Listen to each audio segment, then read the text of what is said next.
Luga Freddy Kuuma, OGW, as the Principal Secretary, State Department for Medical Services, Ministry of Health. Thank you, Mr. Speaker. Thank you, Chairman. Clerk, you can go back to order number 2. Order number 2, communication from the Chair.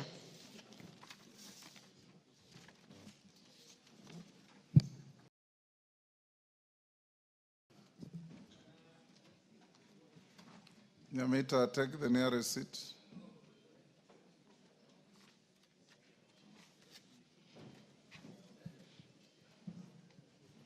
Honorable members,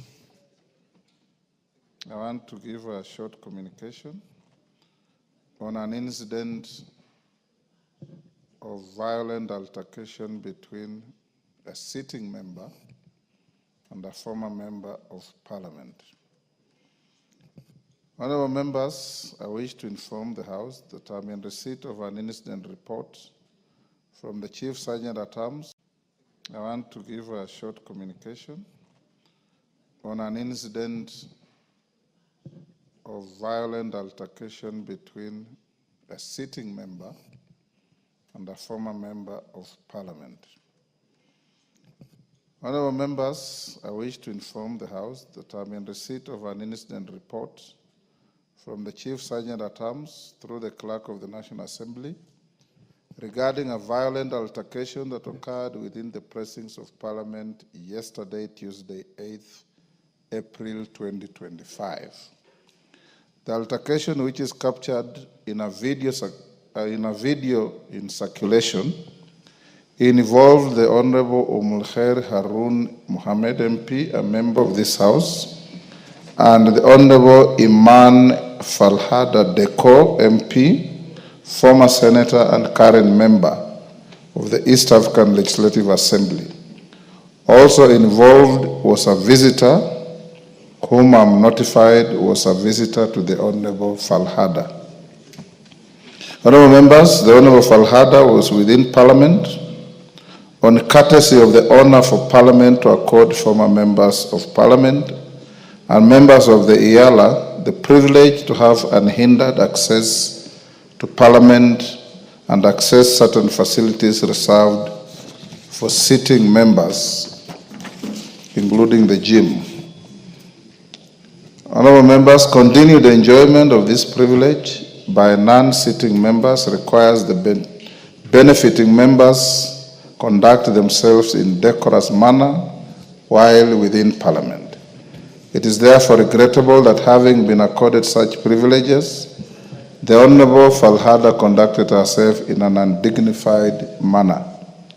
Honorable members, having reviewed the video and incident report, it's clear that the violent altercation between the Honorable Umulkhair MP and Honorable Falhada casts Parliament in bad light and is likely to reflect adversely on the dignity or integrity of Parliament and indeed the sanctity of the precincts of Parliament. Ordinarily, order, Karemba. Order. Ordinarily, honorable members, such a matter would merit referral to the Committee of Powers and Privileges for consideration and recommendation of appropriate action. Indeed, several members keen on guarding the dignity of Parliament and its precincts have already approached me, requesting that I invoke the provisions of the Parliamentary Powers and Privileges Act, Cap 6, and cause the incident to be considered by the Committee of Powers and Privileges. However, honorable members, given that the incident involved a sitting member and a former member, I'm inclined to first accord the nominated member, Honorable Mulher, the opportunity to explain herself and whatever explanation she gives, also to apologize to the House for the unbecoming conduct.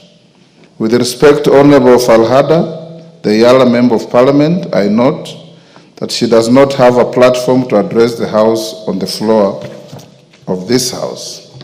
In this regard, I direct that the member explains herself to the Speaker of the National Assembly and the chairperson of the Parliamentary Service Commission in writing by 5 p.m. on Monday, 14th April 2025. In the meantime, Honorable Falhada is forthwith precluded from accessing the precincts of Parliament, Parliament buildings and facilities for a period of 90 days, save on the day and time when she will deliver her written explanation to the Speaker, in which case she must be escorted by Sergeant at Arms. Honorable members, upon reviewing the response by the Honorable Falhada, I'll guide the House accordingly on any further or other action that can be taken not only on her but also on the Honorable Umulher, based on the apologies that I have directed them to tender. Having said that, honorable members, I shudder at the fact that the recording of the video of the altercation between the two honorable members is claimed to have been done by a sitting member of this House. Should the claim be ascertained, it will also attract the sanctions under Parliamentary Powers and Privileges Act, Cap 6. Nonetheless, I hasten to caution members to resist the temptation of falling into such abhorrent behavior. Honorable members, I've told you before, sitting in my chamber, I've watched some members here filming the proceedings of this House. And I did call one member and cautioned him because the Speaker then on the chair did not notice. Let's avoid this kind of unhelpful behavior. I wish to remind all honorable members that rule number 4 of the Speaker's rules places the responsibility of the conduct of a visitor on the member who invites such a visitor to Parliament. So when you bring in any visitor, lawyers will know there is a doctrine called Raila versus Fletcher. Automatically applies that if you collect and keep any dangerous animal, substance, or material, and such material, animal, or substance harms people, you are directly responsible for any such harm. I therefore request members to assist in, pardon? It's called the doctrine of Raila versus Fletcher. I therefore request members to assist in enforcing the Speaker's orders necessary for decorous conduct within the precincts of Parliament and the facilities accessible to visitors. Honorable members, I now direct the Honorable nominated member, the Honorable Mulher Harun Mohammed, to proceed to explain herself to the House and tender an apology in the manner set out by the practice of this House. Honorable members, as she comes to do so, I want to appraise the House that this kind of behavior is not new to this Parliament. In 1975, the late Honorable Jean Marie Seroney and Joseph Martin Shikuku were arrested in the presence of Parliament and locked up. In 1980, the then Assistant Minister for Health and Kirinyaga member, James Njiru, had a violent altercation with one Nahashon Juno in the private members' rooms. In January 2000, the Honorable David Mwenje of Embakasi had a violent altercation with the then MP from Bita, the Honorable Otieno Kajwang. In January 2001, the Honorable Ochila Ayako, then member for Rongo, had a violent altercation with Shemo Chodo in this House. On July 28th, 1999, the Honorable David Murade had a violent altercation with the Honorable Stephen Dicho, trading blows in the presence of Parliament. In 1997, the Honorable Otieno Kopio punched an assistant minister called Joseph Misoi in the presence of this Parliament. This was a confrontation in presence of a member called Mukhisa Kitui. In 1980, the Honorable Justus Oletipis violently attacked the Honorable Robert Matano with a rungu in the presence of this parliament. In 2006, again the Honorable Mwenje and the member for Makadara, Honorable Ruben Dolo, had a confrontation in parliament. In 2010, the Honorable Lotodo and an Honorable Lagat fought at the bar of this parliament, and many others. So Honorable Mulher, you now join the ignominious group of those, and the first woman to be involved in a violent altercation in parliament. Of course, I have skipped Honorable Babo Wino and Jaguar had a violent confrontation and altercation in this house. I urge you, honorable members, you are called honorable because you are people of honor. And this honor is not yours. It is the honor of the people who send you here. So you carry that decorum and dignity not for yourself, but for the people who gave you the privilege out of many others to come to this parliament to represent them. Thank you. Yes, Mbai, you want to fight? It's an honorable fight. Yes, Umulher, you will hear her in silence.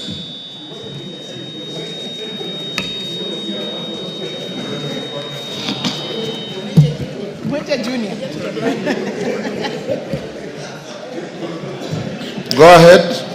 Thank you, Mr. Speaker. Honorable Speaker, pursuant to the provisions of Standing Order 42E, I rise to make a personal statement regarding the unfortunate incident that occurred yesterday within the precincts of Parliament and is now unfortunately in public circulation. Honorable Speaker, yesterday afternoon on my way to the mosque to make my Salah prayers, I met the member for Iyala and former nominated Senator, Honorable Iman Falhada, a colleague in this house, met me and the Honorable Falhada and requested us to have a talk and catch up as we took an afternoon cup of tea. During our conversation, I inquired from Honorable Falhada about incidences where she had personally attacked me and abused me in public forums and social media, as well as extending her verbal insults to my extended family. I was seeking audience with her to find a truce, not anticipating that she would throw a cup of tea at me, an incident that blindsided me. Honorable Speaker, however, at the spur of the moment, what was to be a normal conversation turned ugly. Honorable Falhada publicly attacked me, and it took the intervention of other persons to stop her, hence the unfortunate incident yesterday afternoon. I wish to sincerely apologize to this House and the public for the incident and regret yesterday's events. Honorable Speaker, in my 28 years of life, I have never been involved in any fight, and I feel bad for what happened yesterday as a member of this House and as a Muslim woman. I wish to go on record that I hold the dignity of this House and the public in high esteem, and I apologize and regret yesterday's unfortunate incident. I apologize to my aggressor, Honorable Falhada, for the uncalled attack against myself and my family. My oath of office that I took behooves me to walk away even when justified to respond. Honorable Speaker, I also wish to thank my colleagues and everyone who called me after the incident and offered words of guidance and wisdom. I'm forever grateful, and I will hold your close words of guidance, and I take lessons of yesterday's incidents in stride. Honorable Speaker, allow me to also express disappointment by those who took advantage of the unfortunate incident and decided to record and share with the public one of my lowest moments in life, and especially as a woman. Low moments are inevitable for every human being, under the sun, and mine was yesterday. This reality calls upon us to extend arms and rather,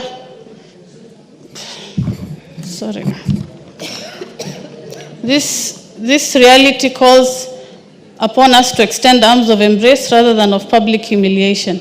I, however, let this pass and forgive anyone who may have taken advantage of the situation. Honorable Speaker, finally allow me to reiterate my commitment to upholding the dignity of this House and to continue discharging my duties in accordance with my oath of office. I once again tender my unreserved apology to this House and the public for the unfortunate incident. Thank you, Honorable Speaker, and God bless. Thank you, Honorable Mulher. I also confirm that immediately after the incident, about 1 hour thereafter, the Honorable Mulher sent to the Speaker a message of regret and apology for the indignity visited on the House of Parliament with that incident. Thank you, Honorable Mulher. Once I hear from Falhada and we get a full investigation report, you still are not off the hook. Both you and whoever did the recording will get some further directions.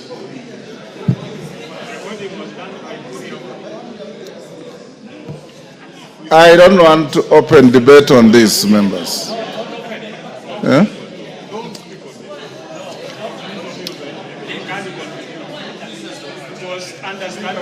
Order, honorable members, you know,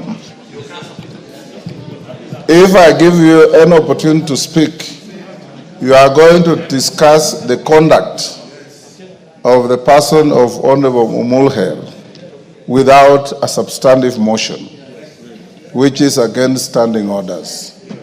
Whatever sympathies you have for her or against her, quietly go to her and tell her so that she can feel your empathy. But to allow you to comment, I will not, because it will offend standing orders.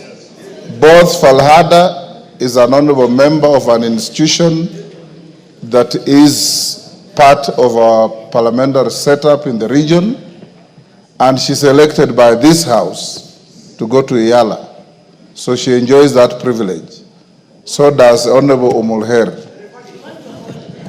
The issue of recording is being investigated by parliamentary police and the sergeant at arms.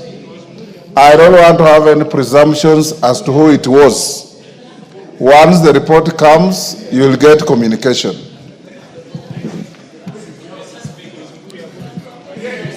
On the same issue, something different.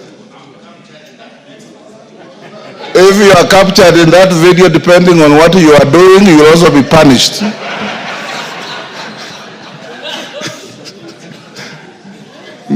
There is a criminal offense called aiding and abetting the commission of a crime. Yes. So you are either aiding or abetting. Yes. Yes, Mulher? I thought you are done. No. Speaker, I need to mention that I am short-sighted, so when I was in the middle of the scuffle, I noticed Honorable Mpuri was recording the video. And immediately after the incident, I approached him and asked him not to release the video because he was the only person recording. So I wonder what his intention was, and I wonder if this was a targeted attack and if he was part of the incident, because the other lady was an outsider from Parliament. I did not anticipate a fight. Honorable Speaker, if you saw the video, I was in a white dress. Somebody in white does not come to fight. And the lady is known to There is no scientific evidence to that. Mr. Speaker, it is in the doctrines of the female dressing that we wear white to show peace. So I want to let the House know that Honorable Mpuri is the one who recorded the clip. I can tell you, Mulher, that in the last Parliament, in the 12th Parliament, we were violently attacked in that gallery by the member for Thika, Alice Nganga, and she was dressed in white. So your statement is Mr. not... Speaker, in Islam, white means a different message. So but I saw him record it, and I really want to ask him why he did that, because he was the only person who was... Don't ask him, leave him to the Speaker. Thank you, Mr. Speaker. Yes. We'll beat him, then we bring We will deal with it once the investigations are over. Commissioner Makao, what is it? Not on this matter. Indeed, thank you, Mr. Speaker. I think you've really ruled accordingly, but I want to inform the House. Yesterday, when I had lunch, I was seated next to the honorable member of Raleigh, one Honorable Kaangara. And I think, Mr. Speaker, let me say you've ruled very well, because if we escalate this matter, it will still go to the public. And it is our duty to protect this parliament by all means. I request, Mr. Speaker, as you have guided, that we leave this matter here, because even me, as a member of the PSC, I witnessed and I saw who recorded. And I thought, because he's an experienced member of parliament, we will not release it to protect the image of this parliament. So I think, Mr. Assist to the investigations by recording a statement at the Parliament Police. Chairman, Mr. Speaker, you know I'm the chairman security, so I think it will be my rightful duty to do that. Absolutely. I Go thank ahead you. and do Okay. so. Okay. On a light note, Honorable Nyikal tells me that when Honorable Njuno and Njiru violently fought here, they ended up being treated by him at the ICU at the Kenyatta Hospital. So don't go that route, honorable members. If you are unable to argue with each other, to reason with each other, leave the scene and wait for another day. Next order. Honorable members, we have a supplementary order paper in place that we'll use. Let's go back to order number 6. I'm told the Vice Chair of Trade, the Chair is here to give a notice of motion. Go ahead.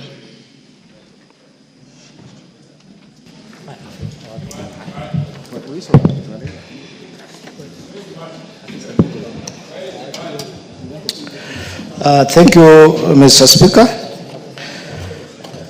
Mr. Speaker, I beg to move that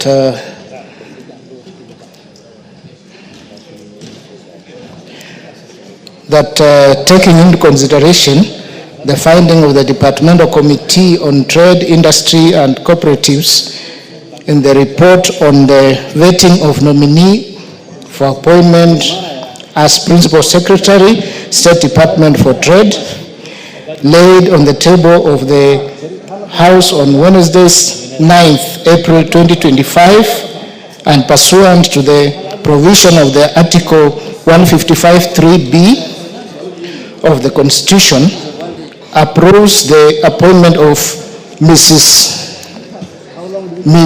Regina Akoth Ombam as Principal Secretary, State Department for Trade. Thank you. In Mayaka. Mheshimiwa Spika, naomba kutoa arifa ya hoja ifuatayo kwamba Bunge la Taifa liridhia ripoti ya kamati ya utangamano wa kikanda kuhusu ziara ya ukaguzi kwa taasisi zisizo huru kikamilifu za Jumuiya ya Afrika Mashariki na ushoroba wakati katika Jamhuri ya Muungano ya Tanzania iliyowasilishwa kwenye meza ya Bunge Jumatano tarehe 9 Aprili mwaka wa 2025. Shukran. Thank you. Many of you should try and emulate that. You know, Swahili and English enjoy equal status under our Constitution.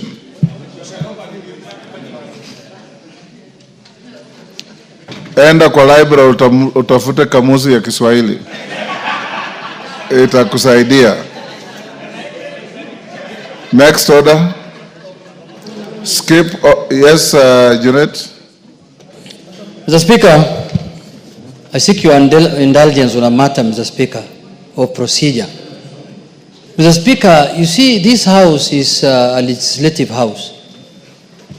And Mr. Speaker, the process of legislation begins when a bill is tabled for the first reading.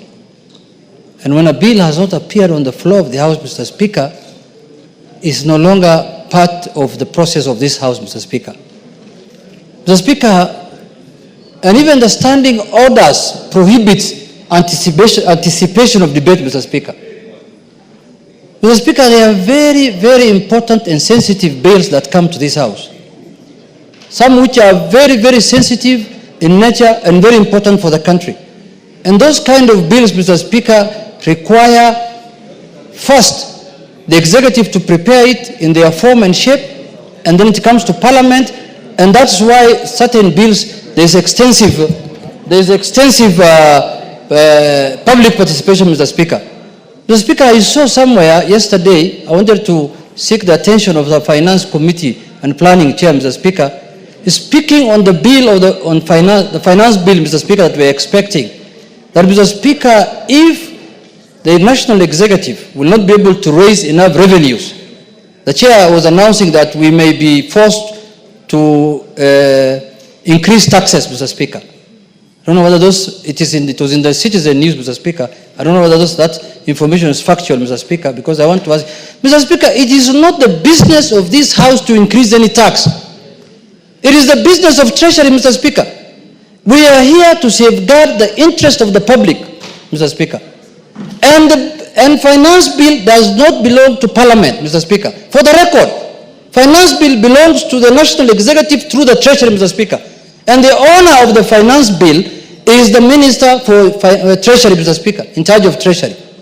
So, Mr. Speaker, this Parliament has suffered enough for the last 2 years by carrying burden for the executive, Mr. Speaker. We are not members of the executive.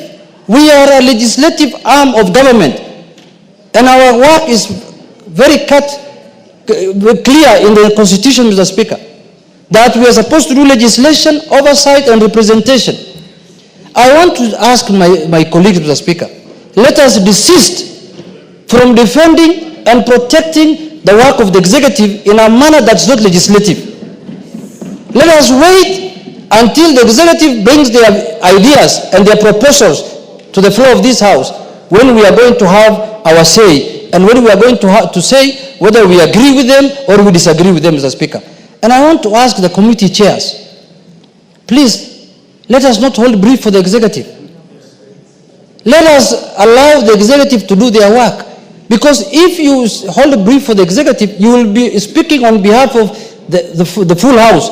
And every member here is expected to take responsibility. Now I'm seeing a debate ensuing in public that there is, finance bill is like this. We don't have any finance bill. And the public needs to be informed that finance bill comes towards the end of the budgetary process. I'm happy the majority has arrived. And the finance bill comes, we are supposed to pass the finance bill by 30th of June. So it can come on 26th of June, 25th of June, 1st of June. As of today, the public is being fed with lies that there is taxation on trees, taxation on oxygen. There is no finance bill in this House. I don't think we have seen any clause of any finance bill before this House, Mr. Speaker, with your approval. So, Mr. Speaker, in conclusion, I'm saying, please, we have interest of the public to protect as a House, and we have legislations to do. Let us desist from commenting in a manner that we think we are helping the executive when we are destroying things with Parliament, Mr. Speaker. Parliament has the final say on any legislation. So let the executive bring what they want to bring. They can even say they want to tax mountains. It is us who will deny them that right. So, Mr. Speaker, in conclusion, now final conclusion is that, please, what I saw yesterday, whether it's factual, I'm not sure. The chairman is here, he can agree with us. But this is what we suffered last time. Because, Mr. Speaker, last finance bill, through the leadership of the majority leader, we ended up withdrawing all the offensive clauses of the finance bill as a House. But the lies went ahead of us. And by the time the truth arrived, people were invading Parliament. So this time, we want to do things in a manner that is in tandem with what the House of Parliament is expected of, by engaging the public, and we don't expect any taxation at all, because why should Kenyans be more taxed more than this? So, but those people who are propagating lies, Those people who are confusing Kenyans, I don't want to name names here. I know some senior members of the society who are lying to Kenyans that there is a finance bill. There is no finance bill before this house. Thank you, Mr. Speaker. Yes, Majority Leader. Hold your horses. Thank you, Honorable Speaker. And let me first thank the Leader of Minority for having raised this issue. And indeed, I had a discussion on WhatsApp last night, very late at night. I think it was about 1:45 a.m. with the Leader of Minority over this issue when I saw his text and I noticed he had not slept. And we were worried, Honorable Speaker, that the same thing that happened last year is likely to happen this year if we do not stem this thing in the bud as early as now. Because as the Leader of Minority says, it is true. There are people who are propagating the lie that there is already a finance bill in the House with all manner of taxes. And you know, Honorable Speaker, where I come from, there's a saying that goes that otakanywereire do ekerita.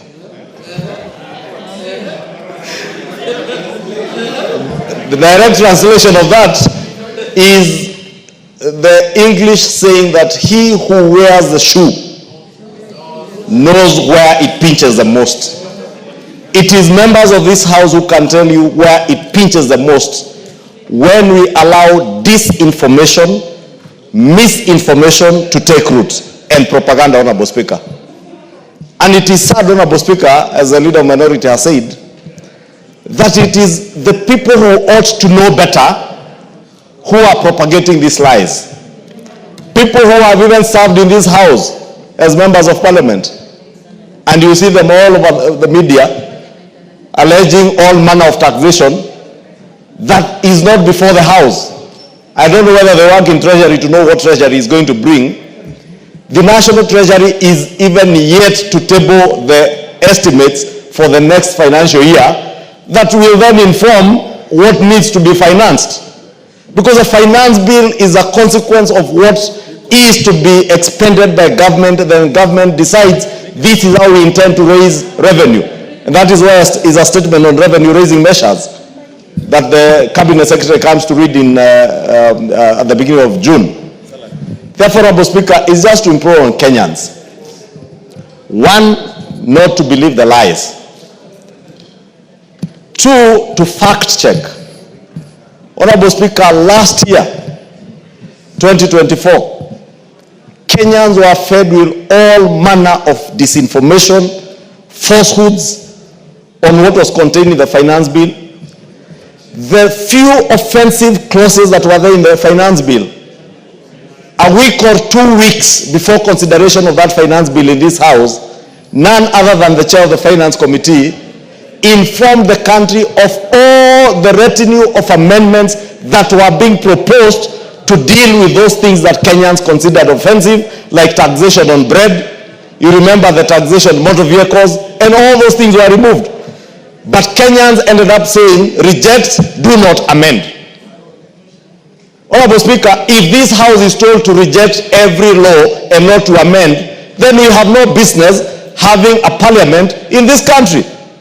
Because legislation or the legislative process begins with legislative proposals, which are then amended as informed by Kenyans during public participation. Honorable Speaker, I do not need to belabor what happened last year, and we need not go to that pain, back to that pain. But we must inform Kenyans that we are in an era of disinformation and misinformation, especially on social media. But unfortunately, many of our colleagues in the fourth estate also pick up from that and report what is being reported on social media as lies as if it is truth. Honorable Speaker, the fourth estate has a greater responsibility to inform Kenyans on the truth more than anybody else, Honorable Speaker. What we say on this floor, Honorable Speaker, is on record. If I lie, even 100 years from today, Kenyans will get to know whether myself or the Honorable Junet lied. So when the Honorable Junet says there is no finance bill, there is none as we speak. And when the finance bill is proposed and it comes before the House, it will not be a secret. It will be published. And Honorable Speaker, I want to implore and thank the clerk's office. When we did the tax amendment laws last year, after the fall of the finance bill, we did the business laws 1 and 2, the tax procedures amendment bill of 2024, and the tax amendment laws of 2024. When we did that, Honorable Speaker, we allowed the National Treasury to first go out and inform Kenyans what they intended to do and get the views of Kenyans. We then did a very elaborate public participation through the leadership of the Finance and National Planning Committee under the leadership of Chairman Kimani Kuria. And eventually we were able to pass those laws on the 4th of December last year without incidents. Honorable Speaker, I have said before, those 4 pieces of legislation were 70% of what was contained in the finance bill. Yet they passed without incidents. 70%. Therefore, if the 2024 finance bill was as offensive as those who propagated the campaign of disinformation did, then the 4 finance laws, the 4 laws that we passed in December, would be hurting Kenyans today, but they are not. Wind up. Part of the benefits, Honorable Speaker, in conclusion, was the tax waivers that Kenyans are enjoying today. Tax waivers that they were denied in June of 2024 through the finance bill, but they had to wait until December 27 for those tax amendment laws to become effective for them to enjoy the tax waivers. Therefore, Honorable Speaker, let me support what the Honorable Juneta has said and implore on Kenyans to fact check. When bills are published, please make a point of visiting the parliamentary website. It will have bills. Those bills have, at the back of every bill, has objects of a bill. If you do not understand what is in the bill, just go to the last page and read the objects of a bill, and you'll be able to see what is intended to be changed by that particular legislative proposal. Thank you, Honorable Speaker. Kimani, I will not open debate on this. You are the chair of the committee. Yes. And I want to speak from the authority of the chair that I have not approved any finance bill to come to this house. Neither have I approved any request for taxation measures to be brought to this house for your debate, approval, or rejection. Yes, Kimani? Thank you, Honorable Speaker. From the other side, I would like to thank my leader, minority leader, for raising this at the floor of the House. The incident, Honorable Speaker, the leader of minority is speaking to, is a show on NTV called Fixing the Nation. And I must congratulate Nation Media Group for that particular discussion. What they're trying to do and what the show was trying to do to explain to Kenyans, what is the budget making process? Where do we start? Discussion from the budget outlook paper when it comes out, to the budget policy statement, to the estimates, to if there is a finance bill. Mine was civic education to the country. And you follow the entire conversation. It was a whole 2 hours discussion. It was a very engaging discussion on how even Kenyans, if Kenyans want to have their views heard, how they need to communicate when those particular matters come, Honorable Speaker.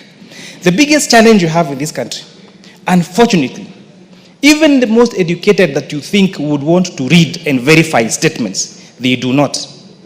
And unfortunately, we are reduced to very short clips. And that's why you find TikTok is now the most popular social media platform that are only 1 second or 2 seconds or 3 seconds long. And therefore, the misinformation comes on the speaker. For the last 3 days, let me inform this House. Reject Finance Bill 2025 has been trending on X between number 3 and number 8. Until the whole discussion came. In fact, I wondered, am I not the chair of Finance Committee? Because I would have seen the finance bill that people are talking about. Talking about all manner of misinformation, including that there is in the Finance Bill of 2025, there is a tax for newborn children called Taifa, something, Honorable Speaker. And unfortunately, I follow the comments of some of these people, you go to their accounts, you think they are distinguished scholars. And they are the ones spreading that propaganda, Honorable Speaker. I'll be the least person to be on the defensive for such proposals before they come through to the floor of the House. Because when the decision comes, I have an influence with my committee on the final decision on this particular proposal. And therefore, I'm very careful in my communication. Honorable Speaker, it's unfortunate. Some of us paid the ultimate price of vast misinformation. I lived away from home for a long time because of fear of attack from members of the public. I lost personal properties. And therefore, this misinformation by these people should stop. And I don't know what we need to do, Honorable Speaker, because people, they knowingly, and I say unfortunately knowingly, misinform the members of the public on this particular matter, Honorable Speaker. And I urge this House, when debate comes to this House also, despite our political divide, right now we're in broad-based arrangement. We're in agreement on many things. We don't know how it will be before we go to the next election. Even when we are in different political orientation, let us also not misinform the public just for political gain, Honorable Speaker. When we are approving those amendments, Honorable Speaker, the minority side then said reject, not amend. Even when they knew for sure that those proposals were good. Honorable Speaker, we will go, for example, to debates in some of these media stations, this particular proposal, Honorable Speaker, and on break time I will ask the person I'm debating with, why are you saying this and you know it's true? And then they tell me it's politics. Let us not play politics with misinformation. It can be very dear, it can be very helpful, and it can lead to serious destruction that can almost be irredeemable. Thank you, Honorable Speaker. Thank you. I want to repeat, there are no tax proposals before this House. There's no finance bill either before the Speaker for approval or before this House. And any misinformation, disinformation, or propaganda should desist forthwith, because we are raising unhelpful tensions for nothing. Let's leave it there. Clerk, call out order number 8. We put the question before we go to questions and statements. And Majority Whip, if you can check if the minister listed to answer questions is in the House. You can cause him to come to the chamber. Order number 8, the Excise Duty Amendment Bill, National Assembly Bill number 7 of 2025, second reading. Question to be put. Honorable members on their feet, take your seats.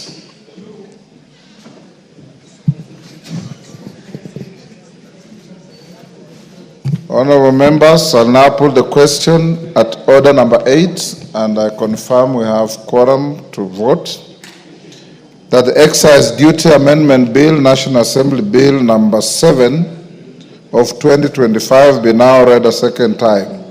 As members of that opinion say aye. Aye. Will those of the contrary opinion say nay? The ayes have it. A bill for an act of parliament to amend the Excise Duty Act and for connected purposes.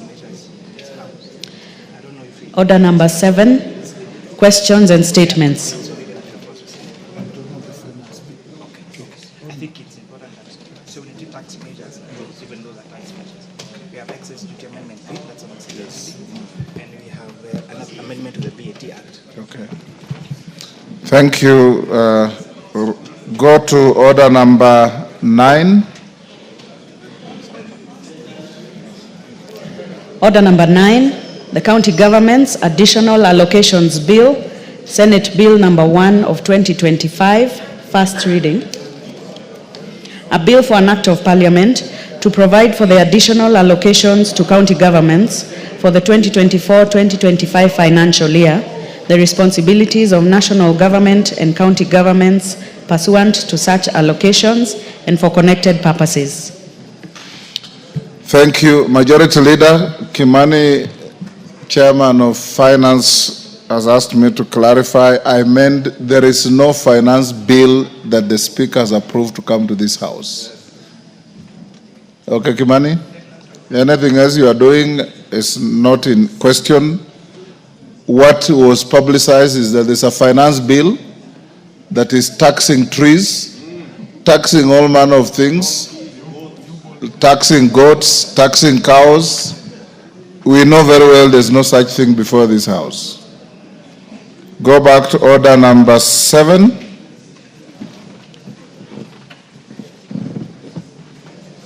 Order number 7, questions and statements. Honorable members, the CS for Education is in the House. Honorable CS, you are welcome to Parliament. To once again, I think this is your second interaction with the House. In answering questions, try and answer questions as concisely and precisely as you can. Honorable members who have questions, I'll allow the questioner and one, maximum 2 joyriders so that we can make progress in the interest of time. Honorable Majority Leader, we were supposed to have the Cabinet Secretary for National Treasury to come and speak to us. I've already told the House he will be here on Wednesday, so you can accumulate any other issues directed at the Treasury so that he can be able, as he talks about CDF disbursements, to answer any other questions relating to finance on Wednesday.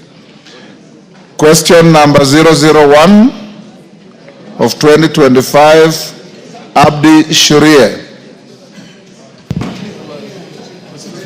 Member for Balabala. Thank you, Honorable Speaker. Honorable Speaker, could the Cabinet Secretary for Education, 1, explain why students enrolled at the Kenya Medical Training College, KMTC, are excluded from receiving Higher Education Loans Board support, while students in other public institutions such as technical training institutions are eligible beneficiaries? 2, could the Cabinet Secretary state the measures put in place by the Ministry to ensure such discrimination is abolished? 3, could the Cabinet Secretary specify the legal provisions or government policies being applied by the Ministry to justify such denial of help support to KMTC students? I thank you, Honorable Speaker. Minister. Thank you, Mr. Speaker, and thank you for inviting me. Mr. Speaker, I request to respond to the 3 questions as follows together. The Higher Education Loans Board currently funds students in universities and technical and vocational education and training institutions under the Ministry of Education. Help is able to fund these students because it is provided with a budget to do so through the Ministry of Education. The Kenya Medical Training College is under the Ministry of Health. Help is ready and available to provide funding to students in KMTCs once it is supported with the necessary budget by this House through the Ministry of Health. Indeed, when resources were availed to help did provide support to KMTC students. This happened, for example, in financial year 2013-2014, when there was a partnership with USAID, and in the year 2022-2023, when the Ministry of Health provided resources to help. May I assure the House, therefore, that help is committed to support all eligible college and university students in pursuit of their tertiary education without any discrimination. We look forward to working with this Honorable House to explore the possibilities of enhancing the funding to cover the yet-to-be-covered institutions in our tertiary education space. Thank you, Mr. Speaker. I submit. You are satisfied? If you are, you don't have to Honorable ask Speaker, I'm not satisfied. Go ahead. The reason is when he tells me, I think what was been put in the kitty of help should cater for all students irrespective of under what ministry the institutions fall. Because by saying enhancing the budget, then they'll be able to give others, the KMTC students support. Doesn't make sense, to be very honest. So I think what will happen is the kitty should cater for all students irrespective of whichever institutions they are studying at. I thank you, Honorable Speaker.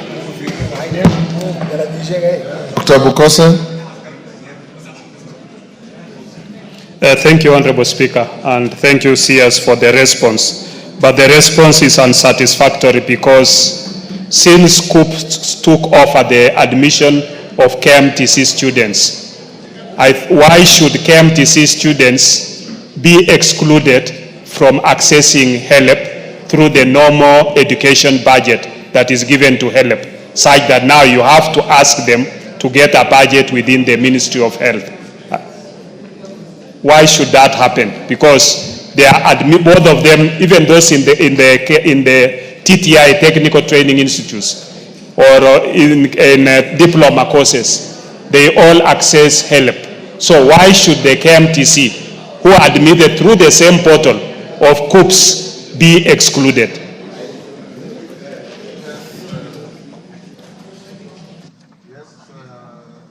Dr. Nyikal?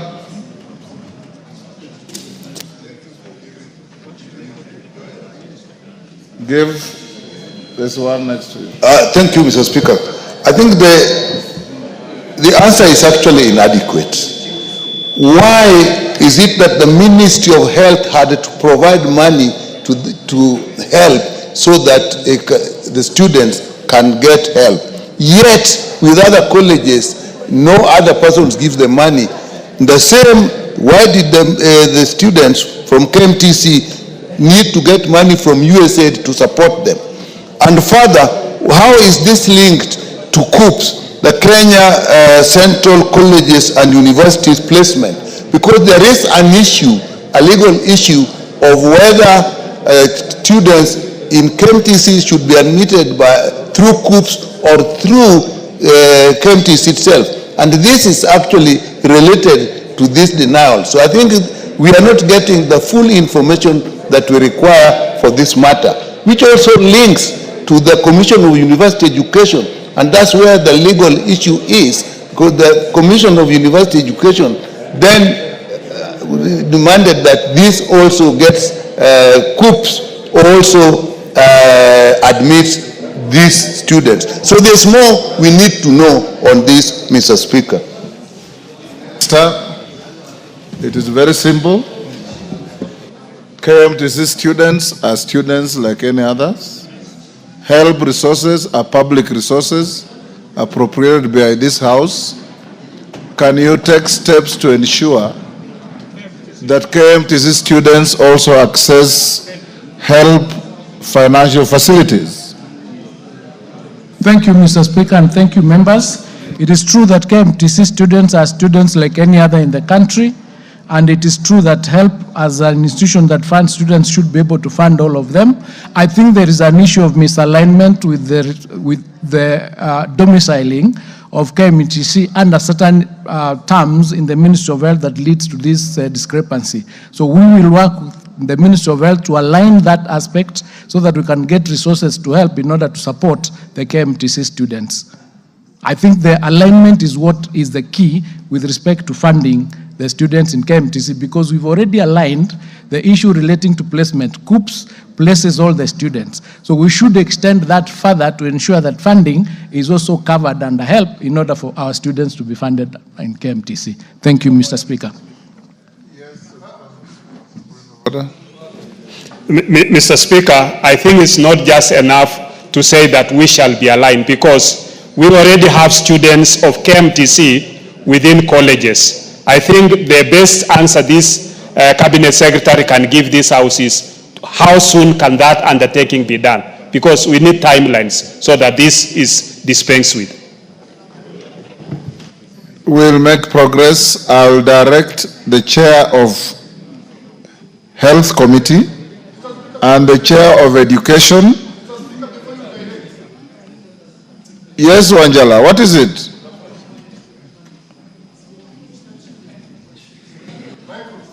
Thank you, Mr. Speaker. Mr. Speaker, it is not only KMTC that are suffering out of this. Students going to study education in universities are paid by HELP. How about those who are in colleges who are also not being paid by HELP? They also need to be assisted. Other than that, it will be discrimination. I want to minister to, as they help, they ensure that KMTC is aligned. Could you also confirm that the teachers in colleges will also be aligned? Point noted. I was directing the Chair Health, the Chair Education to arrange and meet the Minister and bring a report to this House in 2 weeks on the steps taken to ensure that KMTC students access help loan facilities and any other tertiary institution students, because these are public resources and these are deserving cases. Next, question 018 of 2025, Honorable Umulher Kazim.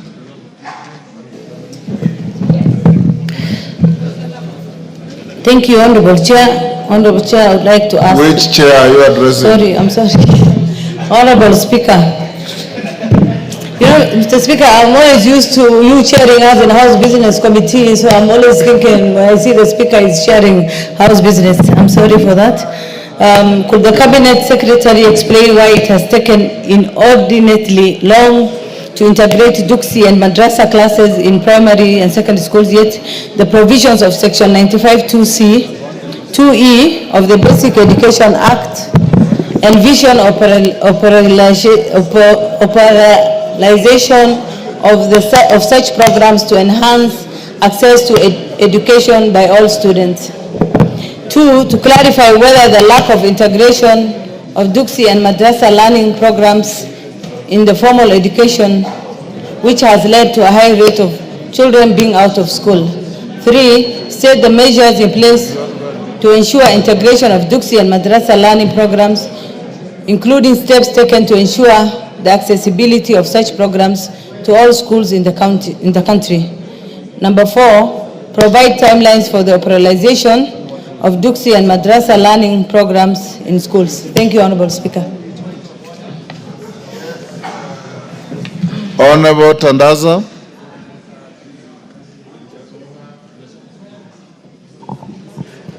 Thank you, Honorable Speaker. Is the Honorable Member in order to skip question 1 in the order paper and therefore rearrange to the extent that when he's on question 5, he says it's question 4? She has not read Roman 1 as stipulated in the order paper. Thank you.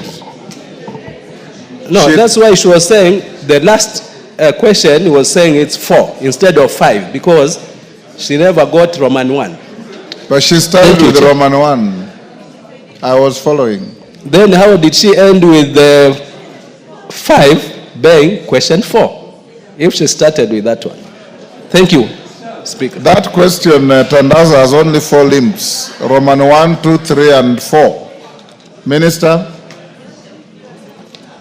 Thank you, Mr. Speaker. It is indeed correct that Section 95, subsection 2E of the Basic Education Act 2013 provides for regulations for the integration... Sorry, Honorable Tandaza, I'm told you are looking at the earlier order paper. We have a supplementary order paper where there is proper sequencing. Minister, proceed. So, it is indeed correct, Mr. Speaker, that Section 95, subsection 2E of the Basic Education Act 2013 provides for regulations for the integration of the Madrasa, Duxi, and pastoral programs of instructions into the formal education system as appropriate to improve access and retention. As a ministry, we recognize the critical role that Duxi and Madrasa learning programs play in education of the young learners of the Islamic faith. The integration of Duxi and Madrasa programs is not only a constitutional and statutory obligation, but also a necessary requirement to achieve equity, inclusion, and cultural respect in the delivery of education. In this regard, Mr. Speaker, we are actively taking steps to ensure that integration of Duxi and Madrasa in our formal education system. The first key step was anchoring this in the strategic plan. As we speak, Mr. Speaker, the National Education Sector Strategic Plan 2023-2027 provides for the development of a Duxi and Madrasa policy and guidelines. Hold on, Minister. Yes, Umulher. Honorable Speaker, I cannot hear the good CS because there's a lot of murmuring and a lot of meetings around here. Order, members. Members on their feet, take your seats. The illegal kamkunji in front of the clerk's table, can you be disbanded?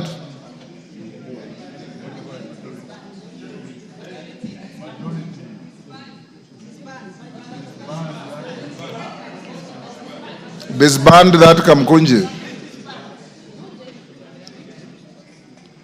And Sergeant, can you improve the volume of the microphone of the minister? Go on, Minister. As we speak, Mr. Speaker, the National Education Sector Strategic Plan 2023 to 2027 provides for the development of a Duksi and Madrasa policy and guidelines to ensure seamless implementation of these learning programs. The Kenya Institute of Curriculum Development is currently finalizing a framework that aligns these programs with the national competency-based curriculum while ensuring that the spiritual needs of learners are respected. We have held constructive consultations with Muslim religious leaders, education experts, county education boards, and civil society actors to ensure cultural and religious relevance in the design of this integration process. The involvement of this broad range of stakeholders is intended to ensure that the integration is relevant from a religious and cultural standpoint and that it has wide acceptance.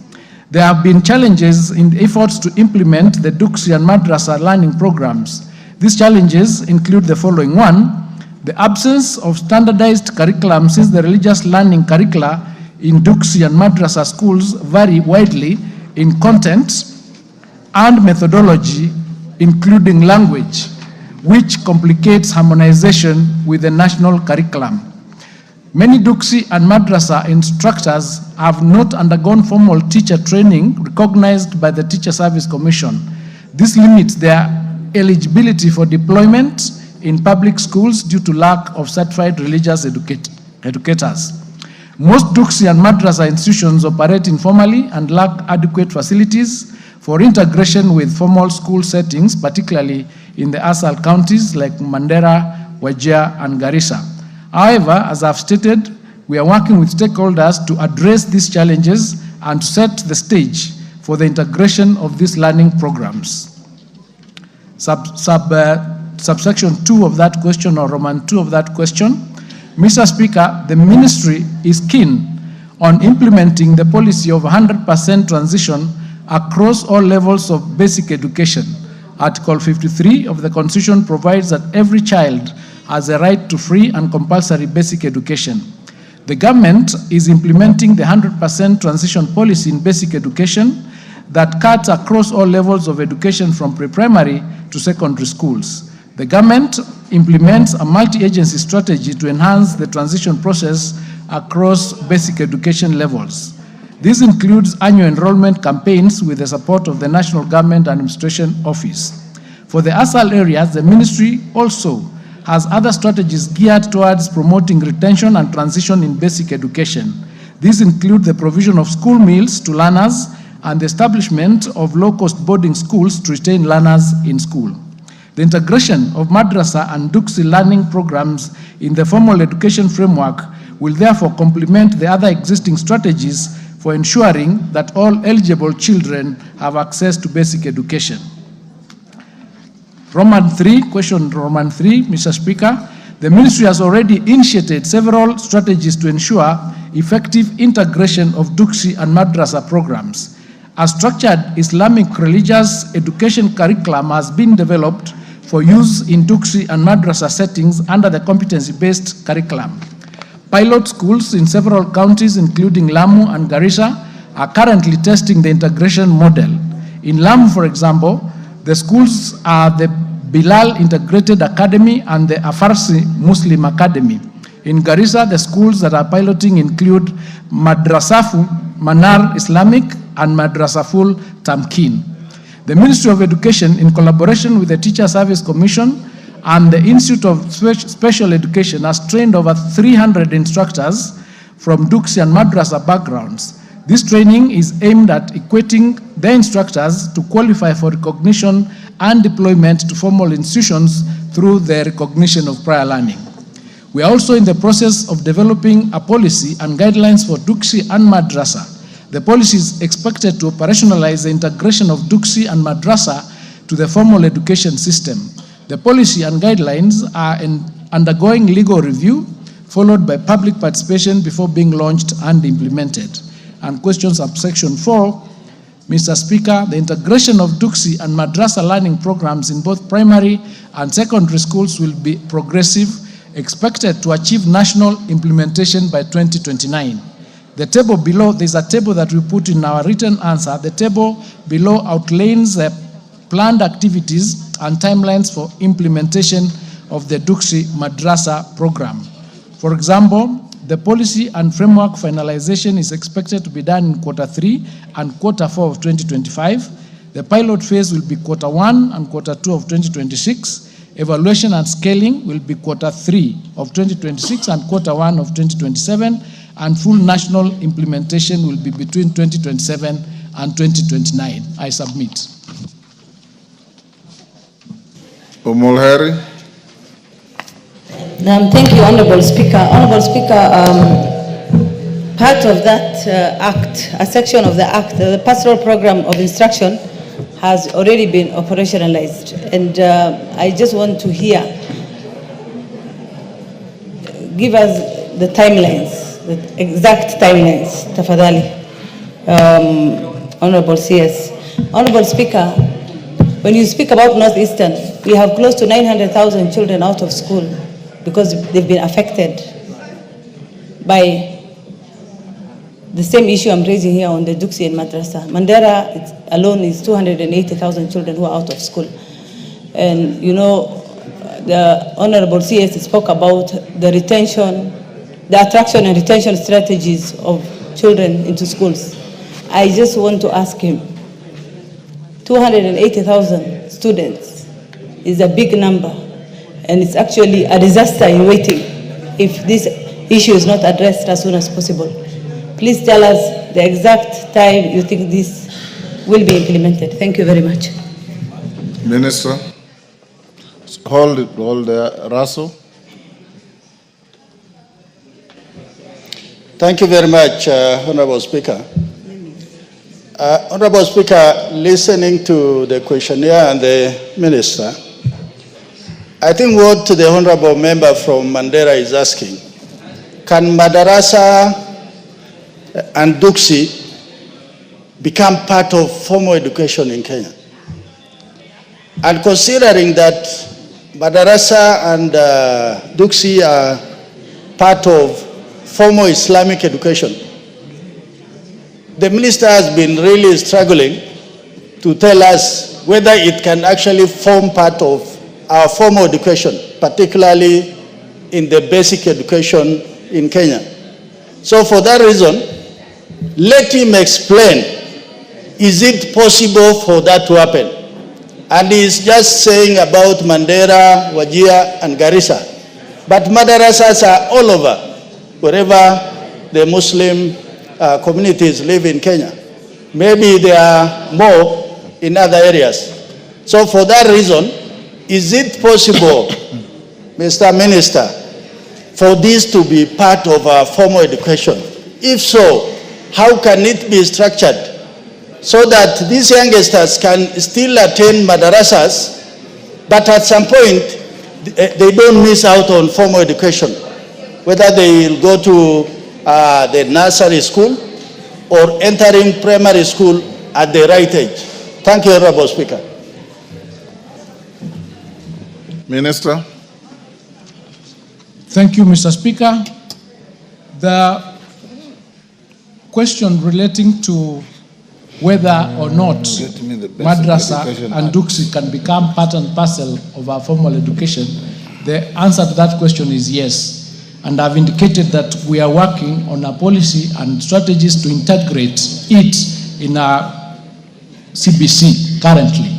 And we have indicated with respect to timelines that we are working towards ensuring that they'll be fully part and parcel of our formal education by 2027 to 2029. So that integration is taking place, the policies are being done, the guidelines are being done, we'll do public participation so that it's part and parcel of our education system to ensure that we have 100% transition in order to deal with the issue of the children who are out of school, perhaps for one reason or another, including the strategies that we are employing, including school meals. that we use to retain students in school. So all that coming together and working toward 2029, I've given a timetable showing the pilot, the Mandera, the Wajir, the Garissa, ones that I mentioned about, and Lamu, those are pilots. They are pilot projects that we are doing to ensure that by the time we are rolling it out 100%, it is a workable program that allows all our children to be in one school, but they can learn their madrasa, they can do their duksi, but they are still part and parcel of our formal education. So we have to come up with a curriculum that covers all that and guidelines that ensures that they are not left behind or there are no gaps in the education. So the period within which we intend to roll out national application of that program is by 2029. Thank you, Mr. Speaker.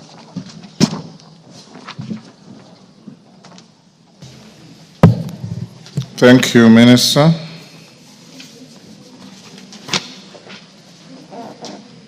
Member for Kadiani, Robert Mbui.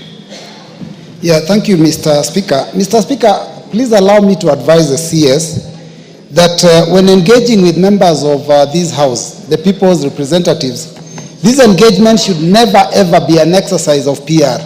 That everything he says here must be factual and must be something that is verifiable. Last year, Mr. Speaker, before I even go to my question, I raised a matter here on the preparedness of the ministry for grade 9 classes for 2025. The CS came to the House and told us that they were ready and everything would be ready by January. Mr. Speaker, we have finished first term, and even in my own constituency, This is question time. You are making a speech. Mr. Speaker, I am raising a concern that concerns the minister on question that I raised here last year, Mr. Speaker, on the preparedness of grade 9 classes in the country.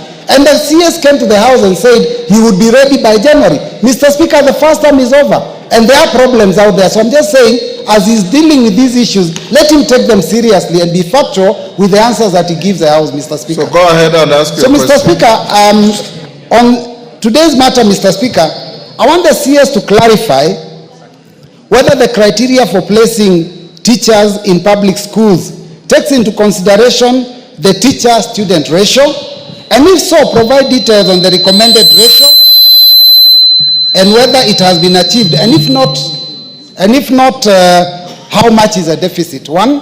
Number two, Mr. Speaker, I would like the CS to provide a report on the recruitment of teachers for junior secondary schools, including the number of slots allocated to each constituency and the manner in which they were recruited by the TSC, to allay fears of the public that teachers were probably recruited by members of parliament. And third and finally, Mr. Speaker, elaborate on the measures taken by the ministry to ensure the timely replacement of teachers who exit the service through natural attrition. Thank you, Mr. Speaker. Thank you, Robert. Minister. Thank you, Mr. Speaker. Question part 1, Mr. Speaker. The Teacher Service Commission determines teacher requirements in public schools using the established staffing norms and note the teacher-student ratio. The staffing norms provides for the ideal number of teachers required in a school based on the following. 1, for primary schools, staffing is based on 1 teacher per class plus 1 additional teacher per school. B, for secondary schools, the number of teachers is determined by the curriculum-based establishment of the school. The CBE provides a more accurate picture of the staffing needs since it aligns with the number of teachers required with the subjects learning areas offered in the school, given that teachers specialize in different subjects.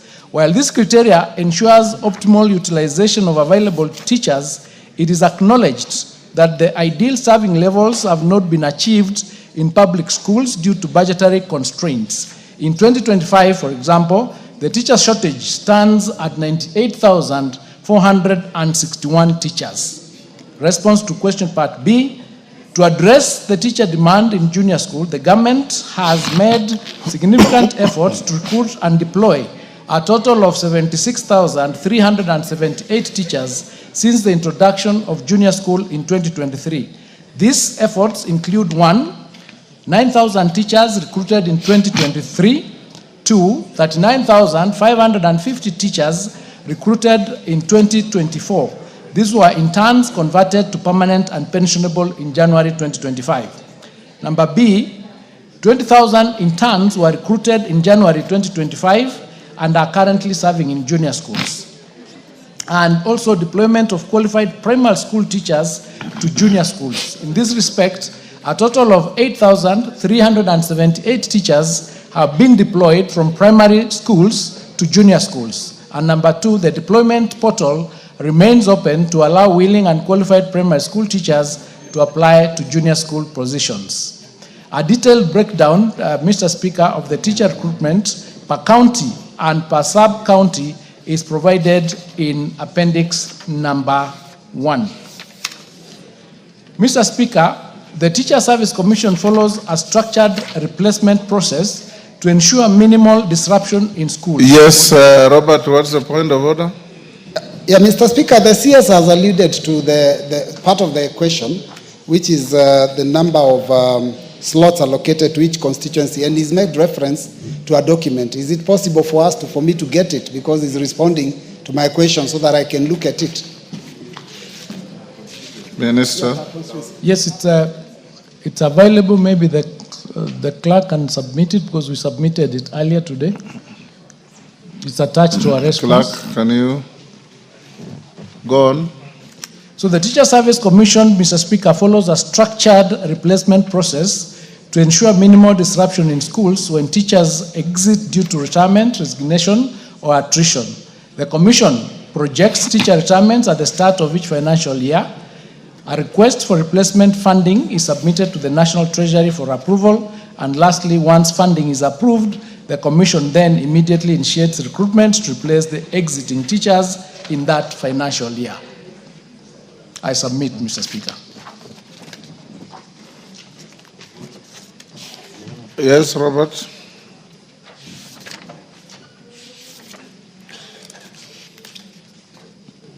Yeah, Mr. Speaker, I might not have much to follow up, because the information that he's just given, he said he's presented it, so I would need to go through it. But there is a part which concerns the recruitment of teachers, which is critical, and I'd like him to clarify, because it's been out there, the public believes that members of this House are the ones that are recruiting teachers for Teacher Service Commission. I would like him to clarify whether it is members that are recruiting, or is the Teacher Service Commission that is recruiting teachers in Kenya. Minister, you may also clarify. You say that in primary schools, staffing is based on 1 teacher per class plus 1 additional teacher per school. Is it 1 teacher per class regardless of the size of the class? Is it 1 teacher per stream or 1 teacher per class?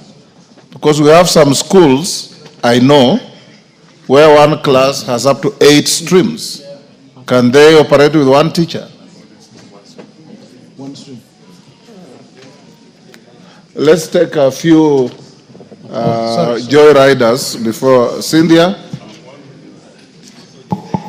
Honourable Speaker, now that we are talking about recruitment, I would also like the CS to address a concern, Honourable Speaker, and tell us why a teacher who has, by the name Mary Chebet from Chepsiria in Nandi County, Honourable Speaker, who graduated in the year 2020, who has a TSC number, and cannot be employed by the same TSC because TSC claims that her combination of physics and computer is not admissible because she did not do computer while in high school. Honourable Speaker, this lady did not admit herself to the university, and she did not graduate herself from the university, and she did not get herself a TSC number, and she cannot therefore, Honourable Speaker, be denied employment by TSC on grounds that she did not do computer while in high school. Where was the commission? Where was the ministry when she was in university and when she was given the TSC number? Yes, Honourable Milemba. Honourable Speaker,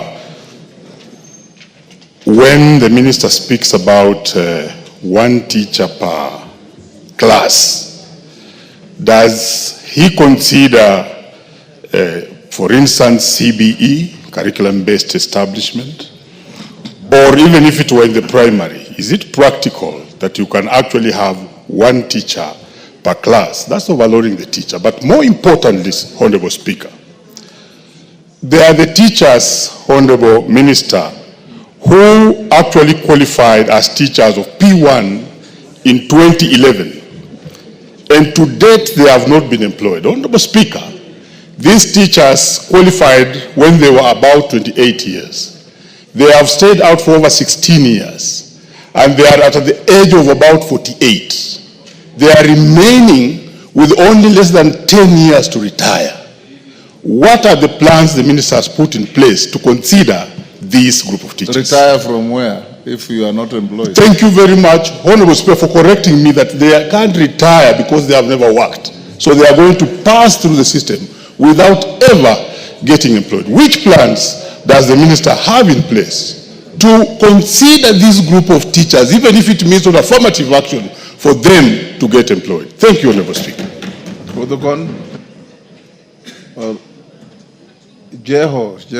Fatuma Jeho. Thank you, Mr. Speaker. My question is on COOPs. I want to ask the minister how the selections of nurses or nursing are done on COOPs. Mr. Speaker, I am having so many questions from candidates. Honorable Jeho. Yes. Joy riders should ride the running horse. Okay. No, Chair, Speaker, that's why I started on my question is on COOPs. Well guided, Mr. Yes, Speaker. If you are a joy rider, ride a running horse. Don't create your own horse. Yes, Memusi. Thank you, Honorable Speaker.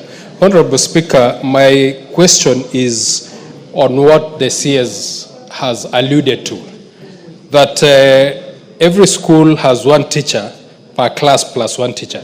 Is the CS aware that we have registered schools in parts of Kajiado that have no teachers at all, TSC teachers?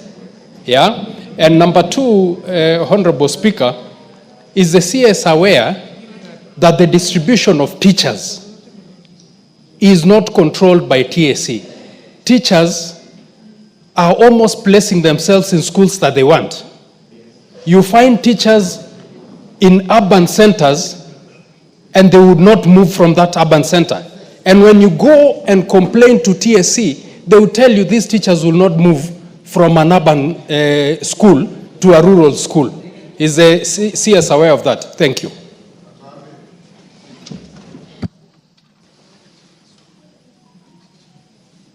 Thank you, Honorable Speaker. Honorable Speaker, is the minister aware that there are regions where there are more teachers per student ratio than others? For example, Honorable Speaker, I am told that there are regions where teachers that don't even work. There are too many that they're just resting. And those teachers cannot be moved because I don't know how they were appointed. Mr. Speaker, I want the Waziri to confirm to us that this is the situation in some regions and that these teachers, that this disparity is real, despite the fact that the minister is saying that there's one teacher per classroom. I think I dispute that submission. Secondly, Honorable Speaker, I know that there's been an issue on teacher recruitment nationally, and there's an uproar, which I think the question has also been asked. But what I wanted to establish is when teachers retire, what mechanism does TSC put in place to ensure that if a teacher retires today from a particular school, that teacher is replaced immediately so that that vacant position does not go? Thank you. Kaunya? Is that Oku Kaunya? The member shaking your hand. Protas. Yes, go ahead. Thank you, Honorable Speaker. Honorable Speaker, I wish the Minister to clarify under what circumstance does TSC transfer 5 teachers in one particular school without replacement? Because this has really affected most of the schools in arid and semi-arid areas. Thank you, Honorable Speaker. Minister, can he answer those? Thank you, Mr. Speaker. As far as I know, TSC recruits teachers for the ministry. The teachers are not recruited by members of parliament. There is a question relating to the graduates of 2020 who cannot be employed because of the combination. I am told for that to happen, they should have had a C+ and above in maths so that they can then get that employment. But I would urge the member to give us more details on this so that we can follow up and find out what is the actual problem, then we can resolve it. One teacher per class based on the CBE. That is the basis upon which teachers in primary schools are employed. And where they need more, there is rationalization that TSC does every holiday. Every holiday, TSC undertakes a rationalization exercise to determine which teachers needs to be moved. Where there are more, they would be moved to where there are less. And where they are less, they would be getting more teachers so that there is a form of a balance. So there's an exercise that they do every holiday, and then they recruit or they replace or transfer at the time the school opens. The issue relating to the teachers who have not been employed and they are almost reaching the age of retirement is an issue that is of concern to the government, and we have indicated that so far to date we have a shortfall of 98,000 teachers, and this is because of lack of budget. Should we be able to access the budget through this house, we would then employ those teachers through TSC, and the policy is you employ the teachers who graduated earlier. The earlier ones are the ones who are supposed to be employed when the opportunities arise. The distribution of Honorable Speaker, on a point of order, it looks so easily answered the way this minister is doing it. But does he have any document as he talks about budgets, which he has submitted to this House, concerning the teachers of, because it is in his docket, the teachers of 2011, 2012, 2013, including the amount specifically required for that specific team, if indeed he's saying that is of great concern. Or it's just hearsay, we speak about it, then we go away. Because we should have seen a document of demand for that particular budget. Thank you, Honorable Speaker. Mr. Speaker, thank you for that question. Because it is a follow-up question, I did not carry that information, but I'll be happy to provide that information with specific requests of the amount of money that is required to employ those particular teachers who earlier graduated, so that we can be able to cover that space. But what I have on record is that we have a shortfall of 98,000 teachers that we need to employ in order for us to bring the number to an acceptable level. The issue of the teachers who are not able to move from urban centers, there is a policy of transfer. I do not know under what circumstances a teacher would be transferred and not move from a particular school to another one. So I would ask that if I get the specific teachers who have not moved when they have been transferred from those urban centers, then we will liaise with TSC to deal with that issue. I do not know that a teacher can by themselves say, I cannot move from where they have been transferred, because the letters of employment indicate that you can be transferred from one school to another. It is true that there could be areas where there are more teachers than the other areas because of the discrepancy, and that's why I indicated that TSC normally undertakes a rationalization exercise every term during the school holidays to ensure that that balance is done, including issues relating to retirement, issues relating to natural attrition, etc., so that they can be able to rationalize the numbers. On the issue of transferring 5 teachers without replacement, Mr. Speaker, this could be a specific issue that we need to respond to depending on the circumstances of that case. It could be that this relates to rationalization, a situation where maybe there were more teachers than the school required. But if we get the specific case, then we can be able to respond to it specifically. Thank you, Mr. Speaker. Yes, Mama Transoya.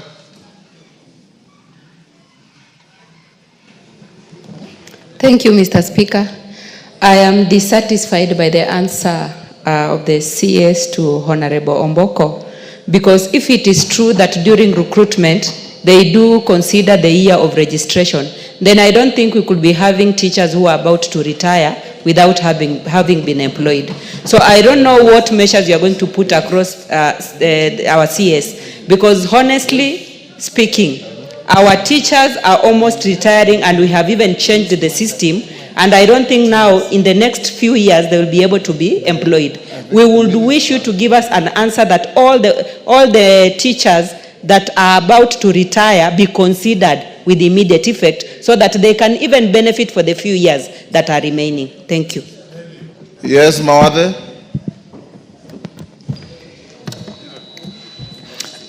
Thank you, Mr. Speaker. Mr. Speaker, I would want to ask the CS. The CS for Education just said that the teachers are hired depending on the earliest who graduated.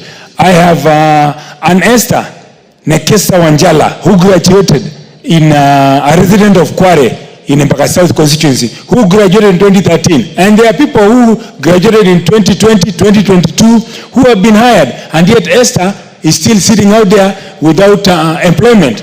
So there is need for the CS to follow the order of the earliest, as indicated by my colleague, the earliest graduates be given the first opportunity, because now people are getting in their teachers are getting in their ages of, in their early 40s, mid 40s, and yet they are still tamarking out there. And then when they go through seek for employment, when they apply, this lady, Esther, has applied to be employed 24 times.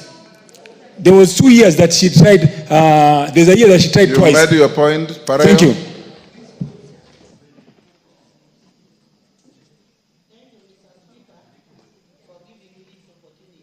My question is on a hardship allowance, because I do remember about 4 months ago I brought this issue to this parliament, and the minister came here, and my question was that teachers are running away from my schools in Narok North and Central, and why they are running away is because the neighboring constituencies are beneficiaries of the hardship allowances. And this money makes these teachers go to other schools. So at the moment as we speak here, we have a shortage of teachers in all my schools. And the reason is that these teachers are running away to the neighboring schools. And I think my constituency qualifies to be a hardship area. One, because the roads are impassable. It takes a teacher 2 days to get to the school where he's going. And when he gets there, there are no houses in those schools. And the place that I come from is very cold. And this is still puts these teachers into a hardship area. So I tend to believe that we qualify to benefit. Ask a question, Judith. You are making a speech. Yeah, the question is, I'm still waiting for the answer from the minister, because I remember bringing that question here and I've never heard the answer. Can the minister tell me why I have not gotten that answer and the problem is still there? Thank you. Minister. Thank you, Mr. Speaker. I can quickly answer the question of hardship areas. The hardship areas in this country, Mr. Speaker, are gazetted, and the support that the government gives either through the TSC or the civil service is based on the hardship areas that are gazetted.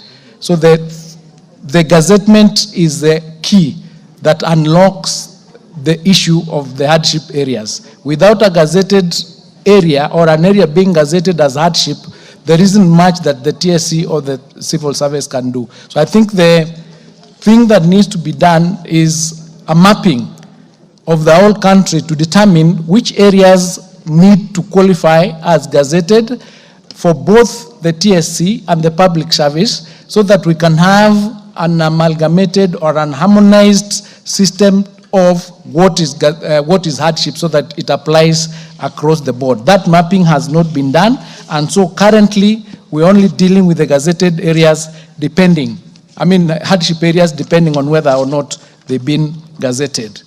The issue of the recruitment that we are talking about, the replacement of the teachers who, retire or who leave service for attrition or other reasons, that recruitment is actually done at the sub-county level, and the replacement is done at that local position. I submit, Mr. Speaker.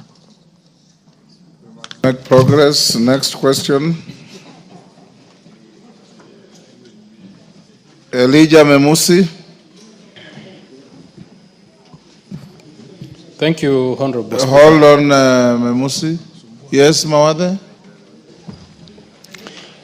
Mr. Speaker, the CES did not respond to my question and my point, please, because they earlier on alluded to the fact that they hired the earliest, and yet there are people who have been hired in 2018, 2022, graduated in 2018, 2022, and yet this graduate of 2013 has not been recruited or hired. Please respond. Minister. Sorry, Mr. Speaker, I didn't respond to that yes, question. Shinali, what is it? Hold on, sorry, Minister. Sorry. Yes, Shinali, what is it? Mr. Speaker, in the same vein, let the CS tell us if he's taking any deliberate action to make sure that teachers which came out first are employed first, so that whoever comes out first is employed first. And Mr. Speaker, I would like to know how much the CS is involved in recruitment. Otherwise, Mr. Speaker, we would rather have the commission, the Teacher Service Commission here, so that we get clear answers on the matters recruitment of teachers.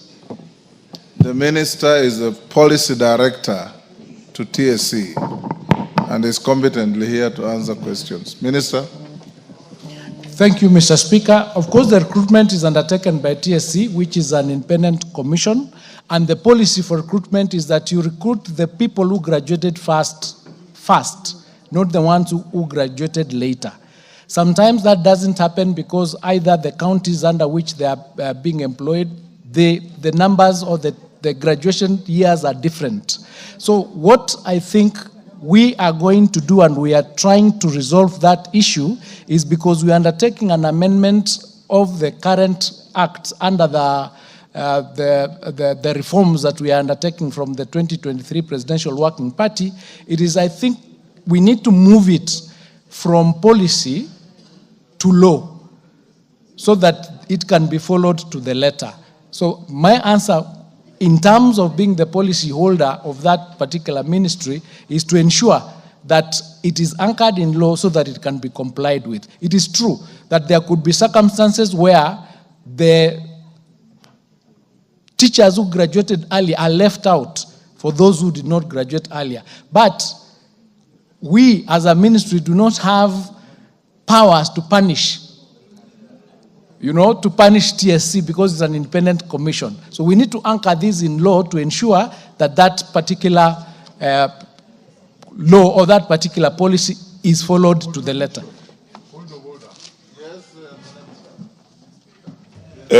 Very briefly, the CS is contradicting himself. He says they follow the years, and that's why we are speaking about 2011, 12, 13, 14. But then he somersaults along the way and says there's another policy he's using based on certain regions. So there's a case where now we are not following. Could he speak then more? Because possibly that's what we are looking for. Thank you, Honorable Speaker.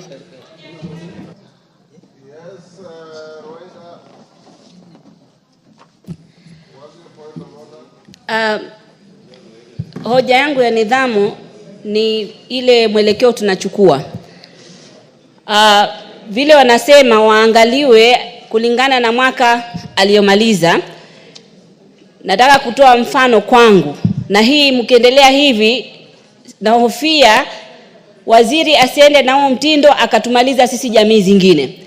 Kwa mfano, mtu amemaliza mwaka jana na mwalimu pengine amemaliza mwaka juzi tuseme.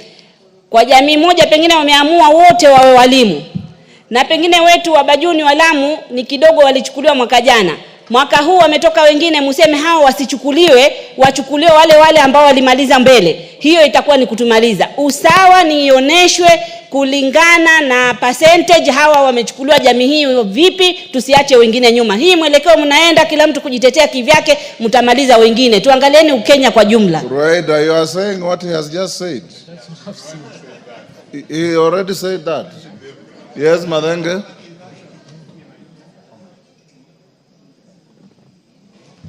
Honorable Speaker, I think the CS is treading on dangerous grounds. He has now asserted that the Teacher Service Commission is an independent commission and therefore not under the direction of anybody, including the ministry. Yet he has purported to answer questions that are the mandate of the Teacher Service Commission. And therefore, Honorable Speaker, I think it is important that then this House does get answers from the Teachers Service Commission, not from the CS Education. Thank you, Honorable Speaker. Yes, Aseka. Speaker, looking at these issues, will I be in order to suggest that we come up with a policy decision that we stop training of more teachers up and when we absorb all that are already trained in Kenya? You've gotten the answer from your colleagues. Minister? Minister? Do you have authority to speak? Thank you, Mr. Speaker. Yes, I do have authority to speak on behalf of TSC because we're the policy head of the ministry and the TSC is under the ministry. It is independent, doing certain jobs by law because it's an independent commission, but it is the policy holder, the policy guidelines are provided for by the ministry. That's the basis upon which we are here. And we are saying we work together to ensure that we are doing what needs to be done for teachers and for students in this country. And that's why I'm answering those questions. So it's not like I've waded into their mandate. It is their mandate to recruit teachers and recruit teachers according to the policy and guidelines that are provided for that recruitment. Thank you. Memusi. Thank you, Honorable Speaker. Honorable Speaker, matters of education are very sensitive to these members, and I think we would need a lot of time with the CS, maybe a monthly session with him. Having said that, I rise to ask question number 37 of 2025. Could the Cabinet Secretary provide a report on the distribution of textbooks to primary, secondary schools in the country? 2, provide a per county list of staffing levels of teachers in both primary and secondary schools and identify the schools with significant shortages, including measures taken to ensure that teachers are recruited to fill the gaps. 3, clarify whether there are schools that are yet to be assigned a junior secondary school teacher, and if so, explain the measures being implemented to address the issue. And lastly, Honorable Speaker, state measures put in place to train all teachers on the competency-based curriculum. I thank you. Minister. Thank you, Mr. Speaker. To question subsection 1, the ministry through the Kenya Institute of Curriculum Development distributes books to learners across the country at the ratio of 1 core textbook per learner per subject. There is a table that we've provided that indicates the distribution of textbooks since financial year 2017-2018. In the year 2017-2018, there were 32,579,977 books ordered. For the year 2018-2019, 68,446,084 books were ordered. The year 2019 to 2020, 24,456,786 books were ordered. The year 2020 to 2021, 33,253,705 books were ordered. The year 2021 to 2022, 23,539 books were ordered, 23,539,613. 2022 to 2023, 31 million books, 233 and 35 books were ordered. 2023-2024, 26,933,992 books were ordered. 2024 to 2025, there were 9,926,618 books that were ordered. Mr. Speaker, grade 10 textbooks are under evaluation and review are undergoing in April and May 2025. This will ensure that publishers have ample time to print and distribute books to public schools by the start of third term in 2025.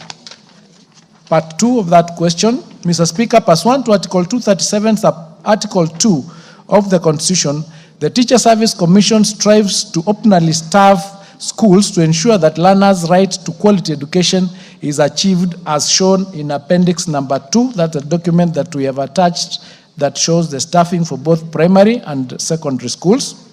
However, due to budgetary constraints, there are teacher shortages in both primary and secondary level. For instance, Mandera, Turkana, Wajir, West Pokot, and Garissa counties have the highest teacher shortages at the primary school level, while Kakamega, Bungoma, Homa Bay, Trans Nzoia, Bomet, and Siaya counties have the highest teacher shortages at the secondary school level. To address teacher shortages, the Teacher Service Commission has implemented the following measures to ensure that that gap is covered. There is the annual teacher recruitment plan, where under the Commission strategic plan, there is an obligation to recruit 22,374 additional teachers annually to progressively address teacher shortages. Accordingly, the Commission submits annual budgetary requests to the National Treasury to support teacher recruitment.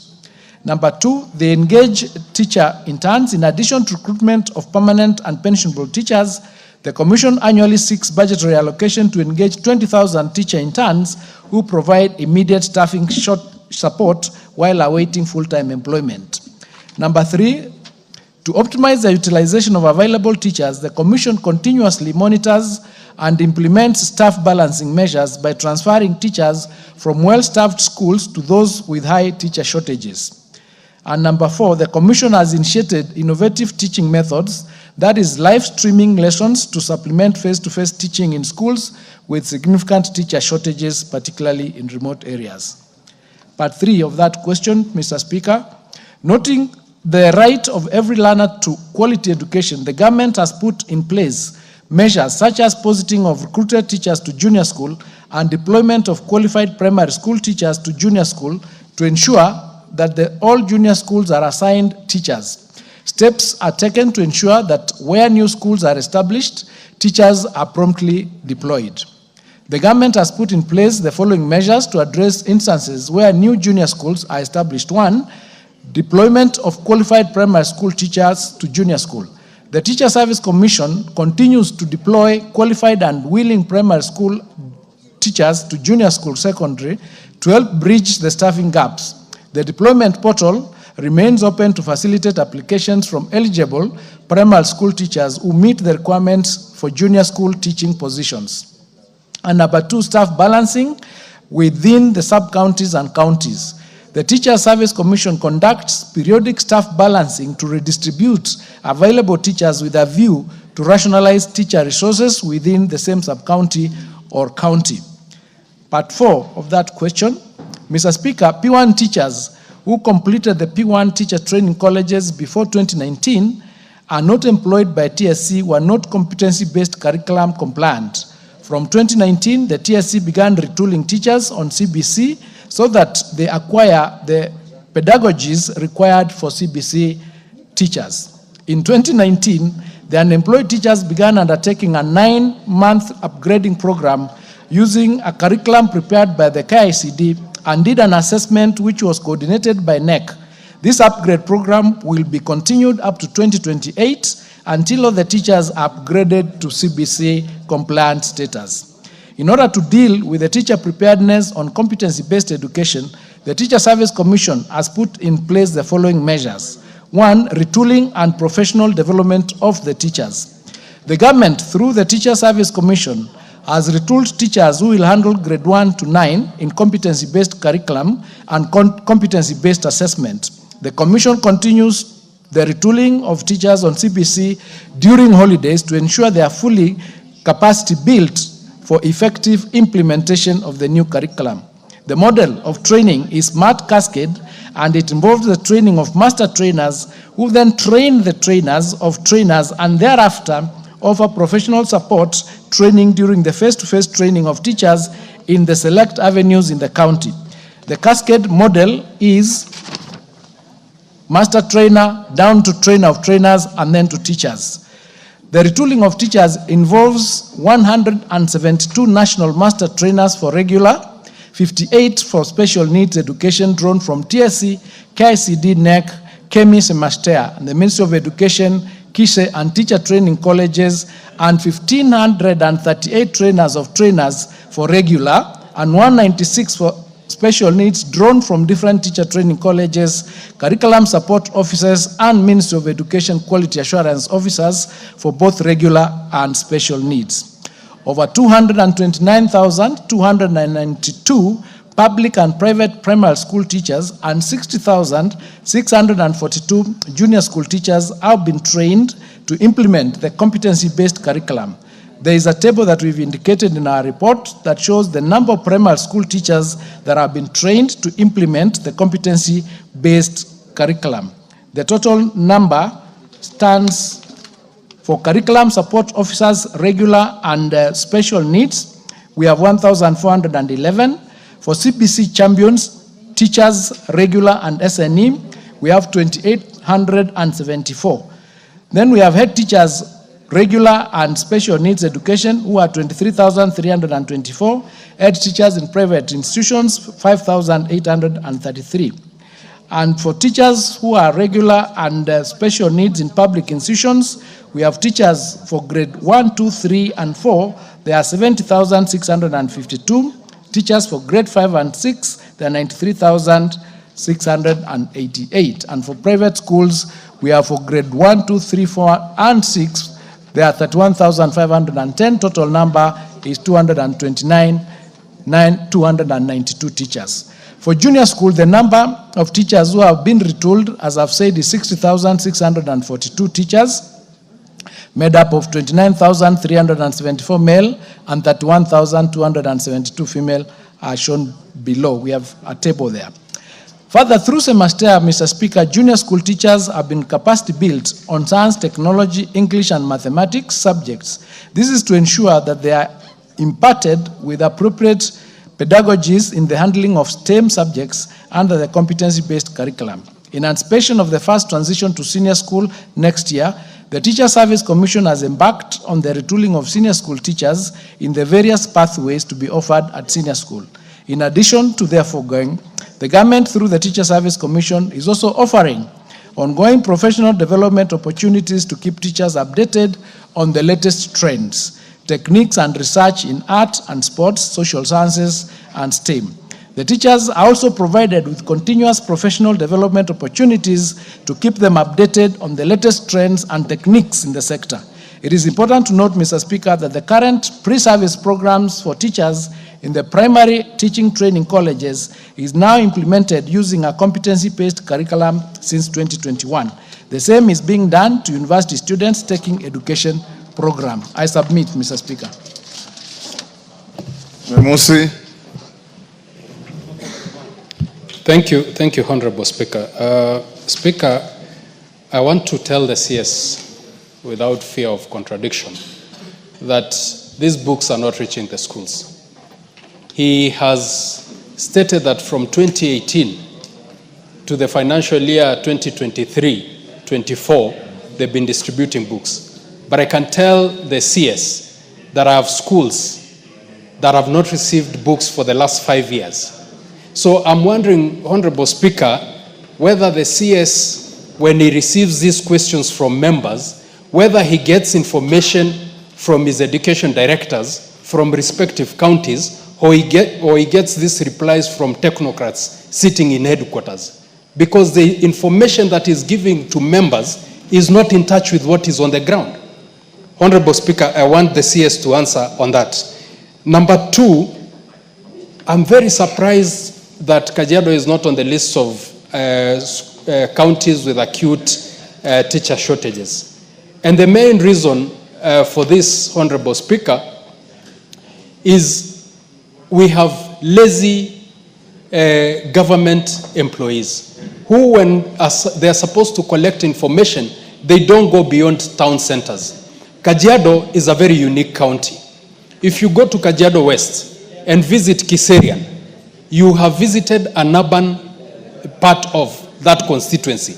But if you go ahead and go to Mosiro and go to Magadi, that's a rural part of Kajiado West. If you go to Kajiado Town and visit schools in Kajiado Town around the area, you have not seen the rural of Kajiado Central. You need to go to schools like Sere Primary, you need to go to schools like Kiltirpen that border Tanzania. Now, the question is... Avoid the temptation to make a speech or debate. Yes, Honorable Speaker, I need to be understood where I'm coming from. So the question is this information that the CS is giving us, is it from the ground or is it from technocrats from headquarters here in Nairobi? That is the question. Oundo. Thank you, Honorable Speaker. Allow me also to ask a supplementary question aligning to GSS teachers. Is the Cabinet Secretary aware that in many schools, GSS schools, to the very base they have got 3 teachers for grades 7, 8, and 9? And is he aware that in some schools the streams are more than 1? And is he aware that at times teachers are required to teach subjects they have never trained in, which makes it a complete, the students, we're just wasting the students. Thank you, Speaker. Mama Zamzam. Asante Mheshimiwa Speaker. Swali langu kwa waziri, hizi shule ambazo wamejenga juzi za grade 9 JCC bado hawajapata mahabara ama laboratories. Na sio hizo peke yake, hata kuna sekondari ambazo pia walikuwa hawana kabisa laboratories, wengine wanakuja kuomba katika ofisi yangu ni wajengee, na pia wale ambao wanazo hawana pia vile vifaa ndani ya labs. Umefanya jukumu gani kuweza kuhakikisha kuwa wanafunzi wanapata hizi services kule shuleni? Asante sana. Bensuda. Thank you, Honorable Speaker.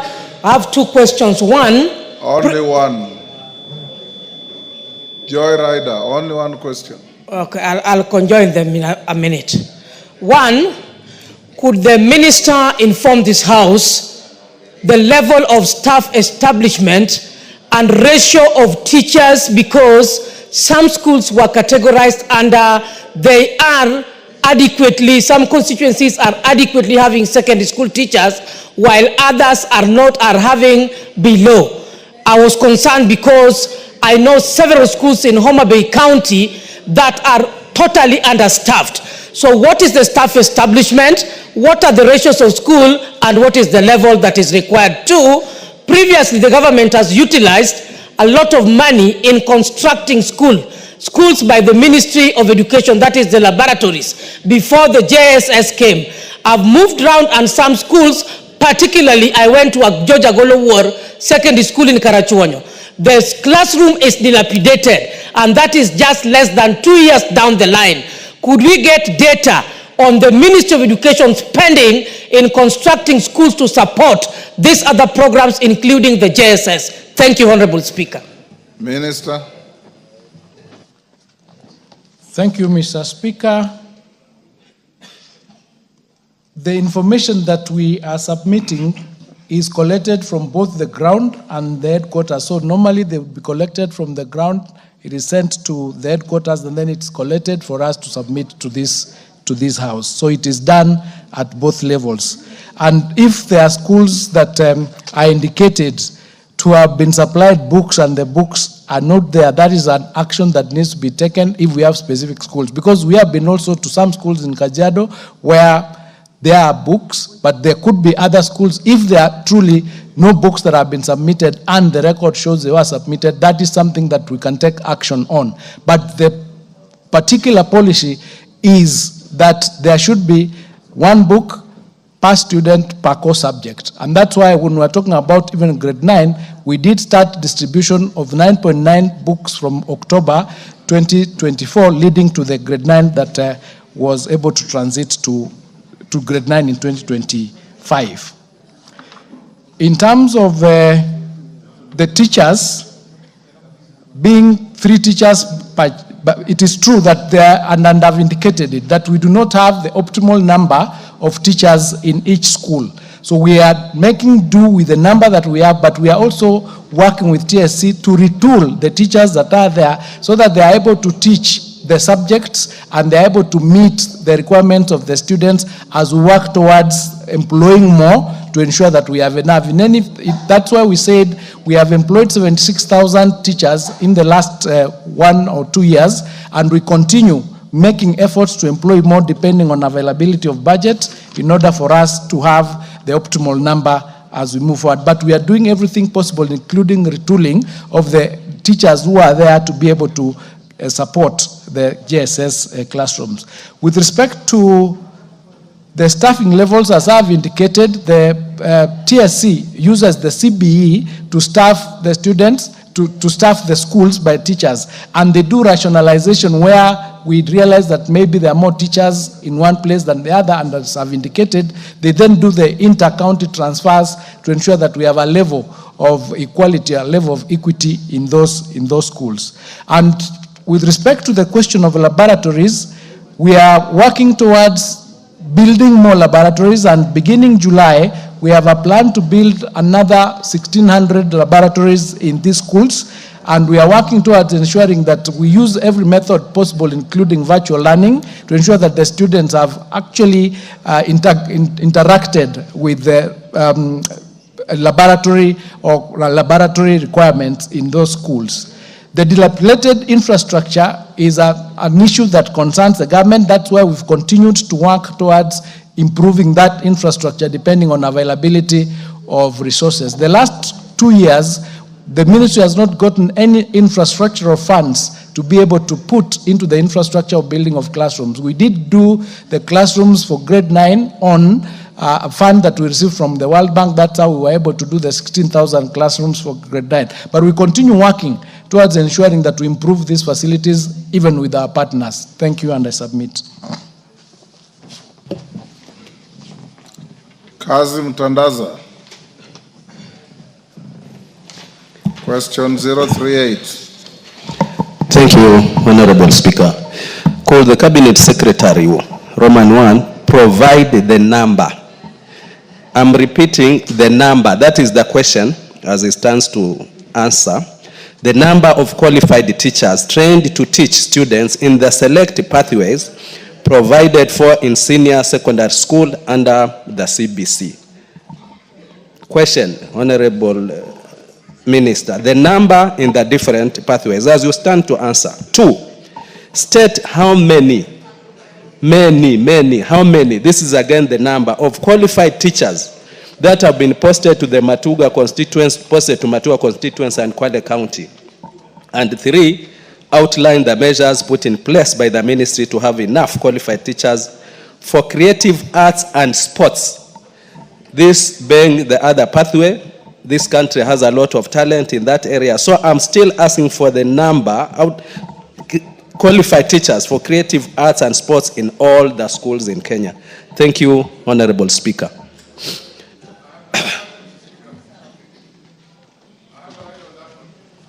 Let the minister answer the question before we have joy riders. Minister. Thank you, Mr. Speaker. To prepare for senior school, the government has begun retooling a total of 131,246 senior school teachers to transition the students to senior school.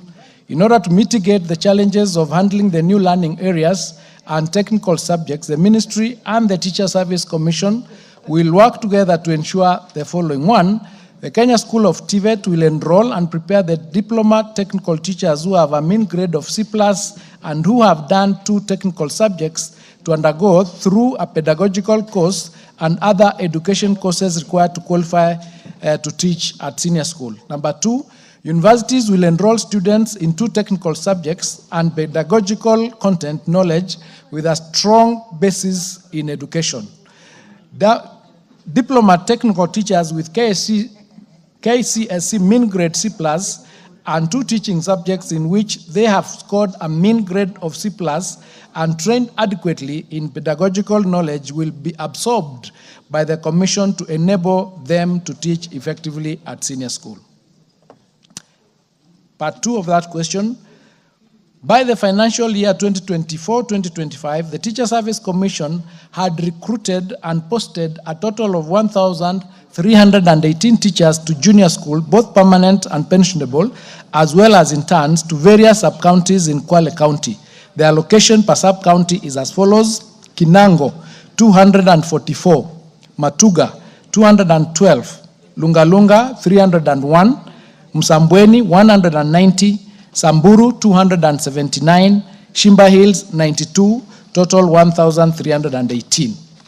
Mr. Speaker, creative arts and sports is one of the learning areas in junior school, grade 7 to 9. In creative arts and sports, students explore various creative expressions and physical activities, including composing, rhythm and melody, athletics, handball, football, storytelling, and Kenya folk songs. The Teacher Service Commission is providing qualified teachers for creative arts and sports for junior school by recruiting and deploying the available music, fine art, and physical education teachers. The ministry, through the Diploma Secondary Education Teacher Training Colleges, that is Kagumo, Lugari, and Kibabi, is training teachers specifically on the performing arts and visual arts learning areas. These teachers will complete their training in July 2025 and will be vital for bridging any shortages of the creative and art teachers in the country. I submit, Mr. Speaker. Shimba. Sorry, Shimba, hold on. Changamwe, take your seat. Let's give the owner of the question the first bite. Thank you, Honorable Speaker. I don't know whether the CS read my question and whether he is answering the question. Question 038 of 2025. Honorable Speaker, my question, Roman 1, was the number of qualified teachers trained to teach students in select pathways and the answer does not give the number. That was the question. The gist of this question was the number trained in the different pathways. He has gone to elaborate, give us theories, and which is not related to the question. So in case he can't get the numbers now, is it possible for this question to be deferred so that he can come with a correct answer to my question? Roman 2 was how many qualified teachers? He has given a number of 212, which I don't dispute, but to answer that question, I expected him to say out of the 212, this number are for arts, this number are for STEM, and this number is for performing arts and sports, because that was the gist of the CBC, to get those 3 pathways. There is no answer to that question, Honorable Speaker. He goes on to state that TVET will enroll. And we know by next year, this senior secondary school will be, the students will be in grade up to 9, grade 10.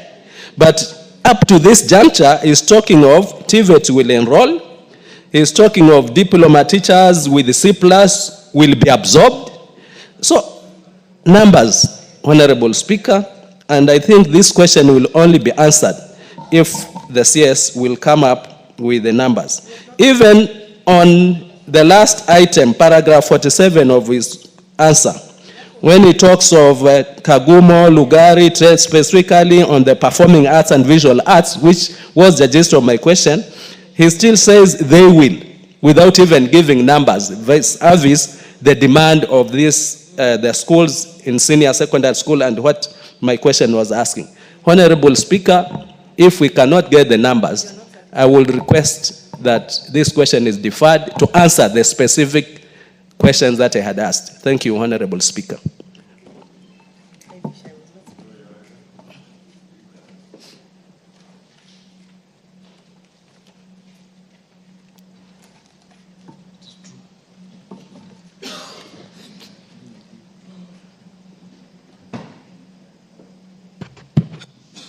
The Honorable Omar Munyi.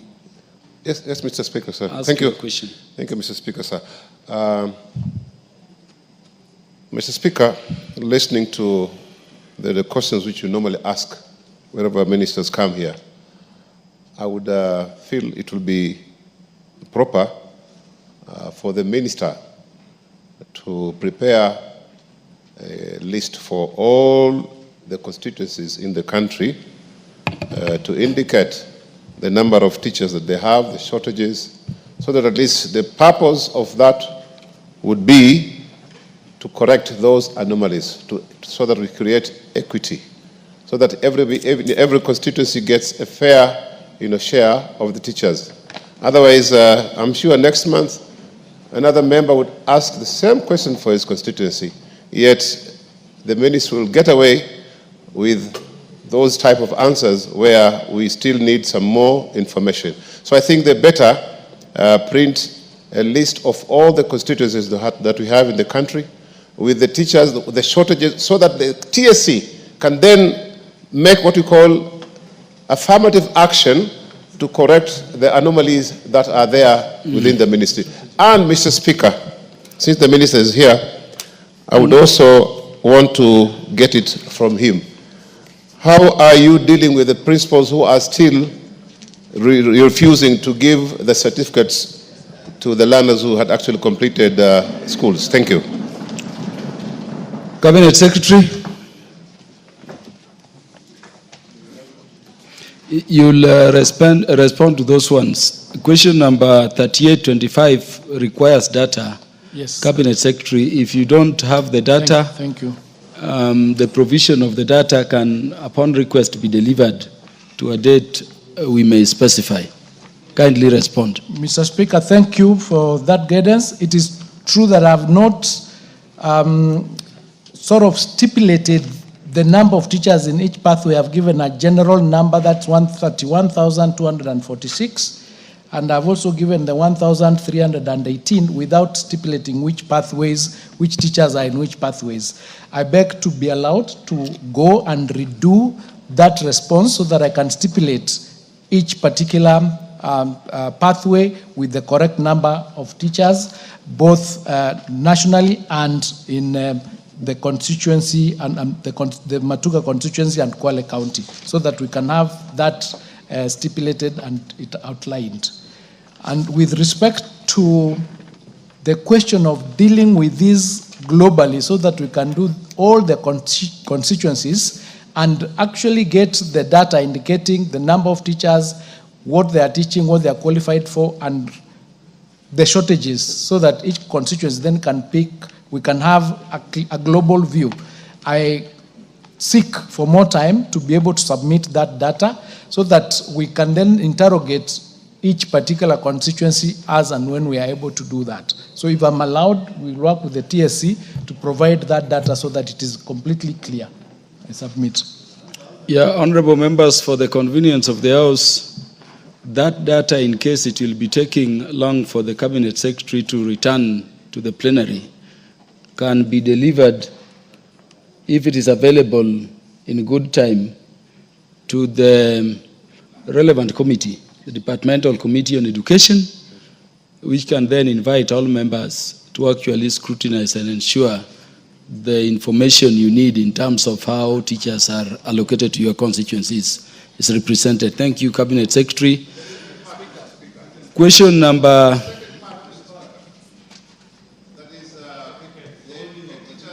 Yes, there is the directive you issued, Cabinet Secretary, about the release of academic certificates by various schools. Actually, that question is in here, but I can say the following. The directive that we gave to the principals is based under Article 53 of the Constitution and the Kenya National Examinations Act 2012, section 10, subsection, I think 2. And it simply says nobody is allowed to hold any certificate belonging to a student. And no institution and no person. So we gave that directive and we issued a circular to follow that directive. A number of principals have complied. A number have not complied. We gave them 14 days, which is expiring next week. After that, our county directors of education and the sub-county directors of education will collect the data and will do two things. One, will take disciplinary action against those principals who have not complied through the TSC. Yes.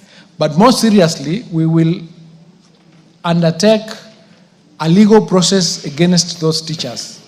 The reason is this: all the certificates that they are holding bear the name of the students. They do not bear the name of the parents. No school has an agreement, a contractual obligation with the student to pay school fees. They have a contractual obligation with the parents. So you are holding a certificate belonging to somebody else to secure a debt of somebody else. So we'll take some legal action, which we are still working on, to ensure that those who've been holding these certificates for whatever reason, and they told me that these directives have been given even from the Moi era, but this time they'll pay personally once we do the quantification of the loss that the students have undergone. Because when you hold the certificate of the students, for example, currently they are supposed to be applying to COOPS to get to university. When you are holding it, they will not be able to get to university. So you're actually killing their life. And you have no control, you have no contract. Number two, there is no, it is the government that pays for examinations. So nobody has, you have not paid for the examination that leads to the certificate being issued. So with this time, we will take action, and we'll take serious action against those principals. And we've agreed with the Teacher Service Commission that they'll take serious disciplinary action, and we as a ministry will take legal action on behalf of the students. That's what we are going to do.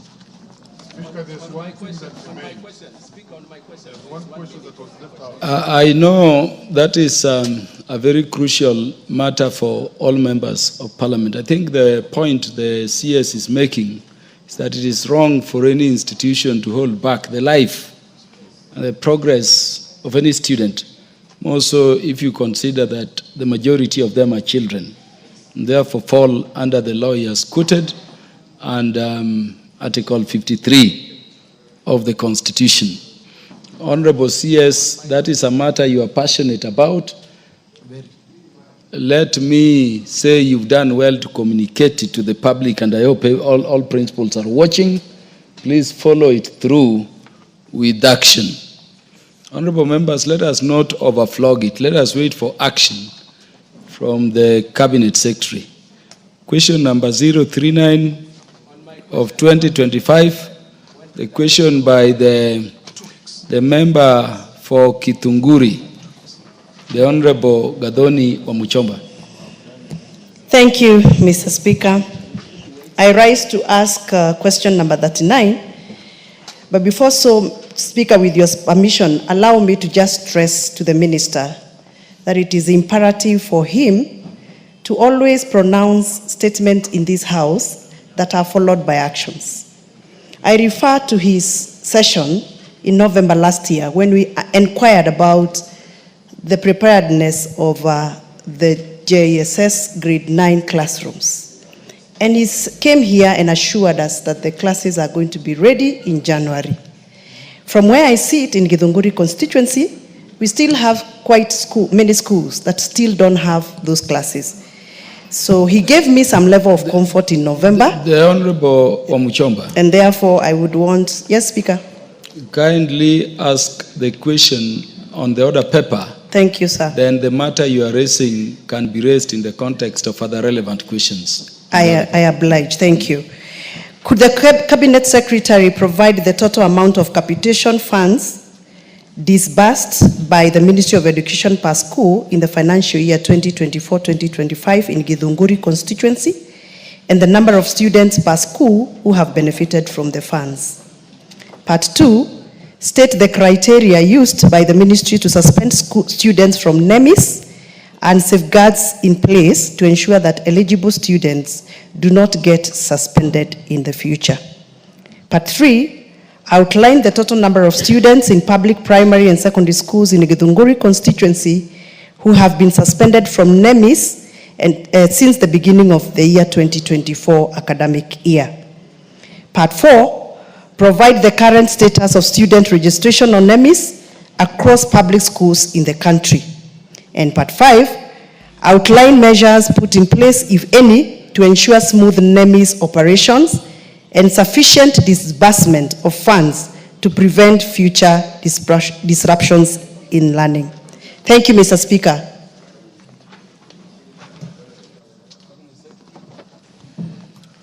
Thank you, Mr. Speaker. Part 1 of the question. Thus far, the sum of 13,265,471,000 has been disbursed to schools in Githunguri constituency as capitation under the Free Primary Education Program. The total amount of capitation per primary school in Githunguri constituency for financial year 2024-2025 is stipulated in the table below. My apologies, it is 13,265,471, not billion.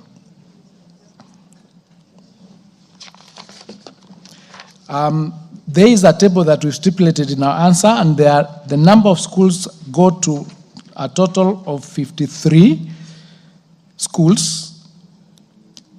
The number of students are various, like AK Magugu, term 1 was 266 students, term 2 was 283 students, and term 3 enrollment in term 3 was 266 students. Enrollment in term 2 was 283. Like that, I've given that table. If I go through it, it will take too long.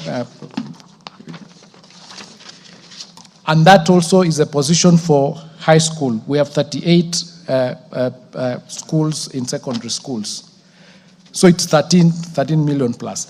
In the criteria used, Mr. Speaker, may I begin by clarifying that no learners are suspended from the National Education Management Information System, NEMIS. NEMIS was introduced to act as a source of reliable, real-time educational data. The data uploaded is then used in making important policy decisions, including the allocation of capitation to learners. It is a requirement that details of all learners enrolled in both public and private institutions be uploaded in NEMIS. In order to ensure the integrity of the data on NEMIS, the learners' birth certificates numbers are uploaded on the system so that each learner has a unique identifier. This ensures that there are no fictitious learners on the system. Since some parents are unable to promptly provide the birth certificates for their children, the ministry uses the NEC assessment numbers for learners in grade 3, 4, 5, and 6 so that they can use those to upload. However, the requirement for birth certificate is still retained for learners in grade 1 and 2. Learners whose details have been uploaded on NEMIS without a unique identifier are not considered for capitation since their existence cannot be verified. To ensure that eligible learners are funded, the ministry regularly requires head teachers to upload full learners' details on NEMIS. Number 2, identifies all learners whose full details have not been uploaded to alert the head teachers so that they can upload the details.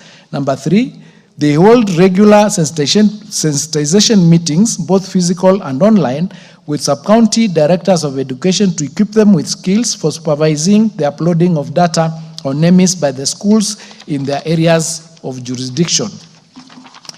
Part 3 of that question, Mr. Speaker, as I've already stated, the ministry does not suspend learners from NEMIS. What happens is that the learners whose full details are not provided on NEMIS are highlighted on the system to signal the head teachers and county directors of education to provide the requisite information. Part 4, The number of basic education learners registered on NEMIS as at 1720 hours on 8th April 2025 stood at 6,774,565. Mr. Speaker, part 5 of that question, to ensure smooth NEMIS operations and seamless provision of capitation, the ministry takes the following measures. 1, regular digital skills training and capacity building initiatives to NEMIS users, including education managers, policymakers, field officers, heads of institutions, partners, and the community. Number 2, the regular and continuous updates and verification of students' bio details and accompanying school infrastructure needs. Number 3, enhancing systems integration between NEMIS and other systems in the education, including NEC and KICD Cloud, among others. And number 4, the provision of training to stakeholders on capitation requirements in NEMIS and early sensitization for data capture and updates. I submit, Mr. Speaker. The Honorable Omuchomba. Thank you, CS, for the for the response. However, I am not satisfied with your statement that no student has been suspended from NEMIS system from Githunguri constituency.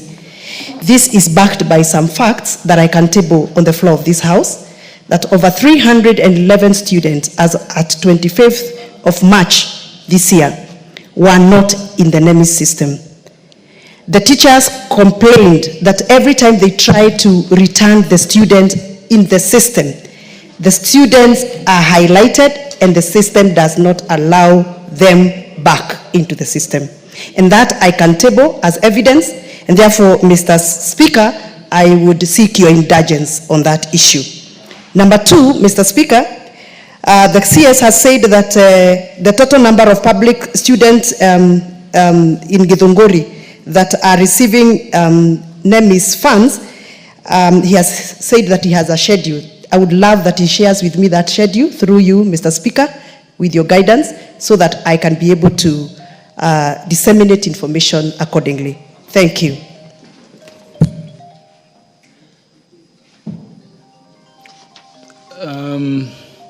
The Honorable Catherine Omanyo. Wanted to joyride on this? Thank you, Mr. Speaker. I just had a concern. According to Vision 2030, by now we should be having equal opportunities to all children in Kenya.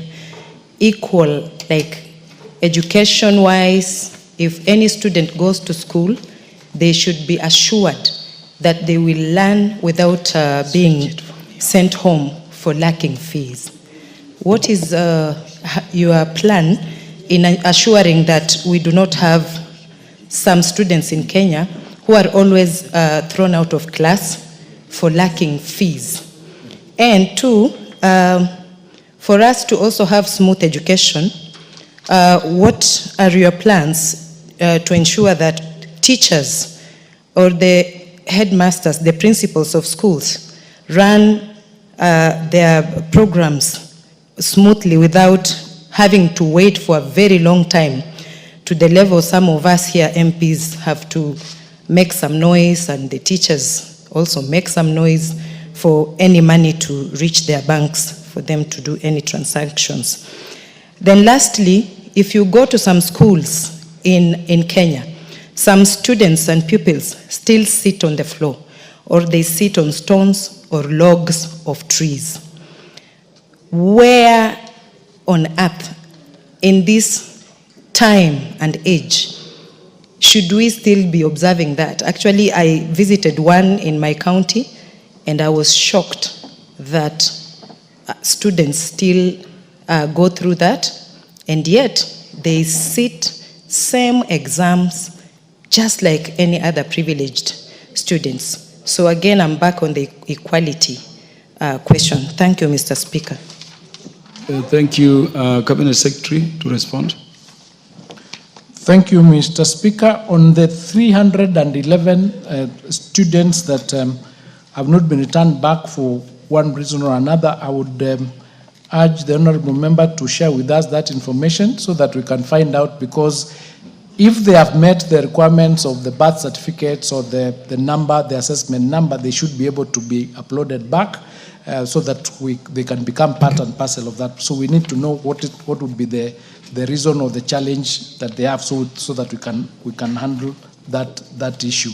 We will be sharing, we've already shared the data. I think the clerk will share with you that data, and if there's any more information that you require, please let us know that we can coordinate and sort that out.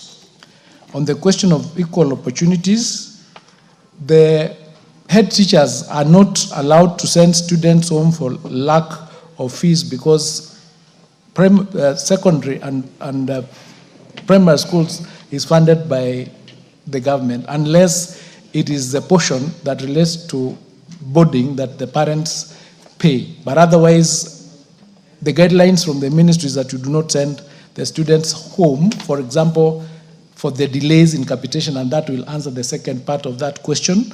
And we had indicated, in fact, last time there was a bit of a delay in the release of capitation, and we did urge the principals and the head teachers not to send the students home, and they obliged. And we normally work very closely with the Ministry of Treasury to ensure that the capitation is released on time. Last September, it was released 2 days before opening, so we did not have that challenge. But in January, there was a bit of a challenge. We had to do it even in installments. For the second term that is coming, we are already engaging with the Treasury, including this morning we had a meeting with Treasury to try and negotiate with them to ensure that we receive the capitation before the schools open. So it is that balancing act that we have to do because of the scarcity of resources to ensure that the money is in school so that there is no hardship for the teachers. It's an understandable challenge, but it's a challenge that is across the board that we are working very, very hard to ensure that maybe going forward it can be resolved. On the issue of the infrastructure relating to the children not having enough either desks or classrooms, this is the normal challenge that the government is facing, and as I said earlier, we are working very closely, including with members of parliament through the CDF. And thank you very much, by the way, members, because some of the institutions I've visited, you've done a very good job in support of our institutions in coming up with classrooms, buying desks, and supporting the students in those areas. So it is something that we are facing as a country, but we work every day to see that that problem is resolved. Thank you. Yes, the next question is on the same subject matter. Why don't I allow the Honorable Simon Kingara to ask it, then we can have more joy riders stretch the matter. It's on the same subject matter, for the convenience of the House. Thank you, Mr. Speaker, sir, for according me this opportunity to ask question number 40 of 2025, directed to the Cabinet Secretary for Education. One, Mr. Speaker, could the Cabinet Secretary explain why Mutuya Primary School in Oiro constituency, despite being duly registered and having its learners onboarded on the NEMIS portal, has not received the free-day secondary education capitation funds allocated to the junior secondary schools? Mr. Speaker, number 2, can the Cabinet Secretary outline the measures being taken to ensure that Mutuya Primary School receives capitation fund to cater for the 242 students registered as junior secondary school learners? Finally, Mr. Speaker, can the Cabinet Secretary provide timelines for the release of the funds to facilitate the smooth operation of the school? Thank you, Mr. Speaker. Thank you. Cabinet Secretary. Thank you, Mr. Speaker. Mr. Speaker, capitation is provided to schools on the basis of NEMIS. Each junior school is required to do a requisition for a NEMIS code and fill in a capitation grant form application. The head teacher of an institution is expected to upload learners and bank accounts details on the NEMIS portal. In the case of Mutuya Primary School, the head teacher had not uploaded the bank account details by the time the capitation bank schedules were generated on the 6th of December 2024. The system could therefore not allocate funds to the institution. The head teacher had a meeting with the ministry officials on the 22nd of January 2025 and was advised on the necessary requirements. Following our guidance, Mr. Speaker, the head teacher has now uploaded all the necessary information about the school and learners on the NEMIS portal. The institution will therefore benefit from the capitation starting from next term. Thank you, Mr. Speaker. I submit. Honorable Simon Kingara. Thank you, CS, for the answer. But my question, noting that this money is to facilitate the school, what will happen that the term has lapsed now? The Honorable Mulanya. Thank you, Mr. Speaker. I want to take a bite on part one of the question, particularly on capitation to junior secondary school. Mr. Speaker, can the minister tell us how much parents are required to pay in terms of school fees? Honorable Mulanya, your question should be asked when the next question is raised. This one deals with the registration on NEMIS.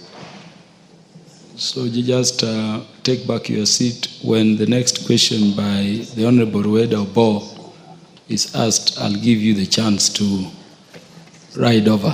Thank you, Mr. Speaker. The Honorable Dr. Wilbur Fosoundo.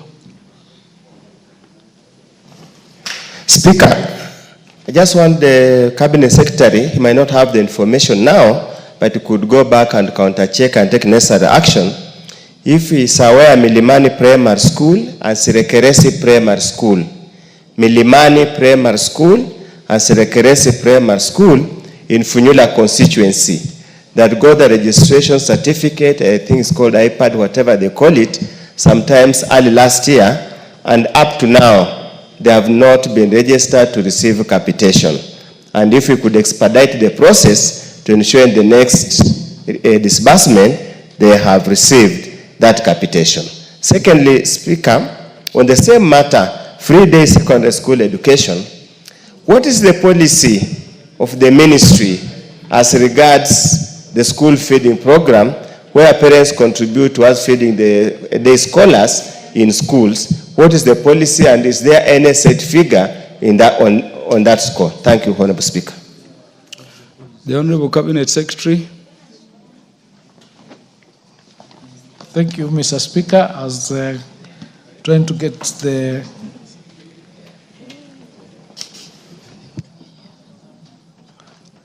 the question on the Milimani school. I don't have that data, I don't have that information. If the honorable member could request the head teacher to write to us directly so that we can have those two head teachers, so that we could understand what the challenge is with respect to them being uploaded, so that we can then deal with it since registration has already taken place. On the school feeding program, the one that you are talking about is the arrangement between parents and the school with respect to day schools where they give money for lunch. There is no specific amount that the government says you need to pay X amount of money. But the policy is whether or not the parents pay for the school fee, that particular portion, the students should never be sent home for lack of that money or that payment of that money. That is the position. Because it's free primary, free secondary, that is an arrangement that is between the school and them, but you cannot send away the children because the parents have not paid for lunch. Thank you. The Member of Parliament for Lamu East, the Honorable Captain Rueda Obo MP, to ask question number 41 of 2025. Thank you. Just a minute, Honorable Rueda. Honorable Simon Kingara, there is a matter not clarified. Yes, Chair. Yes, Chair, Mr. Speaker, sir. I think I was not answered on what will happen because now the money was supposed to have come, the school was going on, there's that deficit. Is there an reimbursement on the same? Cabinet Secretary. Unfortunately, Mr. Speaker, there is no provision for reimbursement because they were not in the system, so it's not possible for us to, they'll have to continue from where it was. I know it might not be fair, but that is the position. Perhaps we will relook at that and see what else we can do under different heads to resolve that particular issue. So, yeah. The Honorable Rueda about to proceed and ask a question. Thank you, Mr. Speaker, for giving me opportunity to ask question 041/2025 to the Cabinet Secretary for Education. Could the Cabinet Secretary, 1, clarify whether secondary school in Lamu East constituency receive capitation for their repair, maintenance, and improvement of facilities in their schools?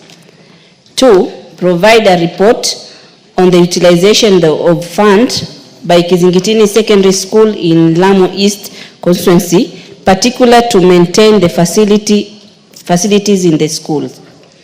3, state the measure taken by the ministry to ensure that maintenance and improvement of the schools property like classroom windows and doors are done with the fund provided by the ministry. Honorable Cabinet Secretary to respond. Thank you, Mr. Speaker. Mr. Speaker, the approved capitation grant for secondary schools is 22,244 per learner. For boarding schools, this amount is supplemented by household contributions that parents pay as boarding fees, also at prescribed rates. The breakdown of this approved amount in terms of unit cost is as follows. Number 1, learning and teaching materials and exams, 4,144. Repair, maintenance and improvement, 5,000. Local travel and transport, administrative costs, electricity, water, conservancy, personal emolument, 9,400. Activity fees, 1,500. Medical and insurance, 2,000. And Simase, 200, making a total of 22,244. And you'll notice the component for repairs, maintenance, and improvement in the 22,244 is 5,000, so it is in there. The actual amount disbursed to schools every academic year, however, depends on the budget allocated by the National Assembly. The unit costs are prorated accordingly. Lamu East has 6 public secondary schools as follows: Pate Girls Secondary School, CU Secondary School, Faza Secondary School, Sheikh Msalamu Secondary School, Kizingitini Secondary School, and Kiunga Secondary School. All the 6 schools receive the free day secondary education funds, which includes the repair, maintenance, and improvement component. Part 2. Kizingitini Secondary School is situated in Kizingitini Village in Faza Division, Lamu East Sub-County. The school is a mixed-day secondary school bordering the Indian Ocean. The school is managed by a board of management led by Mr. Omar Sheyumbe. The day-to-day operations are run by Mr. James Mwema, who is the principal, assisted by Mr. Joel Moki, the deputy principal. In the year 2022-2023, the amount disbursed for infrastructure was 1.4 million. The amount budgeted for infrastructure was 1.4 million. 2023-2024, the budget was 1.5, and 2024-2025 was 1.7, making a total of 4.6. The actual amount received by the school capitation is as follows. 2022-2023, they received 3,965,812. The component for repair, maintenance, and improvement was 1,105,000. In the year 2023-2024, they received 4,559,530. The component for repairs, maintenance, and improvement was 821,750. The year 2024-25, they received 3,381,581. The component for repairs, maintenance, and improvement was 797,250. So the total component for repairs, maintenance, and improvement was 2,224,000 in those 3 years. Thus, the school received a total of 11,912,932 as capitation, from which 2.9 million was to be transferred to the infrastructure account. In addition, The school received 1.5 million from the ministry as a grant for development and Kenya shillings 1,576,440 for CBC classrooms. Thus, the school received a total of 6,440,000 in that material period for infrastructure. However, it has been established that these funds were not utilized for infrastructure improvement alone. Instead, the funds were utilized in operations without the requisite authority from the County Director of Education. The ministry has commissioned a comprehensive investigation into the matter to inform further action. Number 3, the ministry issues guidelines to schools on the utilization of capitation, including the component on repair and maintenance as infrastructure. Through our field officers, county and sub-county directors of education, and internal audit unit, we strive to ensure that the funds are utilized in accordance with the guidelines. Instances of non-compliance are subjected to appropriate remedial action in accordance with the facts of each case. I submit, Mr. Speaker. Does Honorable Rueda Obo confirm the responses are satisfactory? Nashukuru Bwana Spika. Majibu ni mazuri kutoka kwa waziri. Amenipatia information zaidi, lakini kuna masikitiko ni kwamba hiyo pesa kule imekuwa ni kama maintenance, ni kama inategemea tu mbunge. Ndio maana nikaleta hapa. Imekuwa kama kioo cha dirisha, au dirisha ikiharibika kitu kidogo, haifanywi, inangojea paka CDF ije ifanye repair au ifanye renovation. So skuli nyingi sasa imekuwa huwezi kuendelea mengine mbele, wewe unaendelea mengine kujenga, pengine madarasa yanahitajika, labs zinahitajika, lakini huku walimu kama kizingitini. Sahihi shule ina shida na nalaumika mbunge kwa sababu haina madirisha, upepo ni mwingi. Na madirisha yalikuweko. Sasa sisi tutakuwa kitu kidogo kiharibika paka turudi kwa CDF. Mimi nilikuwa naomba wizara iangalie mambo haya kwa sababu inaturegesha nyuma sana. Lakini waziri pia hapo imeonesha, wewe mwenyewe umeona, kizingitini imepata 1.5 grant. Na ambapo kuna shule zingine hapa Kenya tumeona wakipata milioni 100. Kwa hivyo angalia wewe mwenyewe katika hiyo kujibu swali lako, imeonesha hapo udhaifu na sisi vile tunavyonyanyaswa sehemu zetu. Na shule zile ni maskini, huwezi kuzifananisha na shule za town.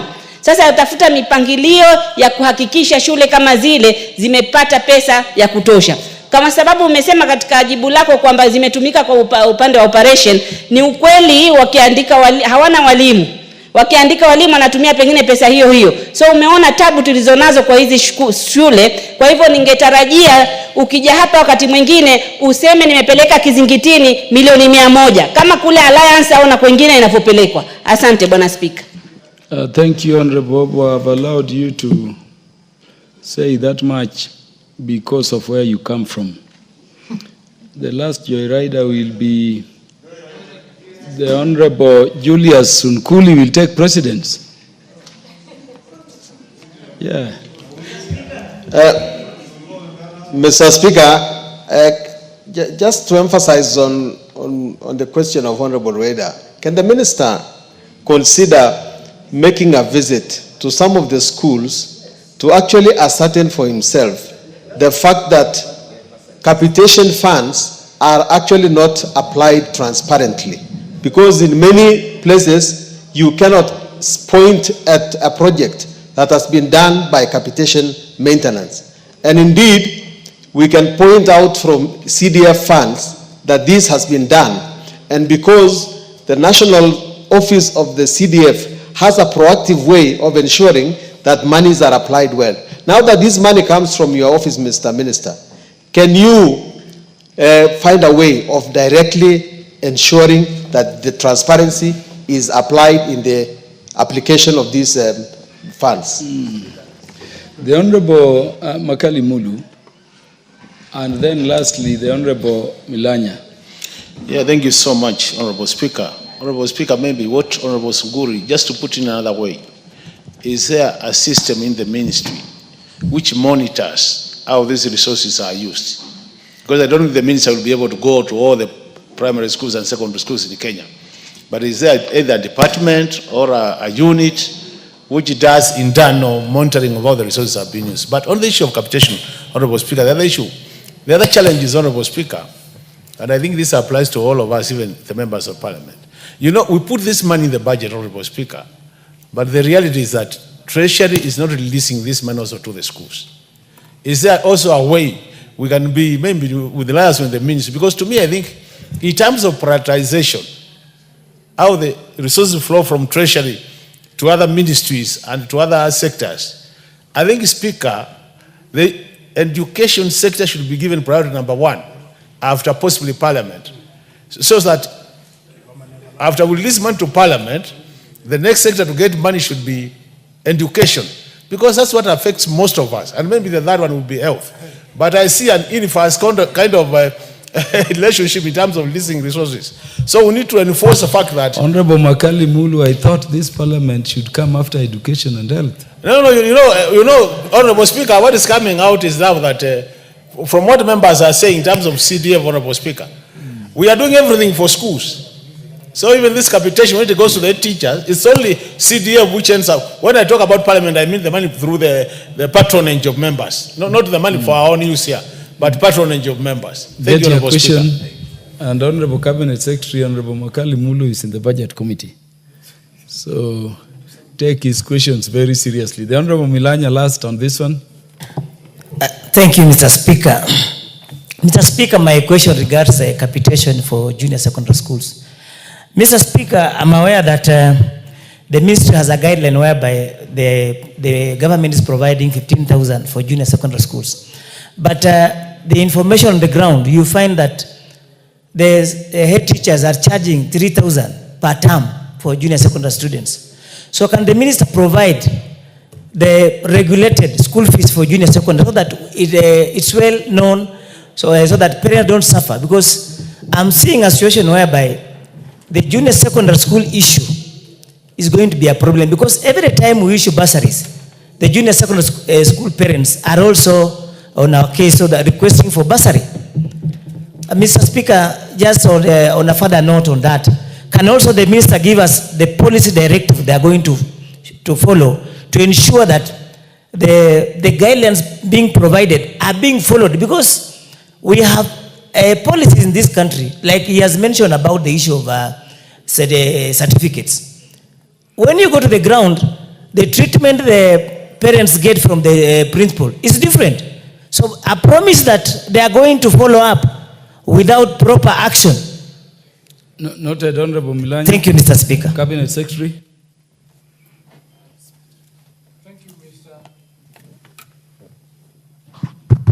Thank you, Mr. Speaker. On the question of the amounts that are given schools in terms of the infrastructure for repairs, where we have indicated that the LAM particular schools are indicated they received 1,500,000, and the Honorable Member was saying there are others that are receiving more. We, as a ministry, would be working towards ensuring that there is a balance and there is equitable distribution of the available resources. And in terms of ensuring that the funds that we release to the schools are utilized for the purpose for which they were released, we have our quality assurance officers and our school audit units that normally audit these funds to ensure that they have been applied. And where we find that they've not been applied properly, action then is taken on a case-per-case basis. The capitation that is given to junior school is around about 15,000, if I'm not wrong, 15,040, 15,740. And there is no requirement for parents to pay more than that, because that is what we normally provide for. So their teachers are not allowed to charge extra levies, and we have policies and we've issued guidelines and we've issued circulars to this effect. Where a head teacher or a principal is found to have flouted and is levying what we are calling illegal levies, then action is taken against them on a case-per-case basis. It's not government policy that they will charge or they would ask for more money. I welcome the suggestion that the education sector budget be given priority and even ring-fenced so that we are able to ensure that we keep our children and our teachers in school and in class. Thank you for that suggestion. Cabinet Secretary, before you sit, this money that goes to schools, what percentage of it, or rather is there a definite percentage which goes towards general repair and maintenance, that in terms of oversight, the members here can help the ministry cross-check when they do their general oversight in their constituencies? Yes, for secondary schools, it's 5,000. Of the money that goes is 5,000 per student that goes for maintenance and repairs for those windows, for whatever is broken. For junior school, it's 4,000 shillings in the 15,000. Honorable members, you now know what to check in terms of your roles under Article 95. The Honorable Chief Romondo is to ask question number 42 of 2025 on behalf of the member of Kaloleni, the Honorable Paul Katana. The ruling I'm giving, even with this notable presence in the House, is that this question has been responded to. Cabinet Secretary, is the question concerning the failure by various schools to issue certificates. Yes, and I think the Cabinet Secretary was very emphatic and clear on that, and action will be taken. The Member of Parliament for Mutembei County, the Honorable Dr. Joyce Osogo Bensuda, to ask question number 43 of 2025.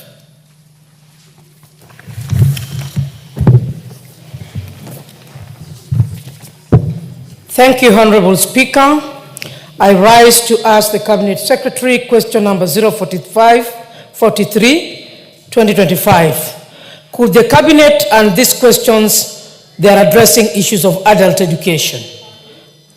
Could the Cabinet Secretary indicate whether there exists adult education institution in the country and provide details on the government's policies regarding adult education, including its operational framework and accessibility by marginalized communities? Roman 2, state how many teachers in the country are trained and specialized in adult education, including measures put in place by the ministry to enhance their capacity. Roman 3 outlines steps taken by the government to sensitize and encourage potential students to enroll in adult education program. My 3 questions are based on bottom-up economy, digital transformation, and also students, teenage mothers drop out from school. Adult education should be taken up seriously. Thank you, Honorable Speaker.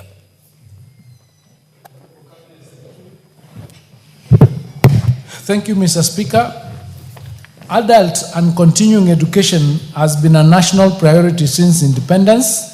Literacy is essential for sustainable development. Article 43(1)(f) of the Constitution guarantees every person the right to education.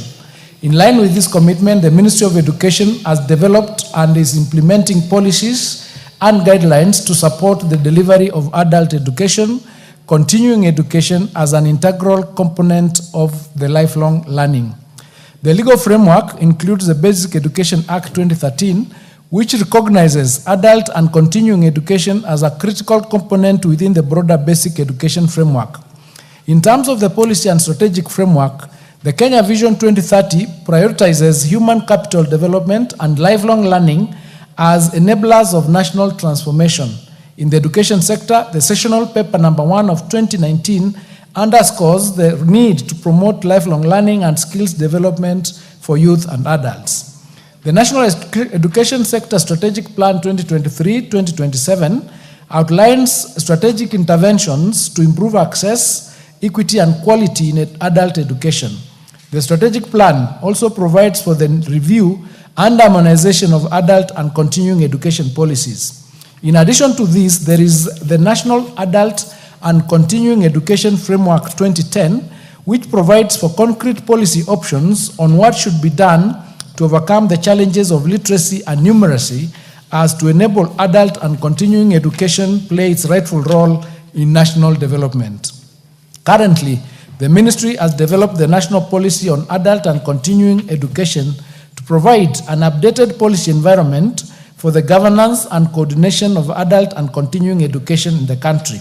At the ministry level, Mr. Speaker, the implementation of the adult and continuing education is coordinated under the Directorate of Adult and Continuing Education within the State Department of Basic Education. The operational framework includes the following. 1, community-based learning centers. These are centers that serve as key delivery points for literacy, numeracy, and lifelong skills training, especially in rural and informal settlements. The Kenya Institute of Curriculum Development has also developed curricula tailored for adult learners, while the Kenya National Examinations Council administers proficiency assessments and certification.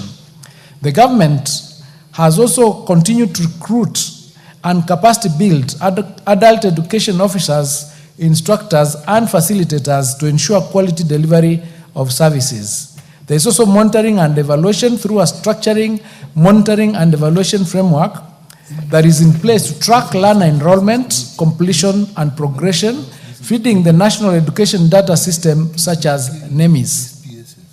The government has prioritized the inclusion of marginalized and underserved populations in adult and continuing education programming.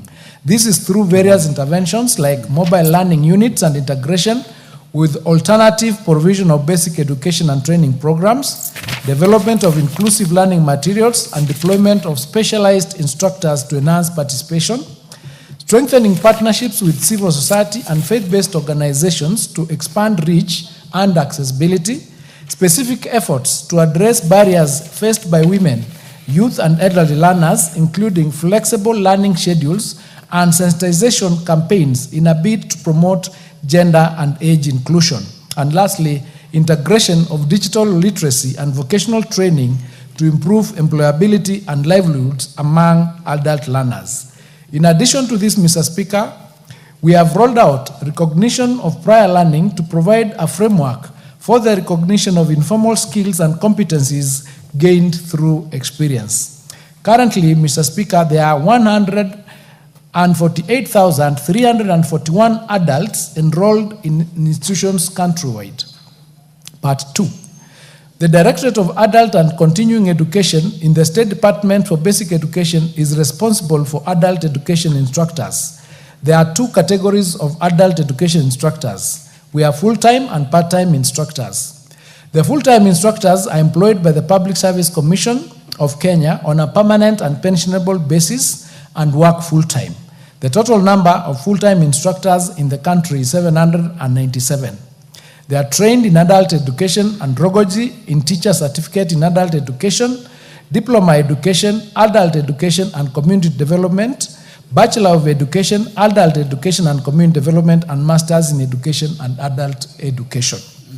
The part-time instructors are engaged by the government on a voluntary and temporary basis.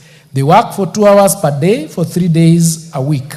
They are paid a token of appreciation called honorarium for the work done for 10 months in a year. Funds for payment of honoraria for these instructors are channeled through the county directors of education. To enhance the capacity of the instructors, the Directorate regularly conducts in-service training. The Ministry also approves courses for those who wish to undertake further studies. The instructors are encouraged to undertake self-sponsored short promotional courses. Part 3. In order to encourage potential students to enroll for adult education programs, the Directorate undertakes various activities such as the International Literacy Day, held annually in September in all the 47 counties, the Learners Week, held a day to the International Literacy Day, community mobilization drives through public barazas, publicity through print and electronic media, and advocacy and through established community learning centers, known as community libraries, which cater for lifelong learning.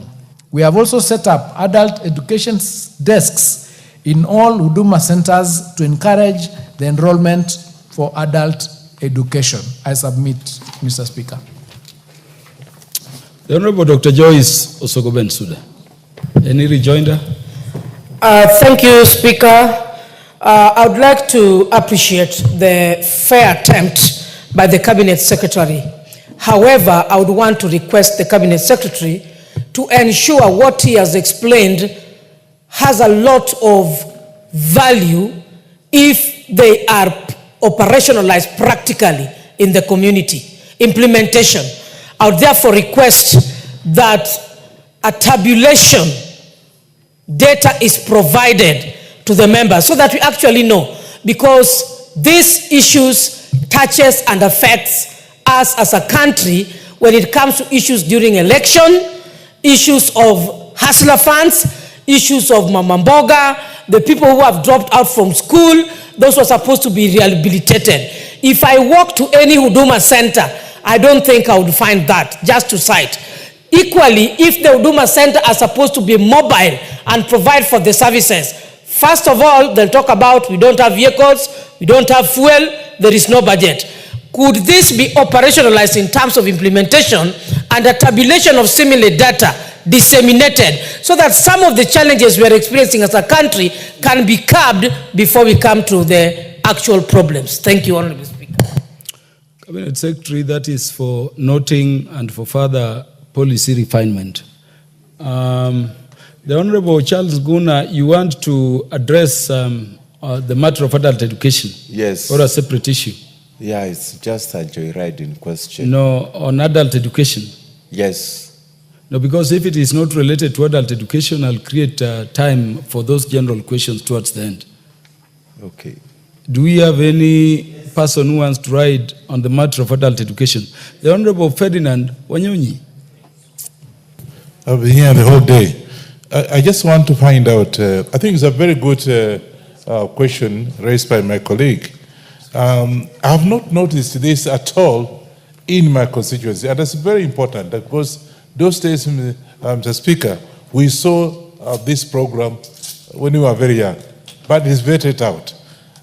How do I know, for example, that my constituency in my county is there? Because I've not seen that at all. So it's very important, and so we can be able to see if it's twice a week, we should be able to know, and at which places. I've not seen that in my constituency. The Honorable Cabinet Secretary, any further or additional policy guidelines you want to issue or clarify on the matter? Mr. Speaker, I'm well guided that we need to provide the data so that we can show where the centers in these constituencies on these 148,000 that we've indicated that are already in the program, so that we can then work from there. So we'll provide that data to the House so that it can be distributed for all the constituencies. And we take it positively that we need to work on the implementation of the program. And I agree with Mheshimiwa Honorable Ferdinand that when we were young, we could see it. Nowadays, because perhaps we have improved a lot, we do not see it as much because we concentrate on these others, but we'll give it some more publicity so that it can be seen and we can raise it where it's supposed to be. Thank you. Thank you, Cabinet Secretary. The member for Nakuru County, the Honorable Lisa Chelule, to ask question number 045 of 2025.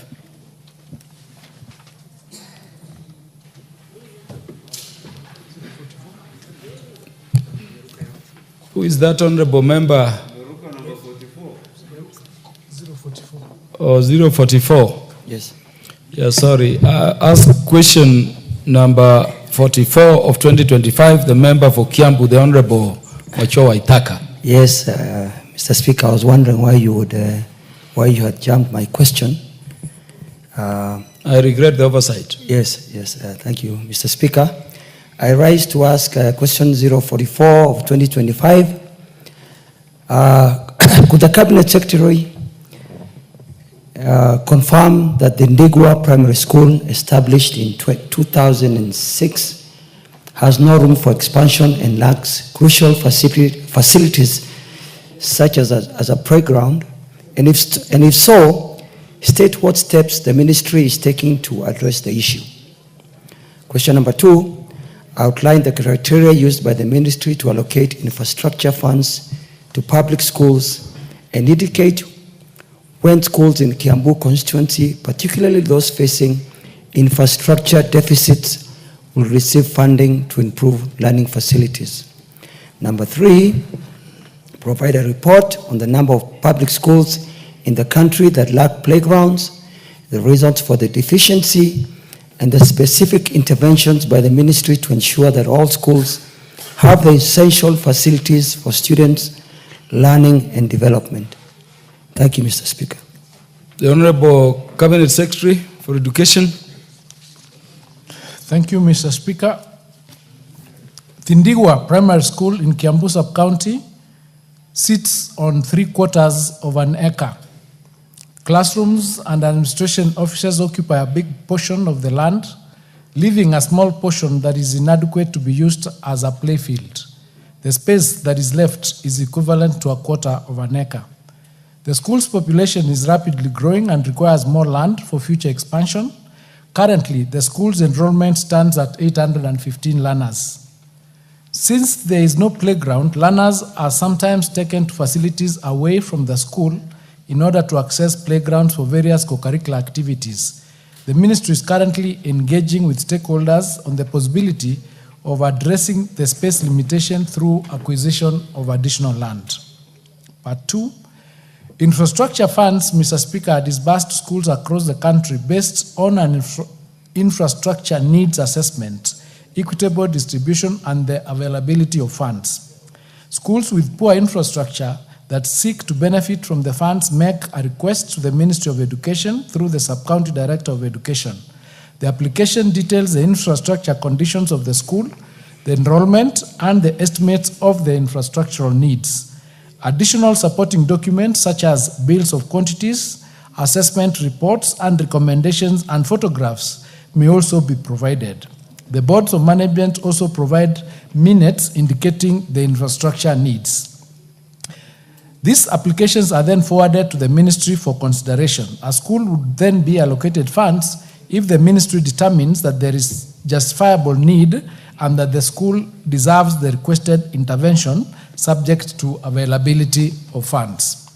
In determining the allocation of funds, the ministry seeks to ensure that the resources are equitably distributed, noting the different levels of school infrastructure development and enrollment in the various parts of the country. Other than the foregoing criteria, some schools are funded under the Emergency Response Fund if they have been befallen by calamities. Such schools may make an appropriate application for consideration, or they may be identified by the ministry through its field officers. Projects in schools that are funded under the Infrastructure Improvement and Emergency Fund have to be fully completed. Refunding can only be provided if the school writes through the Sub-County Director of Education to ascertain the state and stage of completion of such projects. This ensures there are no stalled projects and that there is value for money. We wish to indicate, however, that for the last 2 financial years, the ministry has not received any pool funds to support schools applying for infrastructural grants. Mr. Speaker, the ministry also provides infrastructure grants based on the public participation projects as decided by the constituency stakeholders and scheduled in the budget printouts by the National Treasury. In the financial year 2024-2025, for example, Nachu Primary School in Kiambu has been allocated Kenya shillings 5 million. Part 3, Mr. Speaker, the preliminary report on the number of public schools in the country that lack playground is provided in appendix number 3. And we have provided that appendix. Perhaps the clerk would provide to the members. The interventions that have been undertaken vary on the circumstances of each school. Generally, schools in densely populated urban areas lack space for expansion.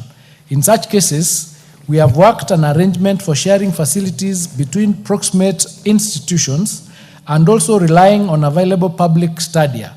In rural areas and areas that still have land for expansion available, we are exploring support from partners, especially the National Government Constituency Development Fund, to support the acquisition of additional land In the meantime, the affected schools share facilities with adjacent institutions or rely on available public amenities. I submit.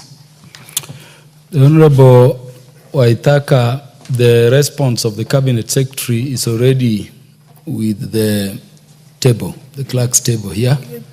You can get it and pursue in detail those recommendations. Do you have any further clarifications you need? Yes, yes, Mr. Speaker. The CS has said that there are plans to see what can be done to get the school more facilities. I would like to inform the CS that just across the school, there is 1 acre available, and the landowner there is willing to sell the land. So I think the CS can start there. Honorable Waitaka. Yes. I told you to pick the response in hard copy of the PS to your question from the clerk's office here, or from the table. Yes. In that response, if I heard the CS clearly, he has stated what steps you need to take. Yes. As an institution or as a representative, if you have to get the kind of benefit you are seeking. It is not just that there is land, but the CS has guided on what further steps ought to be made and with what officers, so that interventions, if it were to come from the ministry, is made. Would that be satisfactory? Well guided. Well guided. Thank you. The Honorable Basil Turaid. Thank you, Mr. Speaker, and thank you to the CS for a very comprehensive response to several questions. My question is to tell us the criteria used to disburse funds for JSS classrooms, because you can find some schools got 29 JSS classrooms while others got 64. So what criteria do you use to disburse these funds? Thank you. The Honorable Dr. James Nyikal, your intended question relates to the matter of purchase of additional parcels of land for schools with inadequate land. About issues relating to schools. No, schools is very general. It is. I want a joyrider. Yes, the Honorable Dr. James Nyikal, let us hear you. Mr. Speaker, I've been sitting here, and most of the questions are relating to individual issues in schools, except probably the last one that is coming. And then it begs the question, how is it that people have to come to as high as Parliament and the Minister to ask for questions that are relating to management of individual schools? What is the monitoring mechanism and the inspection system that would bring these issues to the attention of the ministry so that these are solved, or get them solved at a lower level? We can't have the minister coming here to address individual school issues. Policy issues related to that, it earlier said, and it's related to that, he earlier said that in terms of certificates, there are processes and so on. This Sunday, I'll be in Seme, and I'm sure there are people I told that we are looking at this matter, and I'm lucky the minister's here. What am I going to tell the parents that come that their certificates of their kids have been held? Practical issues that I go, if you go to this person, you will get it done. Because I think that is what people are looking at. Thank you. The Honorable Nyikal, I don't think Parliament sits in vain. The Cabinet Secretaries are given this platform so that most of these policy positions on critical things like certificates can be spoken from Parliament to the nation as they watch. I think we need to direct the people we represent as members of Parliament whose certificates are held to approach the institutions holding them. And if there is a problem, we need to have the understanding that the ministry is devolved we have sub-county education officers, we have county education officers. Let that complaint be taken down there for action. But I don't think we should be in our right place as members of parliament, honorable members, to be the ones, raising doubt as to whether the policy directives given will be enforced or otherwise. Ours is to ensure it is enforced and to assist the ministry to also pursue, the sanctions proffered. The Honorable Cabinet Secretary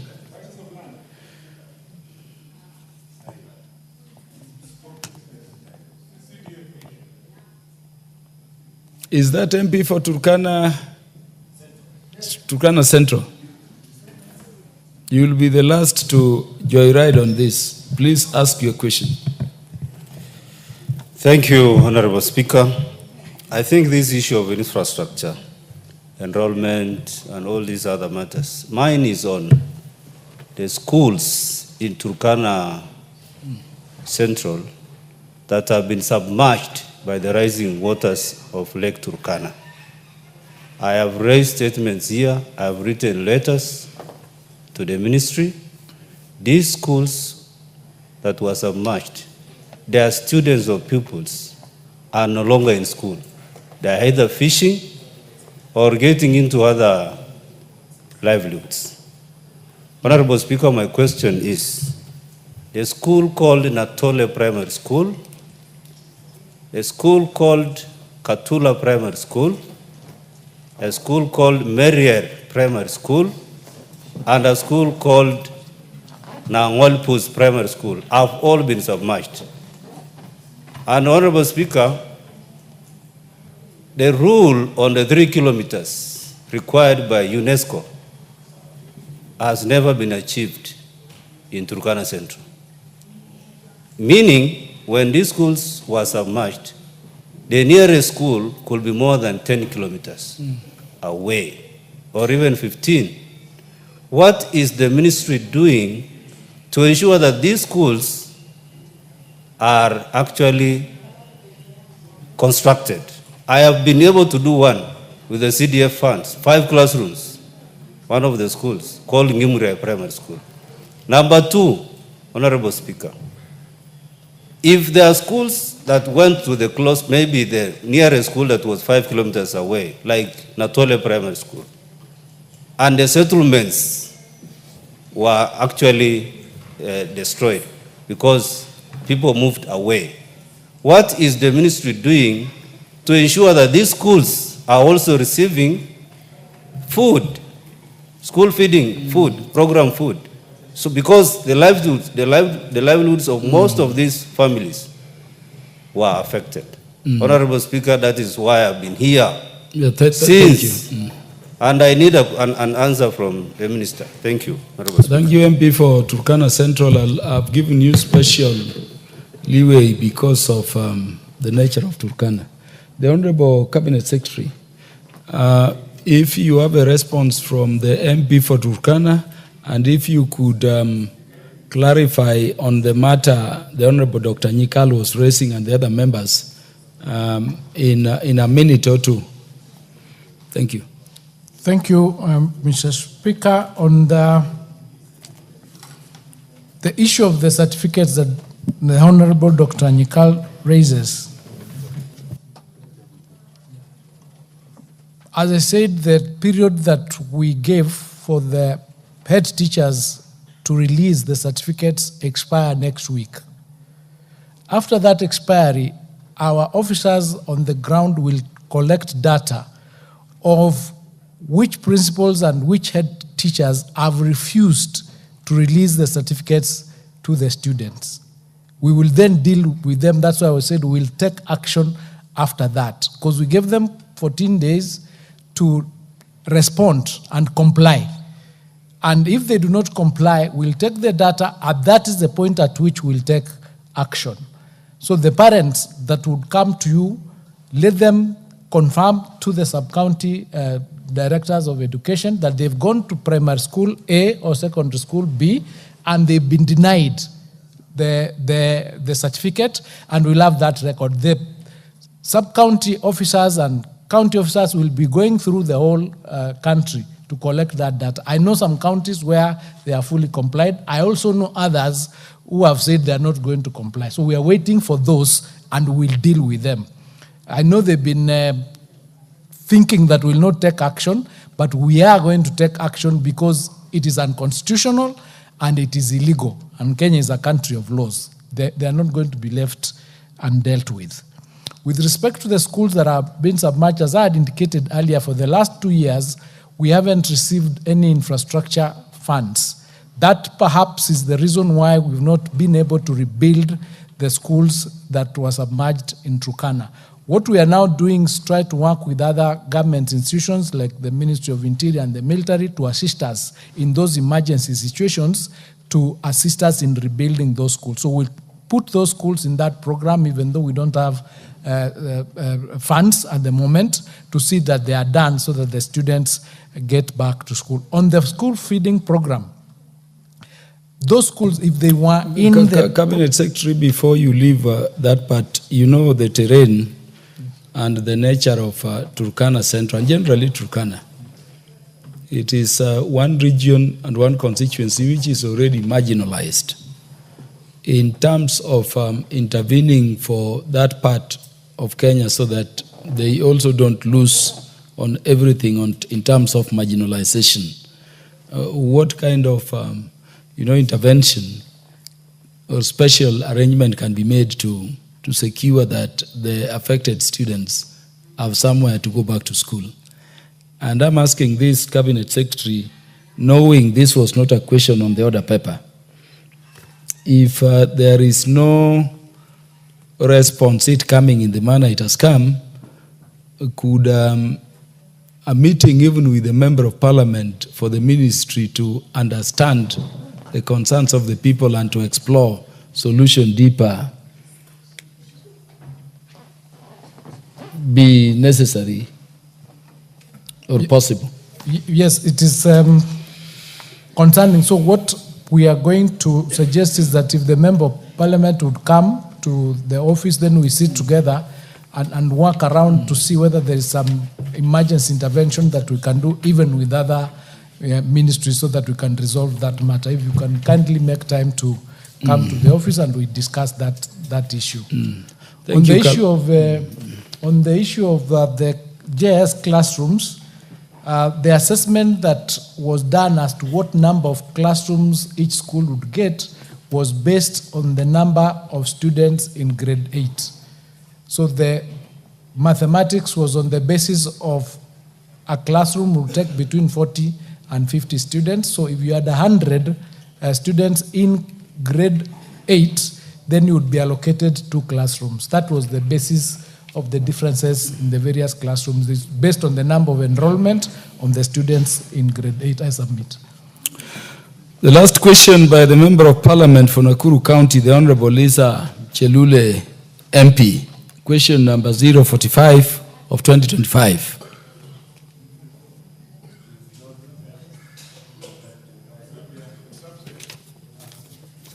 This is a very sensitive question. Cabinet Secretary, did you have a written response to this particular question? Yes. I'm asking this for the reason that we host a special school somewhere in my constituency, and this is very pertinent. I have a written answer. If you want, I can go through it. I would request that if you have a written response, the member being absent, we request that a copy of your response, Cabinet Secretary, be dropped with the clerk. And let that copy, clerical team, be delivered to the member and all members who are interested under the standing orders. We'll do that, Mr. Speaker, and thank you. Yeah, thank you. We are at the end of questions. Was there a statement by Honorable?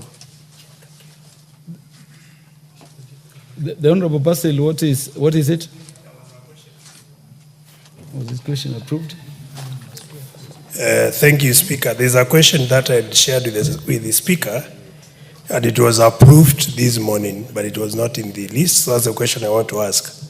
So could the CS explain why TSC altered or delayed further payments for the retired teachers? I'm talking about 6,000 retirees who retired between 1997 and 2007, whose computations remain pending despite the High Court's ruling on October 17th, 2019 in Judicial Review Application number 18 of 2012, which clarified their entitlement to pension and gratitude based on negotiated salary increments and published in Gazette Notice number 534 of 1997, and despite the reported disbursement of Kenya shillings 16.08 billion to 22,022 retired teachers by May 2023.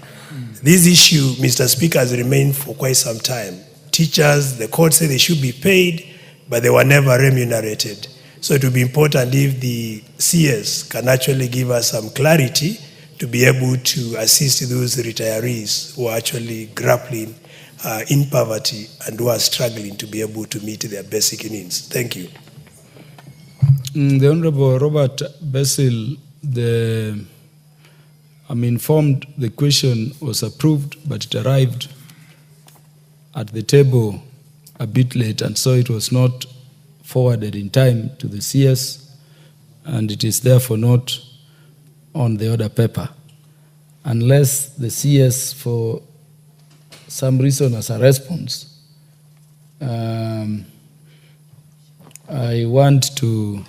Do you have a response? What I could suggest is that we'll receive the question, we'll do a written answer, and then through the relevant committee, it can be submitted to the honorable member. Yes, so thank you. So Honorable Robert Basil, let that question already approved go through the normal processes. The arrangements will be made for the Cabinet Secretary to be back to the House in good time to respond before those Kenyans affected are so adversely affected. Honorable members, there is a statement. The Honorable Jane Kagiri. You hear a statement? Yes, Honorable Speaker. Honorable Speaker, pursuant to the provisions of Standing Order 44 2C, I rise to request for a statement from the Honorable Jane Kagiri. I thought your statement concerned the Cabinet Secretary for Education. Honorable members, because of the other pending businesses, we have to transact.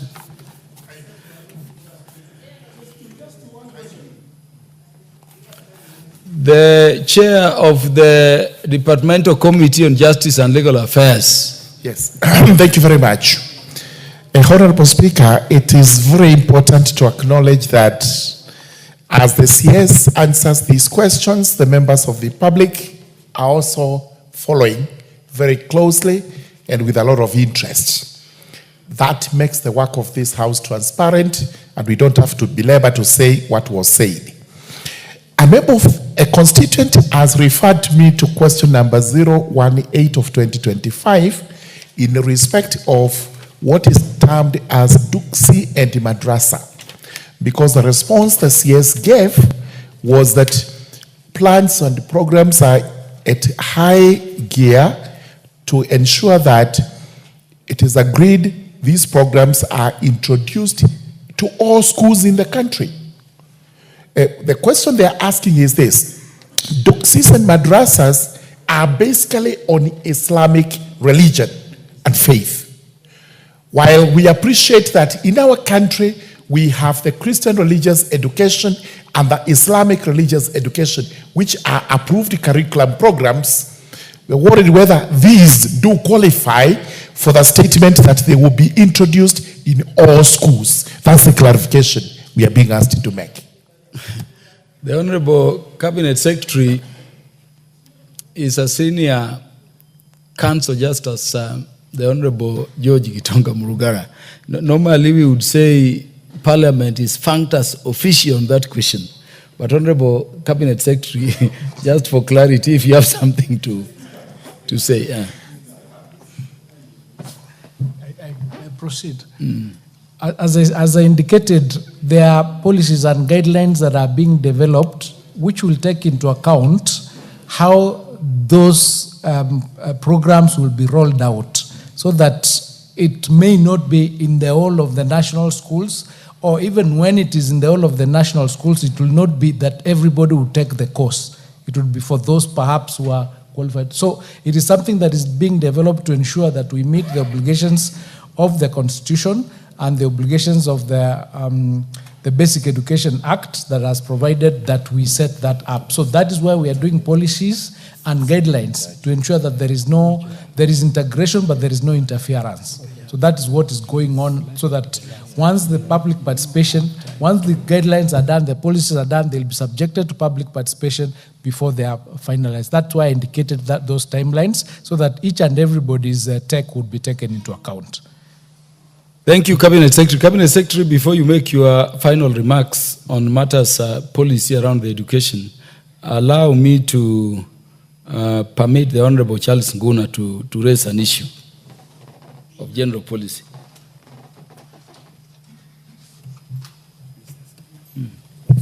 Thank you, Mr. Speaker. Mr. Speaker, 15 constituencies committed 10 million financial year 2023-2024 to construct technical institutes, TVETs. And these projects have stalled in most of the constituencies. What is the ministry doing to ensure that their commitment they wrote to us, that they have completed this project, including the Mwingi West Technical Institute, which we actually contributed 10 million, and you've not provided the money you committed to provide? Thank you, Mr. Speaker. The Honorable Mawade, what is the matter? Thank you, Mr. Speaker. My question to the CS of Education is, your predecessor had promised to purchase a piece of land in Imaradaima for TVET. I just wanted to ask you, what are we doing, or rather, what will you do in order to be able to purchase that piece of land that previously belonged to KPLC and in Imaradaima to construct a TVET? The Honorable Wilberforce Oundo. Thank you, Honorable Speaker. As the CS was answering a question, I received a request here to ask, and I do so on behalf of my constituents who say, hello, Mheshimiwa, please help ask about localization of teachers. Some of us are still localized in faraway counties. Please, I am reading verbatim as a people's representative. The Honorable Sigei.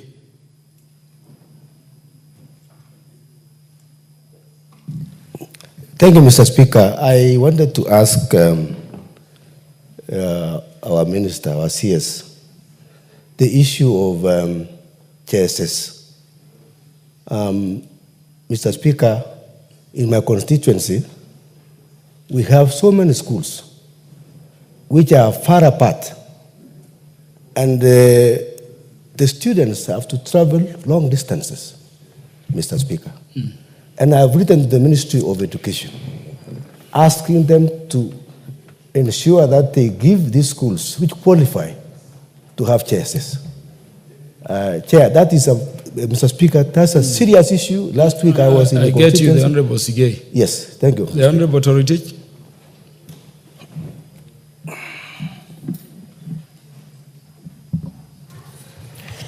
Thank you, Honorable Speaker. Honorable Speaker, I wish to ask the CS whether is aware that projects funded under the SECIP program, that is Secondary Education Quality Improvement Projects, have been riddled with corruption. Honorable Speaker, I don't know whether the CS knows that those projects funded under SECIP, some have been abandoned, some have not taken off, and some projects actually have collapsed midway. Honorable Speaker, this is a serious fraud that I hope the CS is aware that the SECI program in this country is under threat. Thank you. The Honorable Cabinet Secretary, make your final remarks to the House. Those questions which have been asked lately, for which you have responses, please let us have the responses. If they would require a more substantive response in future, please indicate so, but then make your final remarks that we can discharge you.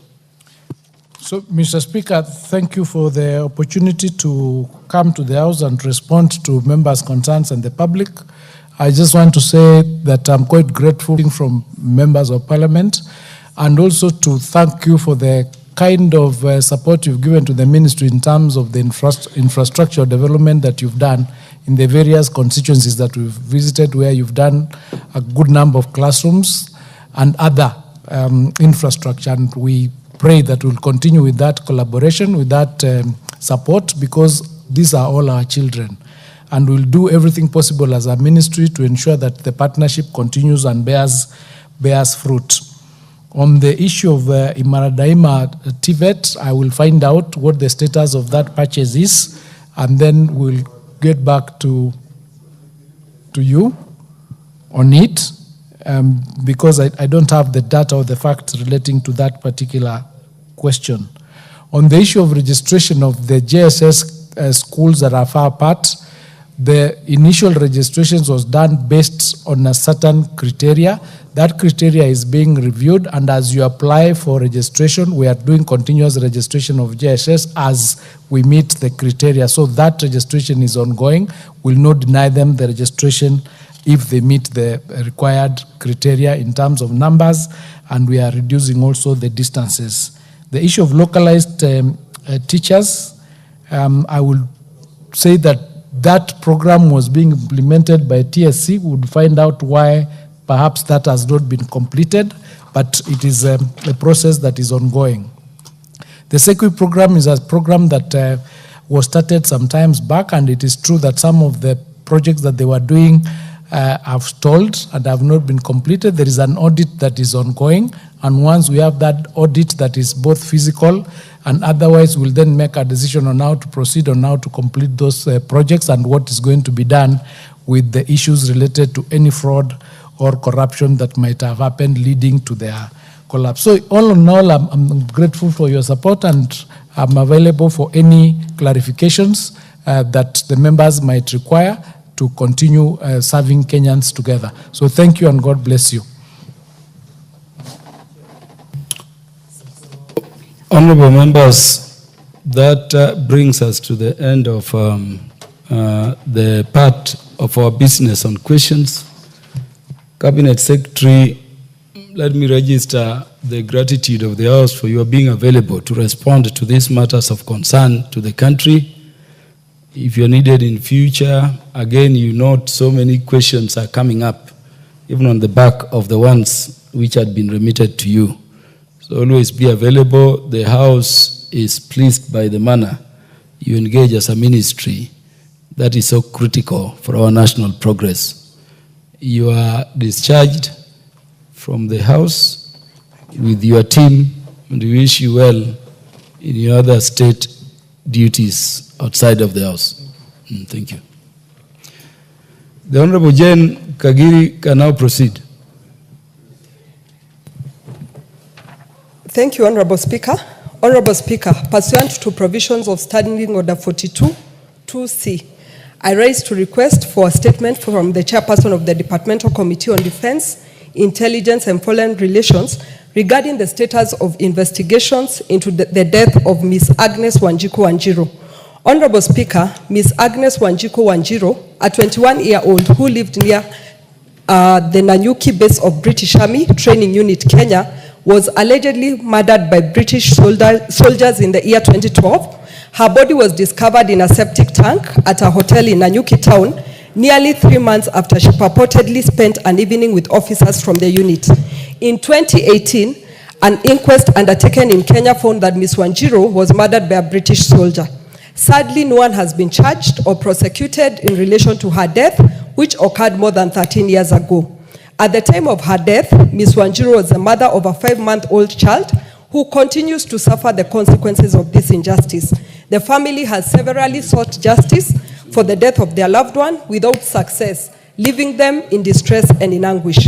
Honorable Speaker, in 2024, the Departmental Committee on Defense, Intelligence and Foreign Relations conducted an inquiry into the operations of Batuk in Kenya, including the death of Ms. Wanjiku. However, the report on the inquiry has never been tabled in this House. Honorable Speaker, it is against this background that I request for a statement from the chairperson of the Departmental Committee on Defense, Intelligence and Foreign Relations on the following. A report on the status of investigations into the tragic death of Ms. Agnes Wanjiku, who was allegedly murdered in 2012 by a British soldier attached to the British Army Training Unit in Kenya. Number 2, steps taken by the Ministry of Defense to expedite the arrest, extradition, and prosecution of the suspect. Number 3, the measures put in place by the government to ensure that justice is served, including compensation to the family, and an indication on when the report of the committee on the inquiry will be tabled for consideration by the House. I thank you, Honorable Speaker.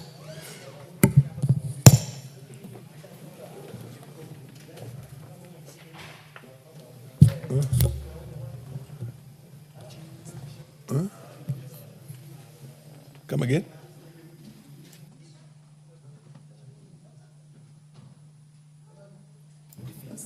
Where is the chair on defense and foreign relations? I thought, And there is no, whip is not here, leader of the, you're the deputy. Yes, is it on the same issue? Yes, it's on the same issue. You want to fortify that? Yes. Or you are doing it on behalf of the committee? Yeah, I'm doing it on behalf of the committee. What are you, the vice chair? I'm a member, I'm a ranking member. Okay. This is... okay. I thought you were going to raise issues also because similar issues have also happened on the Samburu side and all that. No. Anyway, proceed. Yeah, Honorable Speaker, this is a matter that has been before the committee. Yes. And we've actually done some inquiries, public inquiries on that matter. Mm-hmm. And various agencies have come before us, so it's a matter that is still live in the committee. But the question is well received, and we'll give the member a substantive reply in probably 2 weeks. In 2 weeks' time. Okay, the chair so directs that you have that answer in exactly 2 weeks' time from today.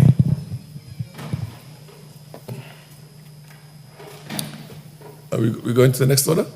Yeah, next order. Order number 10, the Anti-Money Laundering and Combating of Terrorism Financing Laws Amendment Bill, National Assembly Bill number 5 of 2025, second reading, resumption of debate. The Honorable Kaluma, you had order. Honorable Murugara. Thank you, Honorable Speaker. Honorable Speaker, when we last adjourned on this particular motion, I was making the point that some matters are too serious to be left to regulations. And I was saying that where the delegated legislation authority is being vested by this House anywhere, particularly where penalties are being proposed at up to 10 years, up to 10 or 20 million, it is so grave it is not a misdemeanor. Preferably it should be within the body of an act of parliament. And where that is not so, Honorable Speaker, such penalties could be prescribed in regulations, but those regulations should not just be tabled in this House for purposes of noting or approval by the Committee on Delegated Legislation, but must be debated by this House and the approval of the House duly signified.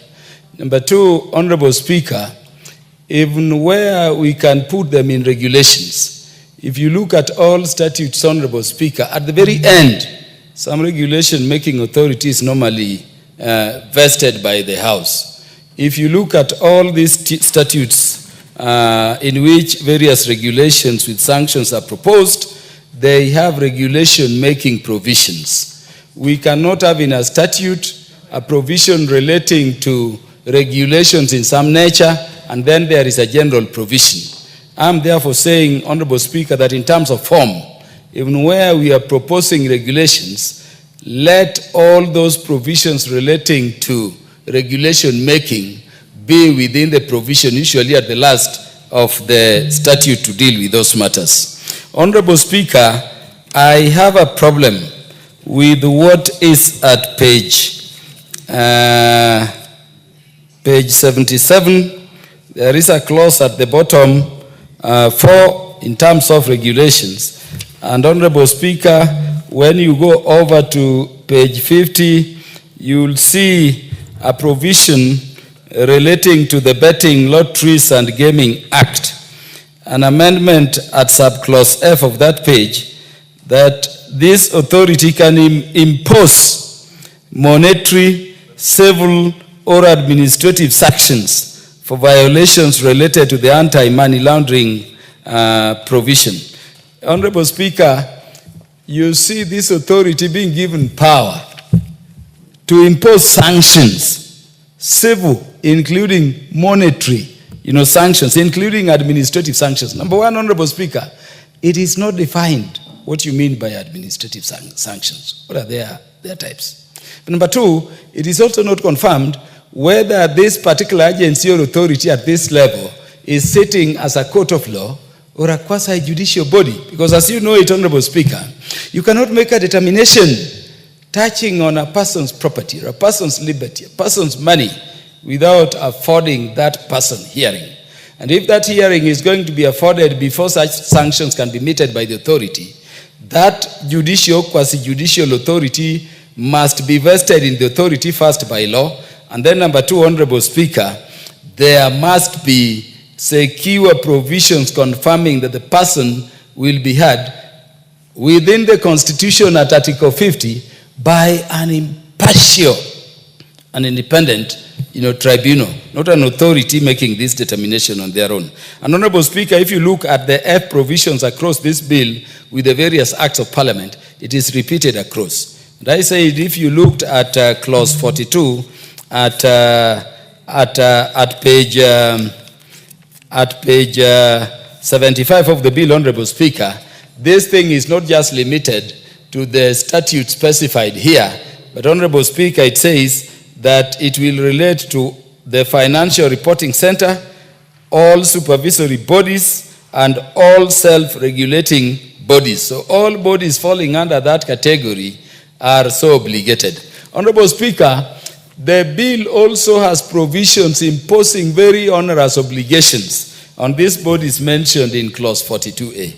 In fact, let me tell the House that if you looked at the body of accountants, the body of certified public secretaries, and the other bodies not specifically mentioned but captured within clause 42A, like the Law Society of Kenya, essentially these bodies will be doing nothing, Honorable Speaker, other than peeping around behind members to see whether they comply. And remember, if they don't, Honorable Speaker, according to this act, then they will necessarily be sanctioned even as the regulatory bodies. So that one needs to be looked at very keenly. Honorable Speaker, there is the provision relating to across the various acts, that whatever authority we are talking about, Honorable Speaker, will take such action as is necessary to supervise and to enforce compliance by reporting institutions. Honorable Speaker, this is very serious to me. Honorable Speaker, where you have a situation where you are saying a body can sanction any Kenyan for acts as serious as terrorism, for acts as serious as money laundering. You give him an additional 5 minutes. Yes. Honorable Speaker, where you have a body is in a situation where it is being empowered to take such action. Remember, this is a matter of terrorism. Honorable Murugara and my friends have defended people who have been wrongly accused for terrorism before. Honorable Speaker, there is a time we had some mosque for which people fundraised somewhere, I think in Eastleigh down here. And there was a gentleman called Babatunde Taiwo, appointed by the United Nations to sit somewhere in this country to have a report on terrorism in the Horn of Africa. That gentleman used to sit somewhere at Westgate here. And I'm telling you this from experience. Anybody you had a grievance with, you just needed to approach that guy where he was taking coffee at Westgate, you give him money, and those people were mentioned. I got people mentioned and blamed to be the coordinators of terrorism in the Horn of Africa, people who cannot even hold a firearm. People had known for very long. And Honorable Speaker, if we didn't intervene, I can tell you, those for whom we didn't intervene disappeared, and it has never been known where they went to date. The emphasis I'm making, Honorable Speaker, is that when we have a law dealing with a serious matter of money laundering, the serious matter of terrorism, let us be careful to ensure that it is so specific, it is so restricted in terms of enforcement, there is no much discretion left on enforcers, so that we don't have a situation where for personal grievances, for political grievances, for whatever reason a person will just come, you've taken money to circle like parliamentary circle, and they say that is money that was being laundered without evidence, and then they guillotine you. So I'm requesting for circumspection on laws of this nature. And then because of that, Honorable Speaker, I wanted to say that there are provisions and provisions here. Look at, Honorable Speaker, the very last provision relating to PBOs. And I know any lawyer, including my good friends serving this House in the Justice and Legal Affairs Committee, will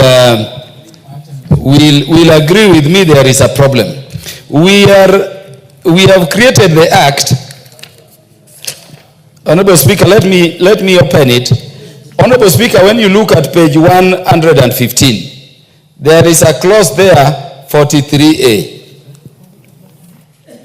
And let me draw the attention of the members to it. It says, the authority, this will be the PBOA authority, shall have powers to oversight and monitor public benefit organizations that are at risk of terrorism financing, and in particular, listen to A, periodically identify organizations that are likely to be at risk of terrorist financing and abuse.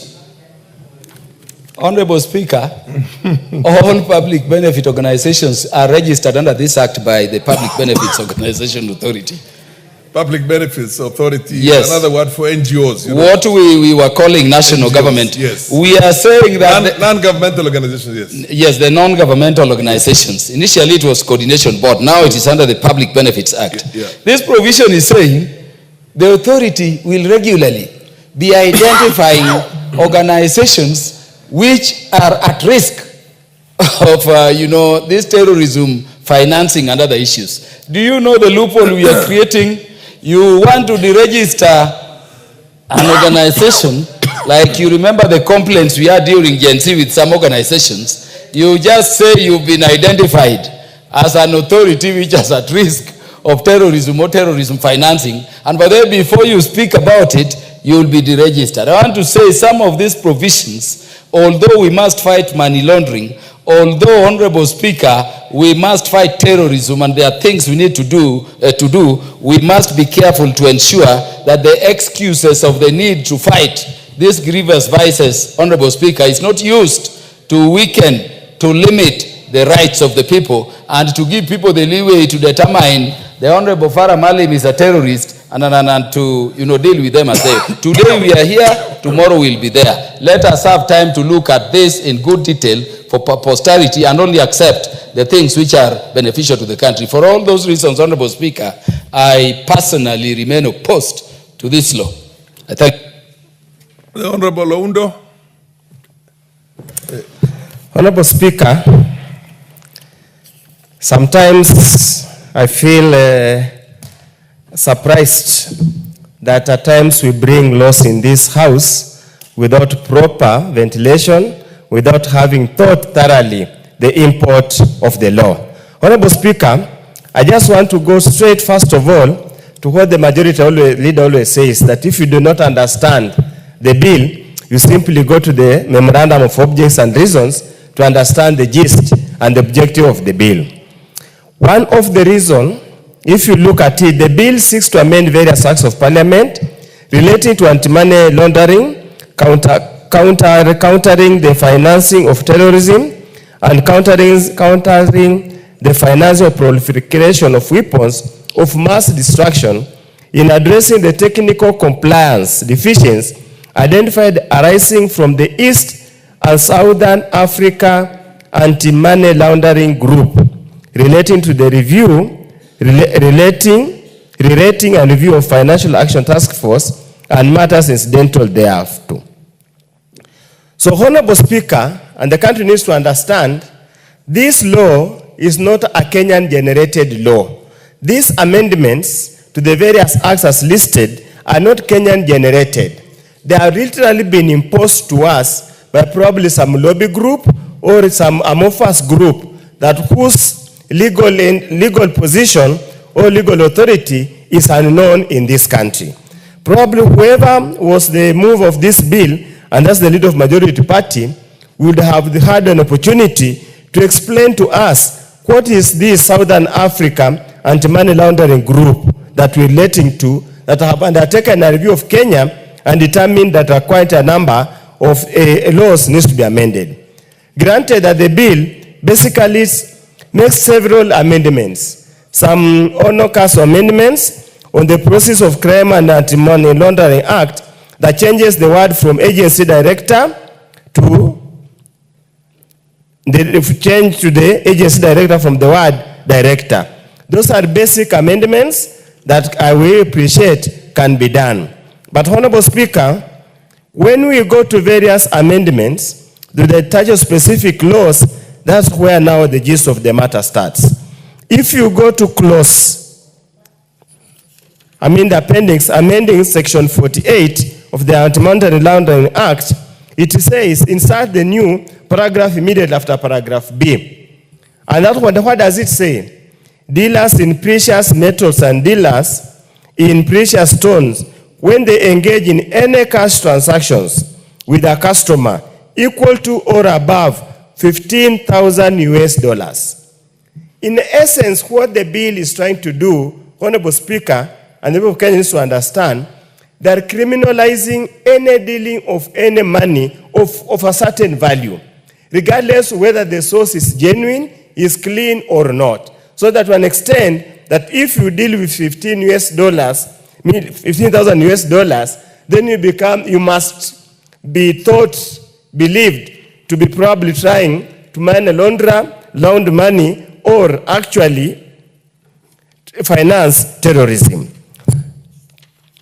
Honorable Speaker, again, when you go to the various acts, and I want to hear the speaker, when he mentioned about the NGOs that we used to know then, now the public benefits organizations. Honorable Speaker, this bill, I can tell the Kenyans wherever you are, is going to kill the NGOs. The Americans, Trump has killed the NGOs. This bill is going to bury the NGOs. Literally, because there was a guy who used to be in charge of some NGO registration, some guy, when he doesn't like you, for political vendetta, he can say the NGO you are running is an NGO meant to finance terrorism and undertake those kind of actions. Indeed, Honorable Speaker, I want to urge, Honorable Speaker, again, terrorism is an ever-moving target. Terrorism is never a fixed target. We have used terrorism as a platform to harass, intimidate, and literally defranchise very many people, very many communities in this country. You again bring another law that makes it practically impossible that even if I had 100,000 bob in my pocket, or Parliament gives me money, I take that money to the circle or support any group, any village, we are literally saying we are finished. So I want to ask the mover of the bill, that we need to make adequate efforts to relook at it, subject to adequate public participation. And I hope the report they have presented has addressed these fears that we are addressing here. At least as we have a platform to articulate the issues here, there are very many silent Kenyans outside there that really needs to be addressed and taken to speed to be told exactly what's the import of this bill. What is the mischief in this amendment bill? What's the mischief? What is it trying to cure that the current laws cannot cure? Granted that there are changes to director, to such kind of things, those are basic ones that can be done, but any change to the substantive other bills, and the bills we are being changed are quite a number, asset recovery, so many other things that requires literally thorough interrogation and enough time to ventilate on it. Thank you, Honorable Speaker. On that remark, I have adequate sufficient reservation about this bill. And I do believe even when it comes to the committee of the whole House, we might make far-reaching amendments that the spirit of the bill is lost. So probably it might be important for the House leadership to go and reflect, either withdraw it so that we draft it properly, or allow it to water it to nothing without achieving what you intended to achieve. Thank you, Honorable Speaker. The Chair, National Assembly Departmental Committee on Finance and National Planning. I thank you, Honorable Speaker. Thank you for the opportunity, Honorable Speaker, to contribute to this very important debate on the Anti-Money Laundering and Combating of Terrorism Financing Laws, Amendment Bill of 2025, National Assembly Bill number 5 of 2025. Honorable Speaker, at the heart of this bill lies a fundamental truth that the integrity of our financial system is inseparable from our national security, our economic competitiveness, and our global reputation. Honorable Speaker, this is just your routine legislative proposal. It is a strategic response to an international call to action. We are debating this bill today, Honorable Speaker, because Kenya is currently on the Financial Action Task Force grey list, and that unless we act, Honorable Speaker, with urgency, the consequences could be severe and long-lasting. Why does this bill matter, Honorable Speaker? It is important to understand the different levels of the Financial Action Task Force, what's called FATF listing, and their implications. There are two main lists. You're either on the grey lists or on the black lists. The grey lists, officially known as the jurisdiction under increased monitoring, includes countries like now Kenya, that has strategic deficiencies in their anti-money laundering and counter-terrorism financing, but they have formally committed to resolving them within agreed timelines.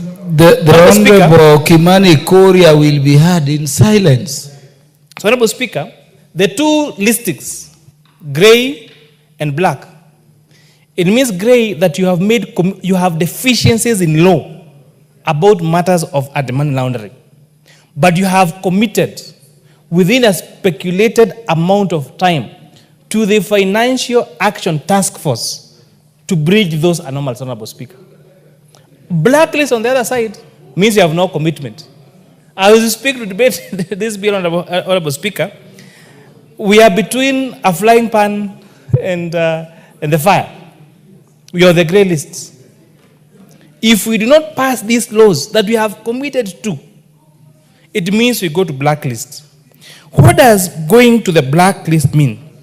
It means as a country, you have agreed to become a haven for financial flows on terrorism, on what we call counter-proliferation, which means financing for mass destruction weapons. So, Honorable Speaker, as we debate this matter, let us remember those two things. We are either on the grey lists or the black lists. We are on the grey list because we have a commitment that there are laws that are deficiencies in this country that we need to pass. And if we don't, Honorable Speaker, we go to the black list. and we join countries like Iran and North Korea, Honorable Speaker. Do you want to be Iran and North Korea as a country of the Republic of Kenya?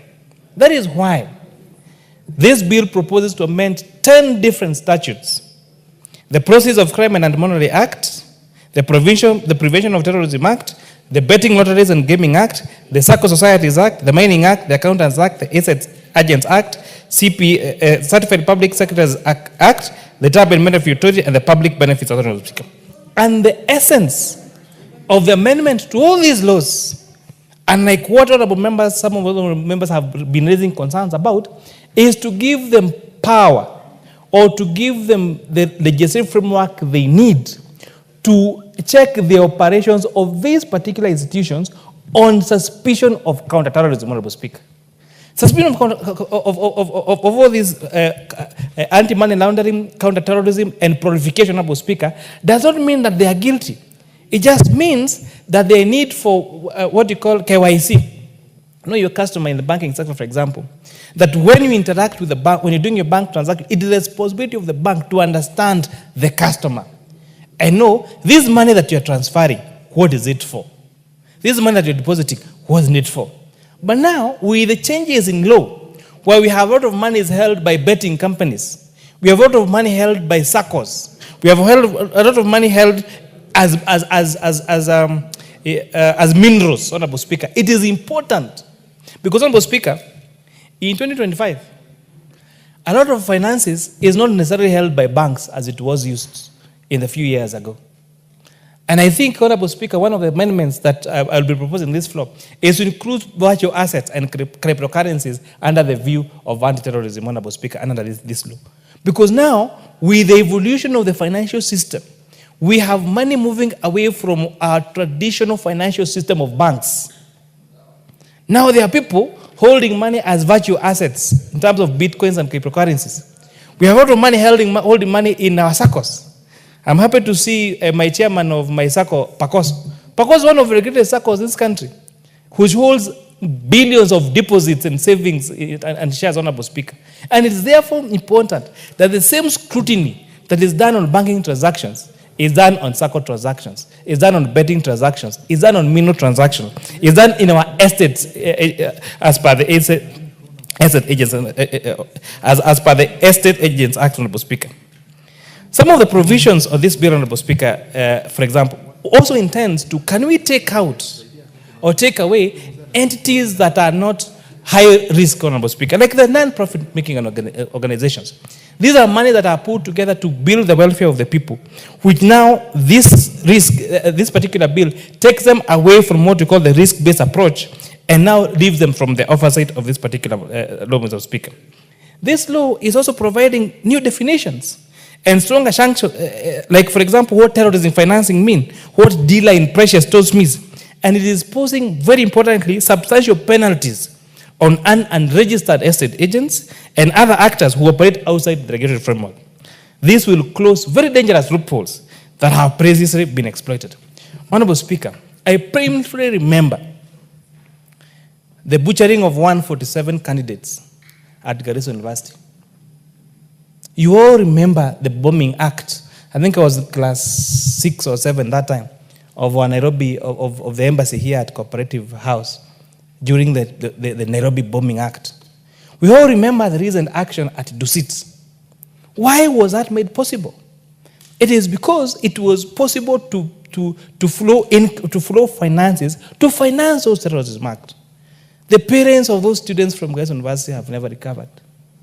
Their lives were lost. Lives of very young Kenyans at that particular time, Honorable Speaker. This law, Honorable Speaker, will ensure. What is out of order, Honorable? Is the Honorable Kimani, whom I have a lot of respect for, right in insinuating that there was money laundering that was used to finance those things? Can he give us the information on that? Because we really want to know what was the money laundering, what was the source, where it went through for the people to execute what happened in Garissa, in Dusit, in the one that happened in whatever it is, where those money went through, and give us the trail of the money and who has been arrested in that process. That's a point of order he's supposed to respond to. The Honorable Kimani Kuria. Honorable Speaker, I thank our substantive speakers panel for this information. The matters of anti-money laundering, or what you call terrorism attack, has scientifically 3 perspectives: anti-money laundering, proliferation, and terrorism acts. Yes, that difficult word. And that is a fact. There is a financial, for you to, let's speak, honestly speaking, for you to take bombs to Garissa University, you must be someone very powerful in some way. There are finances involved because those bombs must cost money. So, how do you take those bombs to that place? I want to be informed by my senior, yes. Honorable Kimani, you want to be informed? I'd like to be informed by my seniors. Yeah, the Honorable Farah Malin. I'll inform you. You need less than $2,000 to do any act of terrorism. Just buy an AK-47, which you can find in the 4 corners of this country, and sufficient bullets for you to go out there, and a few grenades here and there. If you look at the names of the people who are responsible, by the way, including who was responsible for this, and you find out his own background, they were coming from very humble families. The one who was responsible for Garissa was a university student whose father was a civil servant, and the father kept on telling the system, arrest my son, arrest my son. And eventually, they were able to perform what they performed using very rudimentary things. And the process that was employed to find out what was the source, nothing substantive was found. Tell me that you're going to have a system whereby somebody who is, because he's jealous of my wealth, I have got 3-4 buildings here, you can go out there and say, that money is from a money laundering. That was the money that was supposed to be for the Molo constituency, and the Honorable Kimani is the one who misappropriated it. That money is from proceeds of money laundering. He's trying to clean up what he stole from the constituency. So basically what we're saying is that you better give us concrete things. Don't just bandy these words of terrorism and money laundering. Give us information. You are a finance person, for us to be able to understand and believe what you're telling us. Thank you, Honorable Farah Malin. In fact, Honorable members, I want you to give Honorable Kuria Kimani time. Remember, I directed that I want him to be heard in silence because of the deep understanding he has on these issues. Honorable Kuria Kimani. Thank you. To be honest, Honorable Speaker, the Honorable Member is right. I have more information on finance than I have on terrorism. But I can relate from best practice. You know what they're saying? And let me reiterate my earlier points. For every of these attacks, with the $2,000, there's money involved. And you could talk about the $2,000 for buying an AK-47, and you could talk about the United States September 11 attack. That the volume of that transaction was way bigger, because for you to... yeah. I think I need protection from from the Honorable Mary. But just proceed. Members will not debate away from the debate. He'll have his chance.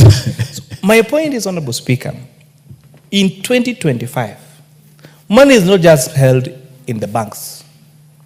It is held in SACCOs, it is held in virtual assets, it is held in estates, and it is important that the same conditionalities, the same scrutiny, the same know your customer measures that we put in our banking system, we do on all these others where money is being stored in 2025.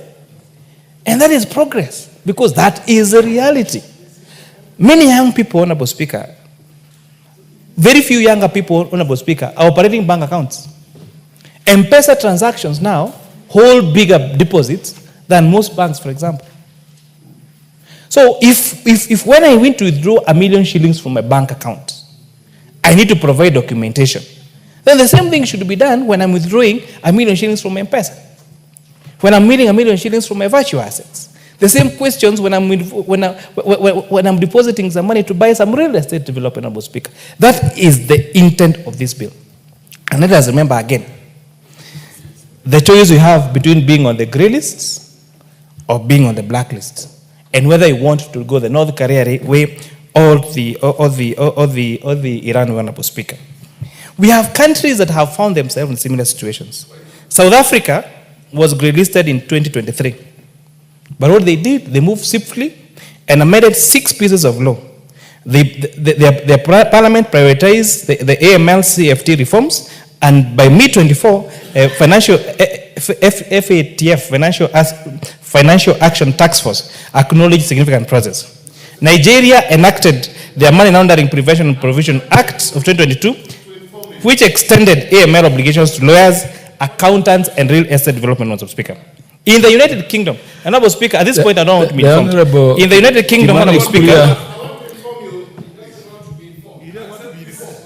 the Honorable Omar Mwinyi, are you on a point of order or a point of information?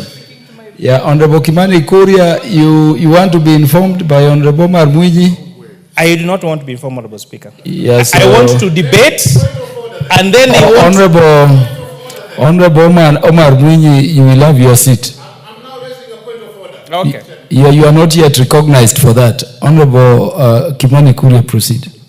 Thank you very much. In the United Kingdom, estate agents and art dealers are required to conduct customer due diligence and report suspicious transactions to the National Crime Agency.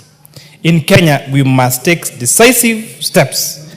We cannot have a weak link to the global fight against financial crime. Honorable Speaker, I would like to congratulate the committee for doing public participation. When I reading the report, I saw memoranda that received from 15 detailed, they received from, I picked 15 detailed, well-thought memoranda from the Financial Reporting Center, from the Central Bank of Kenya, from the Law Society of Kenya, from my institute, the Institute of Certified Public Accountants of Kenya, from Transparency International, and from the Office of the Director of Public Prosecution. And actually, honorable members, most of all those entities agreed with the merits on the bill, but they were recommending far-reaching amendments that would have changed that were far away from the intent of the bill, Honorable Speaker. And the committee graciously said they will consider that for future legislation, Honorable Speaker. As I conclude, the burden is on us as a National Assembly. We need to send a clear message that Kenya is committed to protecting its financial system, that we honor our international commitments, and that we will not allow criminal networks to flourish unchecked. We must oppose this bill because FATF demands it. Not because FATF demands it, but because our national interests demands it. This is protecting our banks, our pensions, our investments, and our ability to trade and engage with the rest of the world, Honorable Speaker. This bill is not just about compliance. It is about giving confidence to the rest of the world that we are a country that enhances governance, financial integrity, and national standing, Honorable Speaker. And I finish. I think it is very important to reiterate what the impact of blacklisting would be if we don't move if we move from grey list to blacklist, Honorable Speaker. It means our financial transactions across banks will all go through extra scrutiny.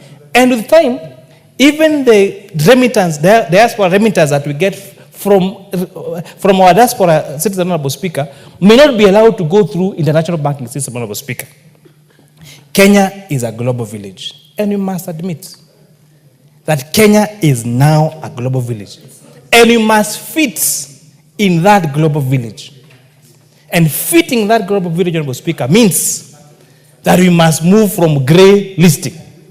And if you don't, we go to blacklist and we go the way of North Korea and Iran, Honorable Speaker. And with that, I beg to support. And thank you, Honorable Speaker. Honorable Kimani, just before you sit, it is always very beneficial to hear from you. I don't know whether you have the bill. You see, like on public benefits organization, it says that the authority shall periodically identify organizations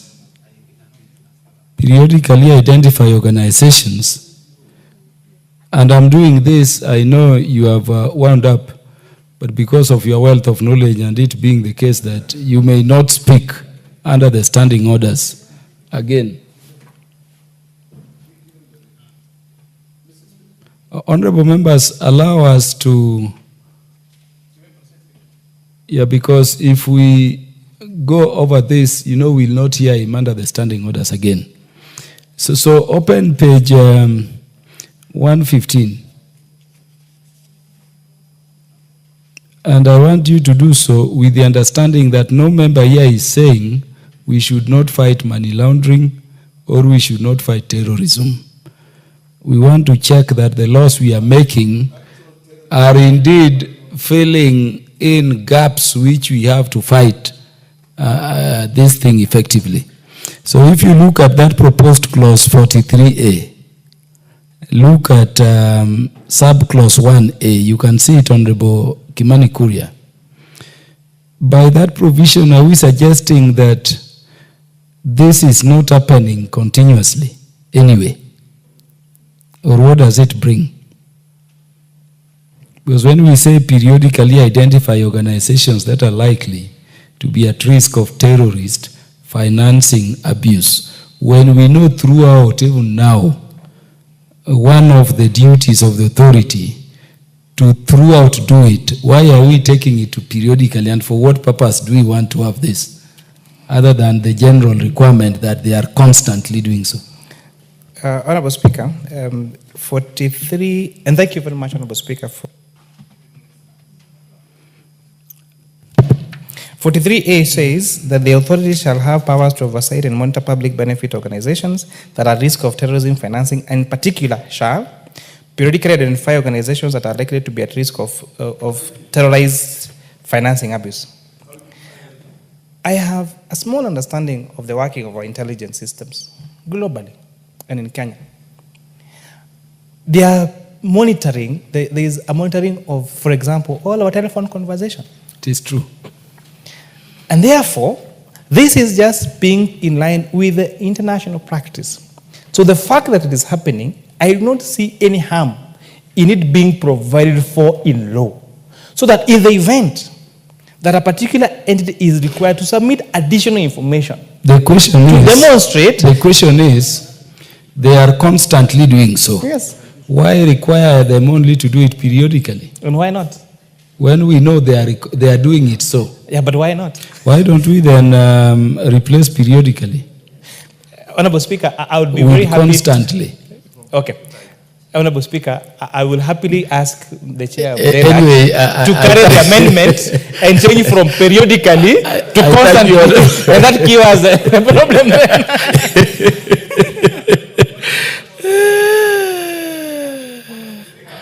Yeah. No. I'm coming. To constantly raise a point of order when you are not recognized is itself disorderly conduct. Yes, so be recognized first. Honorable Murugara, as you say something, I want you to, in addition, open page 97. Actually 96. When you open page 96, this is in respect of SACCO societies, huh? Yes. So if the authority here can impose monetary, civil, or administrative sanctions for violations related, what are these administrative sanctions? Thank you. And will there be a hearing? If so, under what provision? I start with the first one, the use of the word periodically, which I think is all the same whether we say constantly, or we say from time to time, or we say whichever words we use, all of it is periodical. It may be daily, it may be monthly, it may be whatever. So I don't think there is any harm with the semantics of periodical. Yes. It purely places an obligation. From time to time, there is detection. And remember, this is a very complicated topic we are dealing with on terrorism. So many actors are involved. But whenever suspicion is raised, it is called flagging. You have to flag that entity and then you proceed from there. This is what we are trying to do. And especially now that this obligation is not in the main act. It is not provided for. This is why we have provided it in this particular act. So once the organization is identified, what do you do with the identification? The law requires you to make a report to the relevant center so that we know what happens. Now, there is jittery about imposition of monetary, civil, or administrative sanctions, but what I have in mind here, this is anti-money laundering. This is in respect of the Benefits Authority, the SACCO societies. These are people who receive money. What we are doing here is making a provision that if money is received and it is suspected to be money being laundered, they can take action immediately by ensuring that the money is safeguarded, interim, as the rest of the action is taken by either the ARA or the finance center. But there must be an interim measure of protecting the money, which is purely administrative. This is what is being provided for. It is not a question of your rights being deprived quickly, because if you don't do it anyway, it will happen what happened to one of the banks here. Money came from wherever it came from. There was an order of injunction restraining the money from being withdrawn. One judge lifted it, and in less than 10 minutes, the money was actually gone, because that is the work of money laundering. It is once you are detected or you believe you're being detected, you move the money as quickly as you deposited it. This is why we are making a provision that in the interim, we have some reasons to preserve the money so that we can move on to establish whether it's proceeds of money laundering.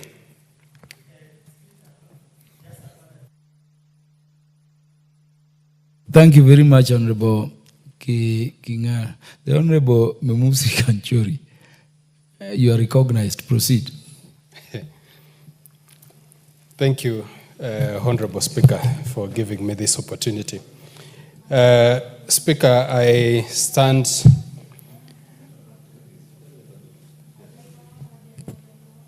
Honorable Speaker, I stand to support this amendment bill on the fact that it seeks to see loopholes in 10 potential areas that can be used or have been used for money laundering. And Speaker, just allow me to briefly explain to the House reasons why Kenya is in the grey list. We are in the grey list, Honorable Speaker, one, because of weak counter of financing terrorism regulatory laws. Two, we have weak AML supervisory and regulatory laws. Three, we have weak risk-based supervisory by supervisors and regulators due to lack of adequate regulatory framework. As we speak, Honorable Speaker, these are just a few areas why we are on the grey list. As we speak, Honorable Speaker, our neighbors in Tanzania are putting measures such as this to get out of the grey list. Honorable Speaker, there are no laws that stand alone. Every law is anchored on the Constitution. Issues that have been raised here, that people will be condemned and heard, Mr. Speaker, is a lie. The Constitution provides for administrative justice. Our banks right now require for you to declare any source of money that is above 1 million shillings. I do not see why these regulations are being taken like people would be condemned if they bring in amounts that they just need to explain. Honorable Speaker, what I want my colleagues to look at is the bigger picture. The economy of this country depends on good laws to be passed. Anti-money laundering laws are laws that will bring in investors to this country. Honorable Speaker, this House is a representative of people. We must look at the security of our people, Honorable Speaker. As much as we are alarmed when we talk about financing of terrorism, terrorism, Honorable Speaker, is financed by money laundering. With those few, Honorable Speaker, I support.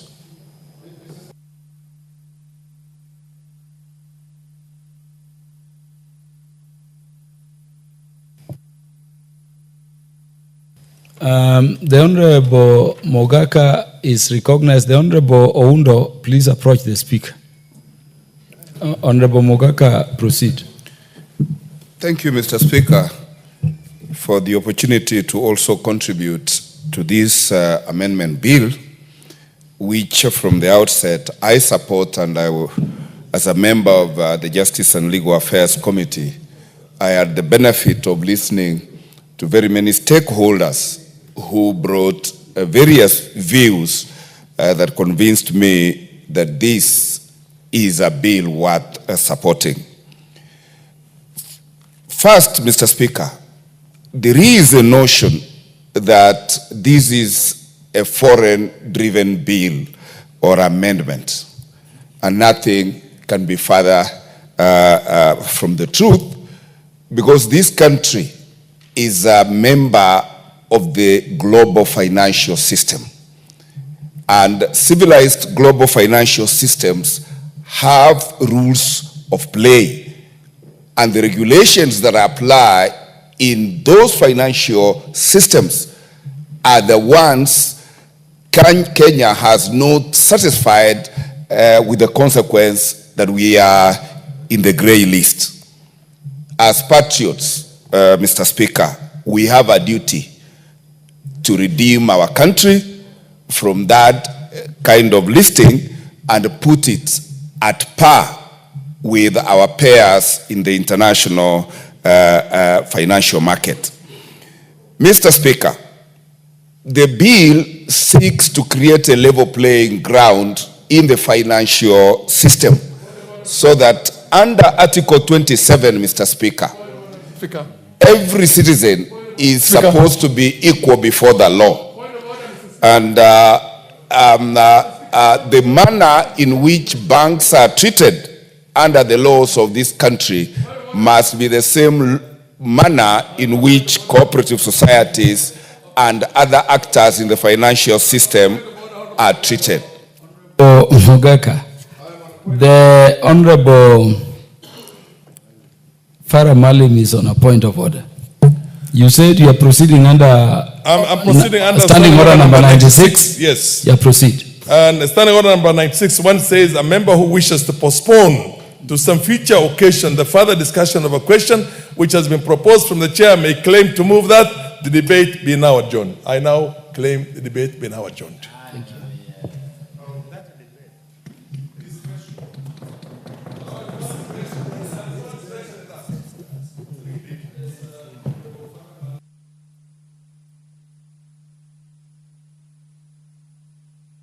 Honorable Zamzam to second. I second Honorable Farah Maalim that we adjourn this debate to another date.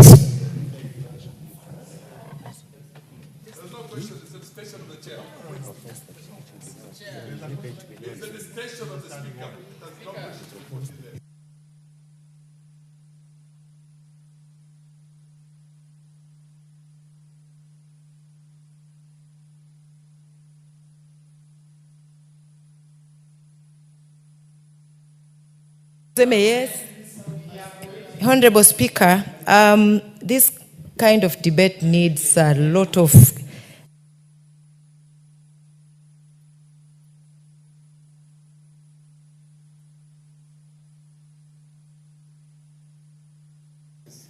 Honorable members, I'm the one presiding over the House. Okay? All these interventions are for the good of the proceedings of the House.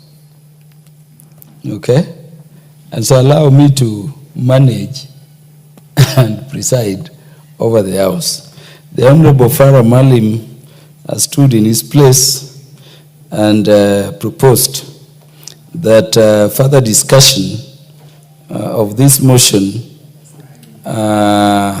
be now adjourned to a future date.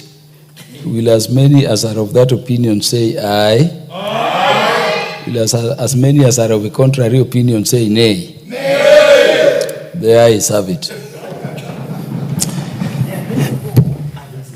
Next order. Next order.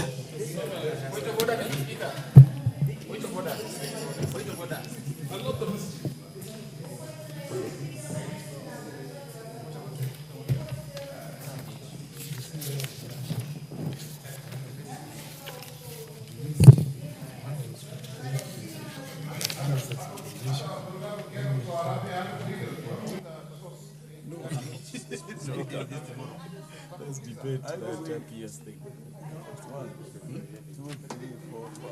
Where is order number 11? 6, 7. Let me tell you what.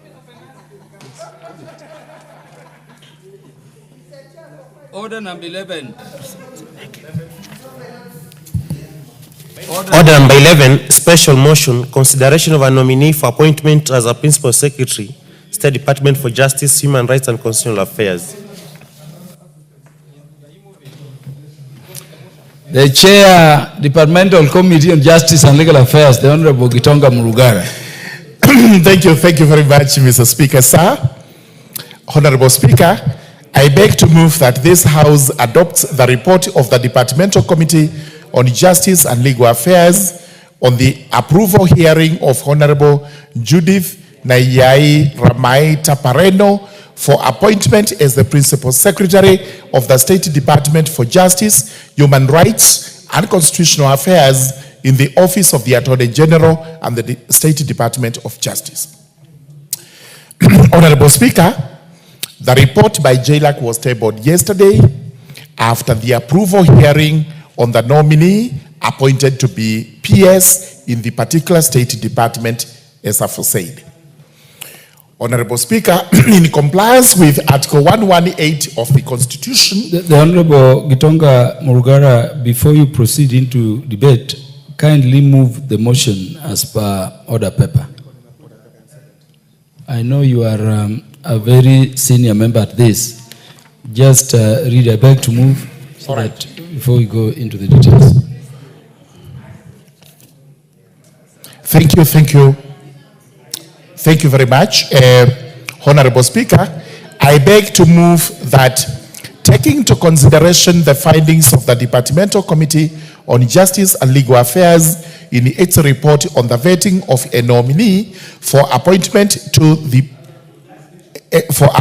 as Principal Secretary, laid on the table of the House on Tuesday, 8th April 2025, and pursuant to the provisions of Article 155(3)(b) of the Constitution, this House approves the appointment of Honorable Judith Naiyai Ramaita Pareno as the Principal Secretary, State Department for Justice, Human Rights and Constitutional Affairs. Honorable Speaker, I wish to confirm that the report of the committee was tabled in the House yesterday, and I believe each of these members has had a copy to look at and make a decision as regards the proposed approval of the PS, the Principal Secretary to the State Department. Honorable Speaker, in compliance with the Constitution, Article 118 of the Constitution, we actually invited members of the public to actually make their written statements on the oath regarding the nominee. However, we confirm that we did not receive any memorandum contesting the suitability of the nominee. May it go on record that the vetting process, which is purely to establish suitability of a nominee, is not an examination. It is also not regarding qualifications and what have you. It's purely to ensure that the person nominated is suitable for that particular post and has the ability to discharge the functions bestowed on the office. Honorable Speaker, we also called for the background check from entities, including the DCI, the Office of the Registrar of Political Parties, the HELB, and the ESCC, and all of them cleared this nominee, including KRA. Then, having considered the appointment, how it was done, we were satisfied that the right procedure was actually followed, and that eventually the nominations that were taken, the recommendations that were taken to the president who made the nomination were in accordance with the Public Service Commission Act. Therefore, we then went into analyzing whether this nominee, according to Chapter 6 of the Constitution, satisfies appointment.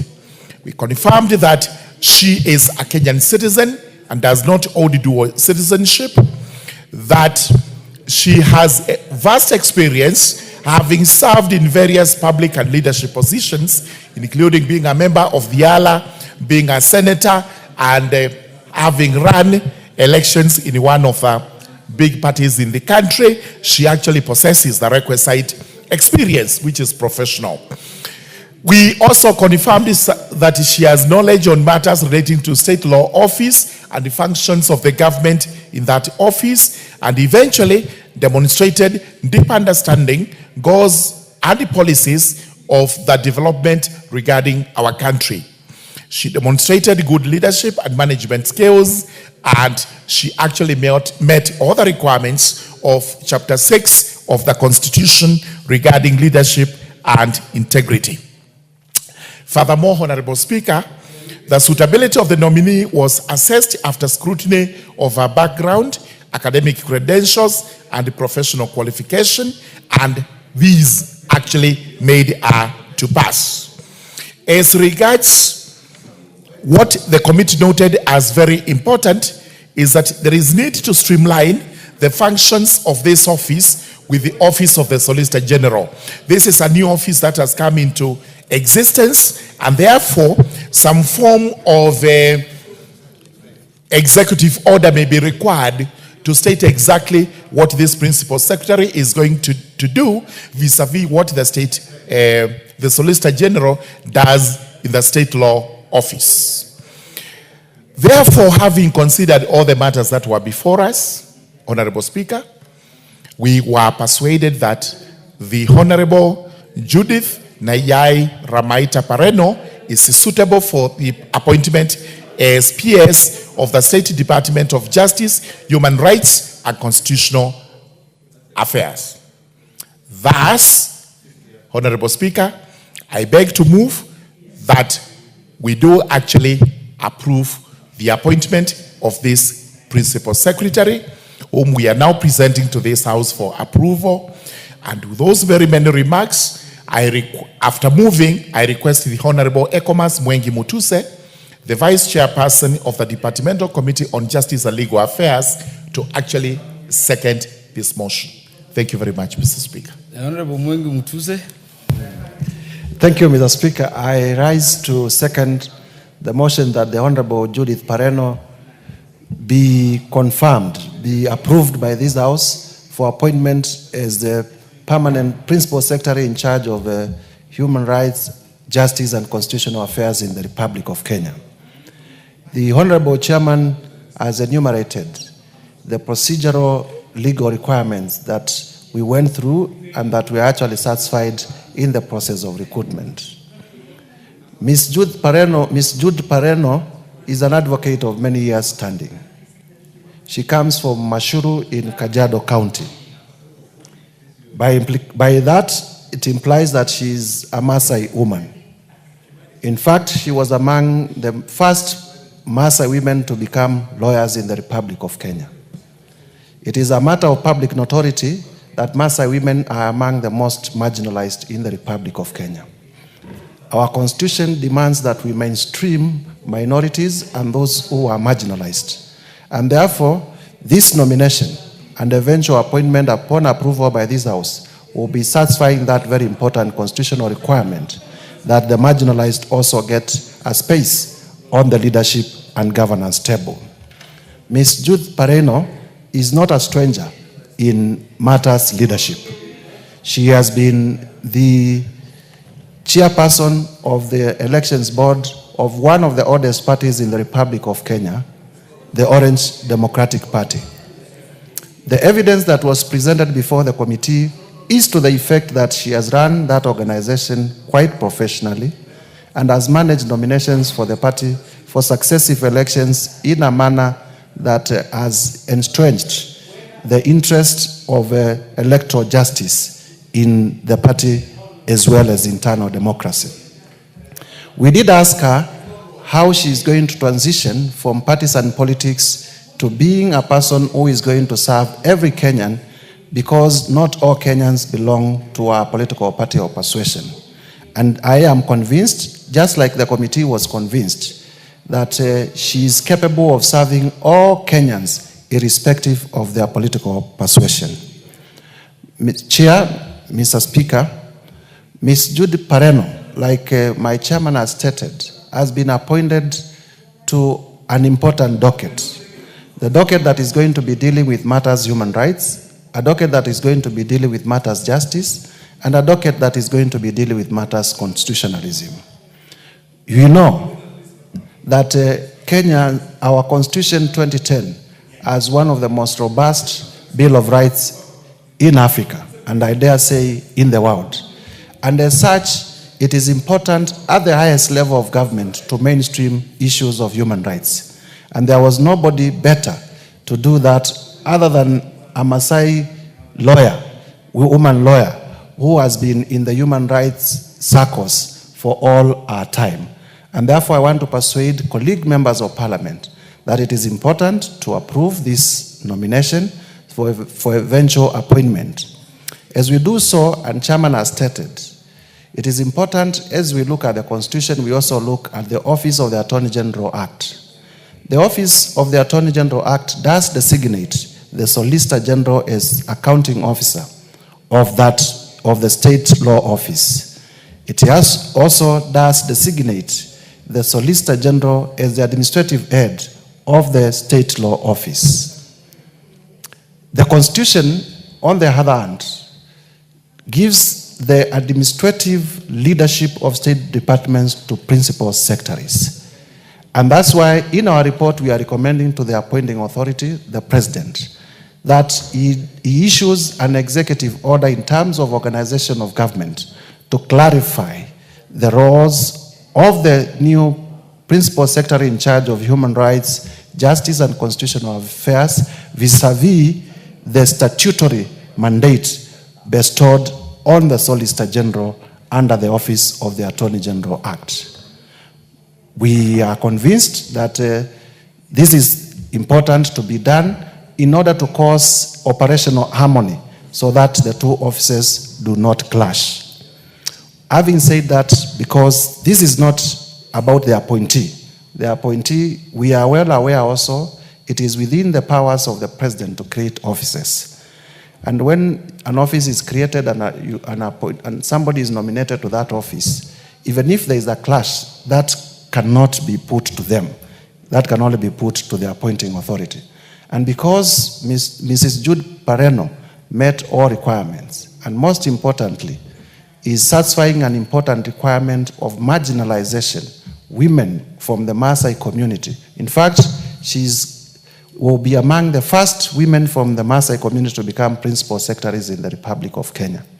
In the interest of affirmative action, in the interest of upholding professionalism, a professional was admitted as an advocate in the year 1996. In the interest of upholding the rights of women, because women also deserve to be principal secretaries. In the interest of mainstreaming issues of human rights in our governance system, so that every other decision that is being taken by government, there is an element of human rights in it. I urge the House in seconding the motion that we approve the nomination of Mrs. Jude Pareno to be a principal secretary as appointed. I thank you, Mr. Speaker. Did you say you second? Yes, second, yes. Yeah, thank you. Just say for the avoidance of doubt. For the record, Mr. Speaker, I second the motion that Ms. Jude Pareno be appointed as B, that this House approves the motion as moved by the Chair of the Justice and Legal Affairs Committee, the very able George Gitonga Morogara. The second, okay. Honorable members, I now propose the question that taking into consideration the findings of the Departmental Committee on Justice and Legal Affairs in its report on the vetting of a nominee for appointment as Principal Secretary laid on the table of the House on Tuesday, 8th April 2025, and pursuant to the provisions of Article 155(3)(b) of the Constitution, this House approves the appointment of Honorable Judith Nayai Ramaita Pareno as Principal Secretary, State Department for Justice, Human Rights, and Constitutional Affairs. The Honorable Farah Malim. Mr. Speaker, I rise to support the motion on the appointment of Madam Judy Pareno. Mr. Speaker, I've known Judy Pareno for over 20 years. We were there in ODM when the Orange Democratic Movement was founded. And she has been there as a loyal party stalwart for the longest.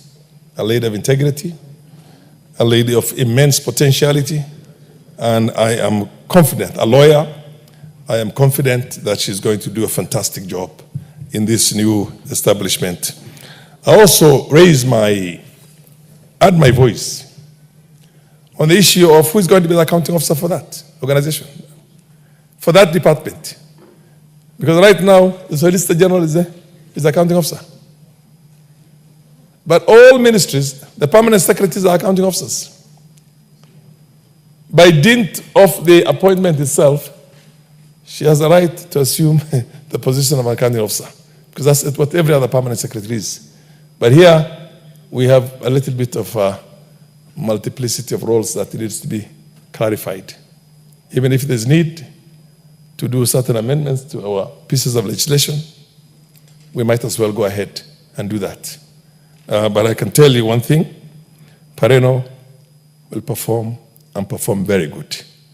She is spotless, and I'm saying this from a position of experience when it comes to integrity, performance, and intellectual capacity, more so because she's also an accomplished lawyer. So I add my voice as a lady from also marginalized communities. Even if she was put in a contest with every other community, she will still emerge as a top. I have a strong belief in that. And I want to say that let's pass this. And Mr. Speaker, you don't have to take a lot of time. You might as well put the question now. Thank you. The Honorable Zamzam Jimba, the Member of Parliament for Mombasa County. Asante sana Mheshimiwa Spika, na mimi niweze kuongeza sauti yangu katika nomination ya dada yetu Judith Pareno. Huyu ni mama ambaye ametoka katika jamii ambayo ni katika wale ambao wamefanywa unyanyapaa, yani marginalized, na ni mama ambaye amekuwa jasiri sana. Kutoka katika jamii kama hii na kisha akasoma, akawa lawyer, akaja wakati mmoja akawa MP kule Iyala, akaja akawa pia nominated senator. Yani ukiangalia vile anavyokwenda katika maisha yake Mheshimiwa Spika, na mimi nilimjua nikiwa pale ODM. Wakati nimeenda kujiandikisha mara ya kwanza kama mwanachama wa ODM, nilimpata pale ofisini Mheshimiwa Spika, alinikaribisha na furaha, akanipa nguvu, akanambia Zamzam, wewe usijali hata kama umetoka sehemu ambayo pengine wanawake bado hawajachukuliwa vizuri, lakini kwa uweledi wako naona una uongozi ndani yako. Na mimi na imani kuwa ukipata hichi kiti Mombasa utaiweka juu. Na kweli yale maneno yake yalinipa ujasiri, na leo mnaniona katika bunge nikizungumza, watu wanasikiza na Mombasa inafurahi. Na kule pia Mombasa nafanya kazi ili nisiweze kumwangusha. Kwa hiyo ni mwanamke ambaye alikuwa anatupa sisi wanawake nguvu nguvu za kuweza kufanya kazi na kuamini kuwa mwanamke sehemu yake si jikoni tu. Mwanamke pia anaweza kuwa ndani ya boardroom, akaweza kutoa maamuzi mazito ya taifa. Kwa hiyo mimi Mheshimiwa Spika, nampigia upatu sana na muombea Mungu katika hii nomination yake, na mimi najua sasa ashakuwa, manake kama tunapitisha hapa atakuwa na ataweza kuleta mawazo ambayo ni mawazo mazuri kwenye kujenga taifa la Kenya. Kwa hiyo mimi nampa support yangu kubwa kama mama county wa Mombasa, namwambia Judith, endelea kutuinua sisi wanawake. Asante sana Mheshimiwa Spika. The Honorable Omulker Harun.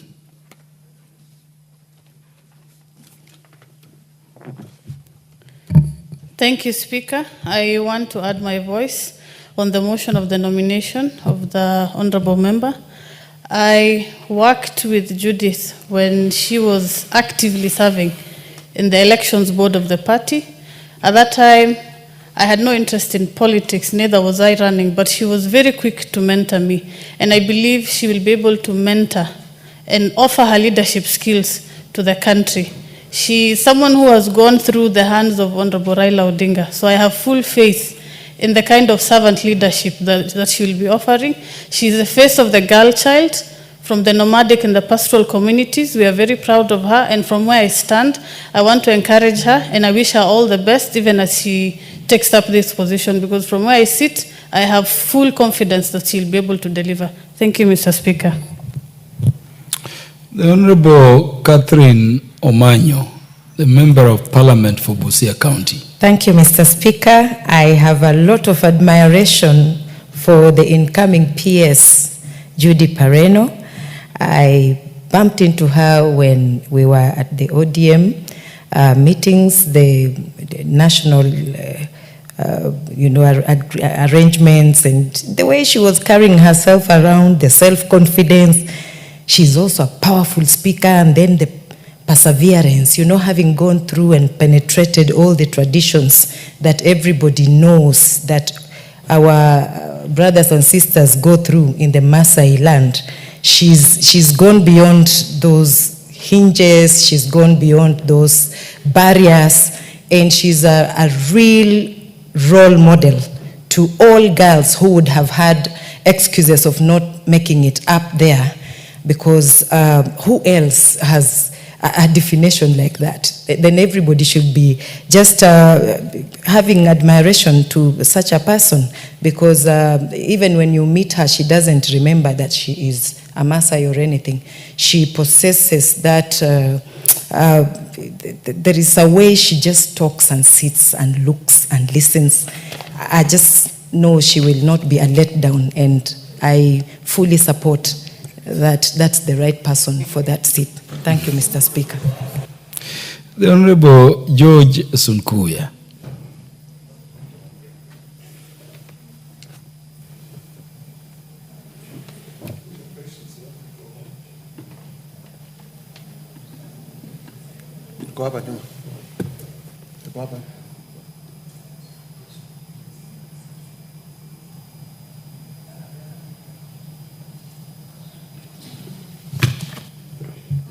Thank you, Mr. Speaker. I would like to raise my voice on the appointment of Honorable Judy Pareno for the appointment as the principal of the State Department for Justice and Human Rights and Constitutional Affairs. Mr. Speaker, this lady, I knew her in 2005 after the defeat of the Wako draft, when the Right Honorable Raila Odinga and the President of the Republic of Kenya, when they formed ODM party. During my first election as a councillor, that I joined the NAC, the Liberal Democratic Party, and later on we formed the ODM when I was elected as councillor in 2007. This lady became the director of election in ODM, that I was given a ticket by this lady. This is a lady that is capable. She has, she is integrate to be fair, and he's the right person, and the first woman lady to be appointed as principal, as secretary in the Mass Island. So I support the appointment. That is, this touches the Mass Island when this lady was appointed. So I submit the approval of Honorable Judy Nayayai Ramaita Pareno.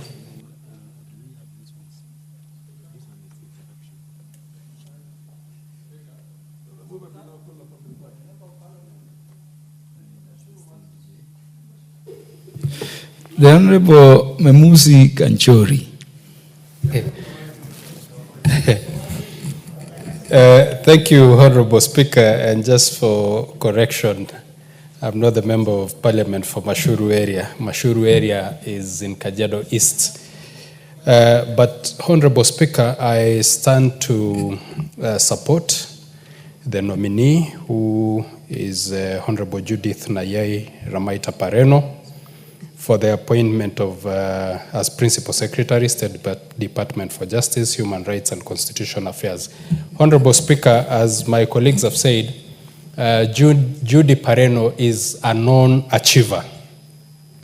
I have not known Judy for long, but I've known her at least for the last 10 years when I first came into politics in 2015 through a by-election. This is the time I got to interact with Judy Pareno when I vied in the Orange Democratic Party. And Honorable Speaker, let me also just take this opportunity to really thank the party leader of Orange Democratic Movement, the Right Honorable Raila Amolo Odinga, for giving this outstanding lady this chance. It's not the only chance that Judith Pareno has gotten from the generosity of the Right Honorable Raila Amolo Odinga. Judy first came to the limelight serving as a nominated senator, courtesy of the ODM party. And later on, after serving a 5-year term, she was again nominated to serve in the Yala for the next 5 years. So, Honorable Speaker, the qualities that the Right Honorable Raila Odinga has consistently seen in this lady, we can confirm. Judy is a principled lady, and this is very important, Honorable Speaker, because we are looking at Kenyans who are incorruptible. And I believe, because the first docket that Judy held, elections docket, is one that if this lady was corruptible, it would have caused mayhem in ODM. This is a lady who is uncorruptible, and we are looking for many of those in this country. Honorable Speaker, corruption is a cancer in this country, and when we get a few exceptional Kenyans who will utilize public resources in the right way, we will stand with them, and Judy is one of them, and I therefore stand to support. I thank you, Honorable Speaker. The Honorable Stephen Mogaka.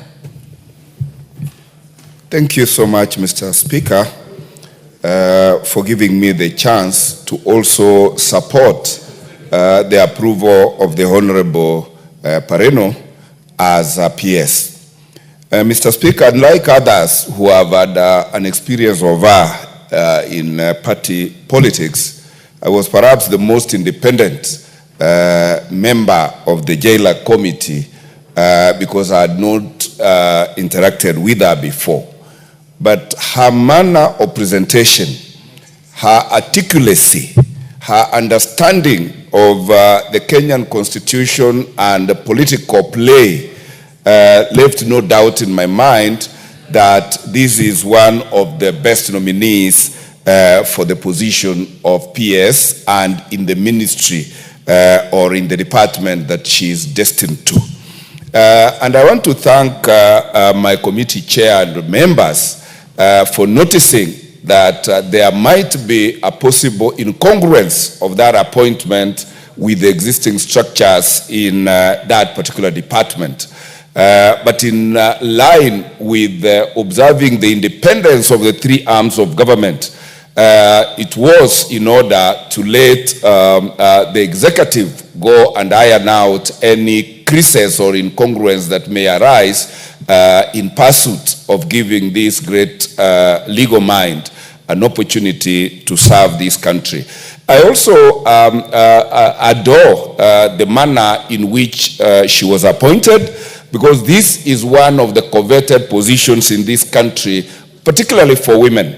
I say coveted because Nyamira County does not have a principal secretary, and we are craving it for it.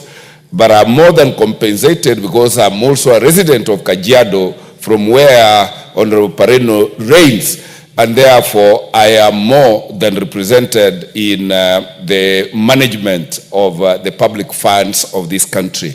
I will urge our colleagues to support the approval of this great mind, and wish her well as she claims the position of great women who are going to take this country to another level. I support. The Honorable Kitilai Ole Ntutu, MP for Narok South. Thank you, Mr. Speaker. I raise to support the appointment of Judith Pareno as the Principal Secretary for State Law Office. Mr. Speaker, I would like to thank the appointing authority, who is His Excellency the President, for having considered and appointing a young Maasai girl from the village to head the State Department of Law. I've known Judith Pareno for many years, for over 20 years.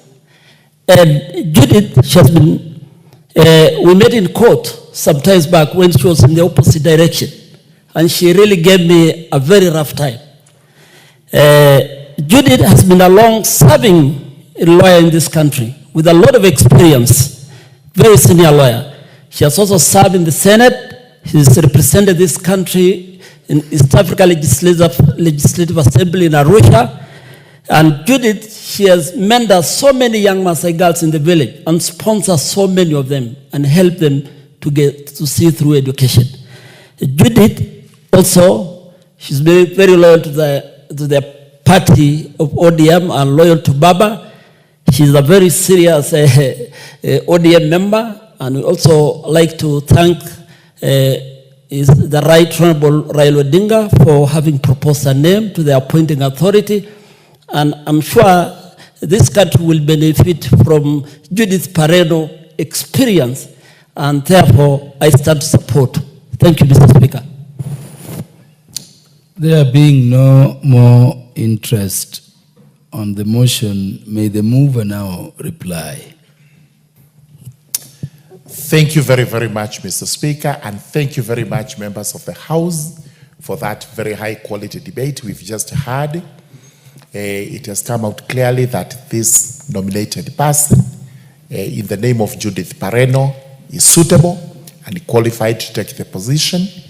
Every one of you has actually enunciated on her attributes, the fact that she is a long-standing advocate, she has worked for many, many years in the public service, and also she has run one of the biggest parties in the country through elections and everything else.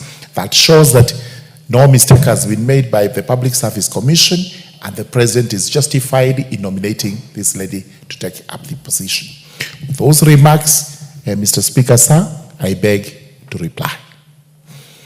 Honorable Speaker, while I'm on my feet, I know you are now supposed to put the question, but understanding order number 53.3, I request you to defer the putting of the question to tomorrow, because you're actually likely to set the time when we will be putting the question to tomorrow afternoon session, and we can proceed. Thank you.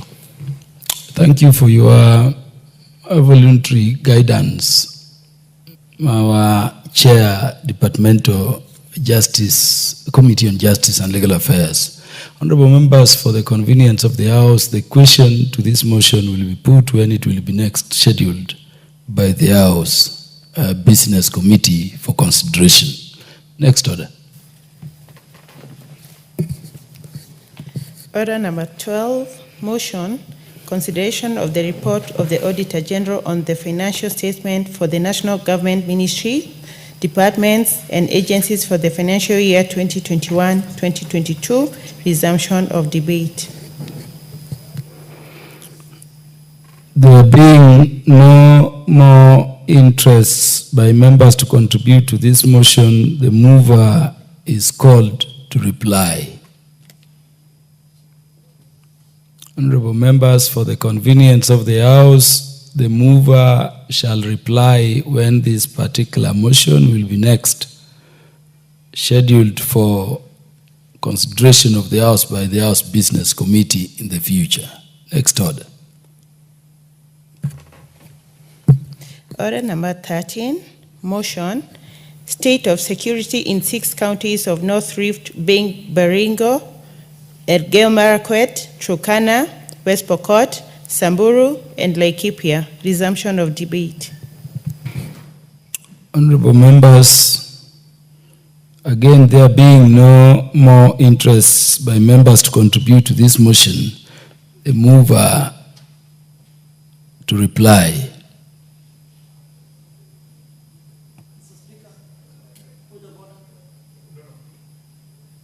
Honorable members, for the convenience of the House, the mover shall reply to the motion under order number 13 when it will be next scheduled by the House Business Committee for consideration of the House in future. Next order. Order number 14, the Learners with Disabilities Bill, Senate Bill number 4 of 2023, second reading. Honorable members, for the convenience of the House, this particular motion will be stepped down for consideration by the House when it will be next scheduled by the House Business Committee for the House's deliberation in future. It is accordingly stepped down. Next order. Order number 15, the Treaty Making and Ratification Amendment number 2 Bill, National Assembly Bill number 9 of 2024, second reading. Is the mover, the chairperson, Departmental Committee on Justice and Legal Affairs, ready to move this now, or we defer it to the future too? Give the chair to Thank you. Thank you, Honorable Speaker. Although this is listed under my departmental committee, actually it belongs to, it's called Defense, Foreign Relations, and that, whatever else it goes with that. The reason I say so is that I was invited to make a memorandum, and I actually submitted it to that committee. So kindly do step it down. It will be clarified whether it is JLAC that is to move it, or it is Committee on Defense that is to do it. Thank you, Chair. Departmental Committee on Justice and Legal Affairs. In fact, looking at the title of the motion is Treaty Making and Ratification. I think there is a mishap here. For the convenience of the House, this particular motion will also be stepped down for the House's consideration in future when the House Business Committee will next schedule it. Honorable members, let's be upstanding. Honorable members, the time being 8:04 p.m., this House stands adjourned until Thursday, 10th April 2025 at 2:30 p.m.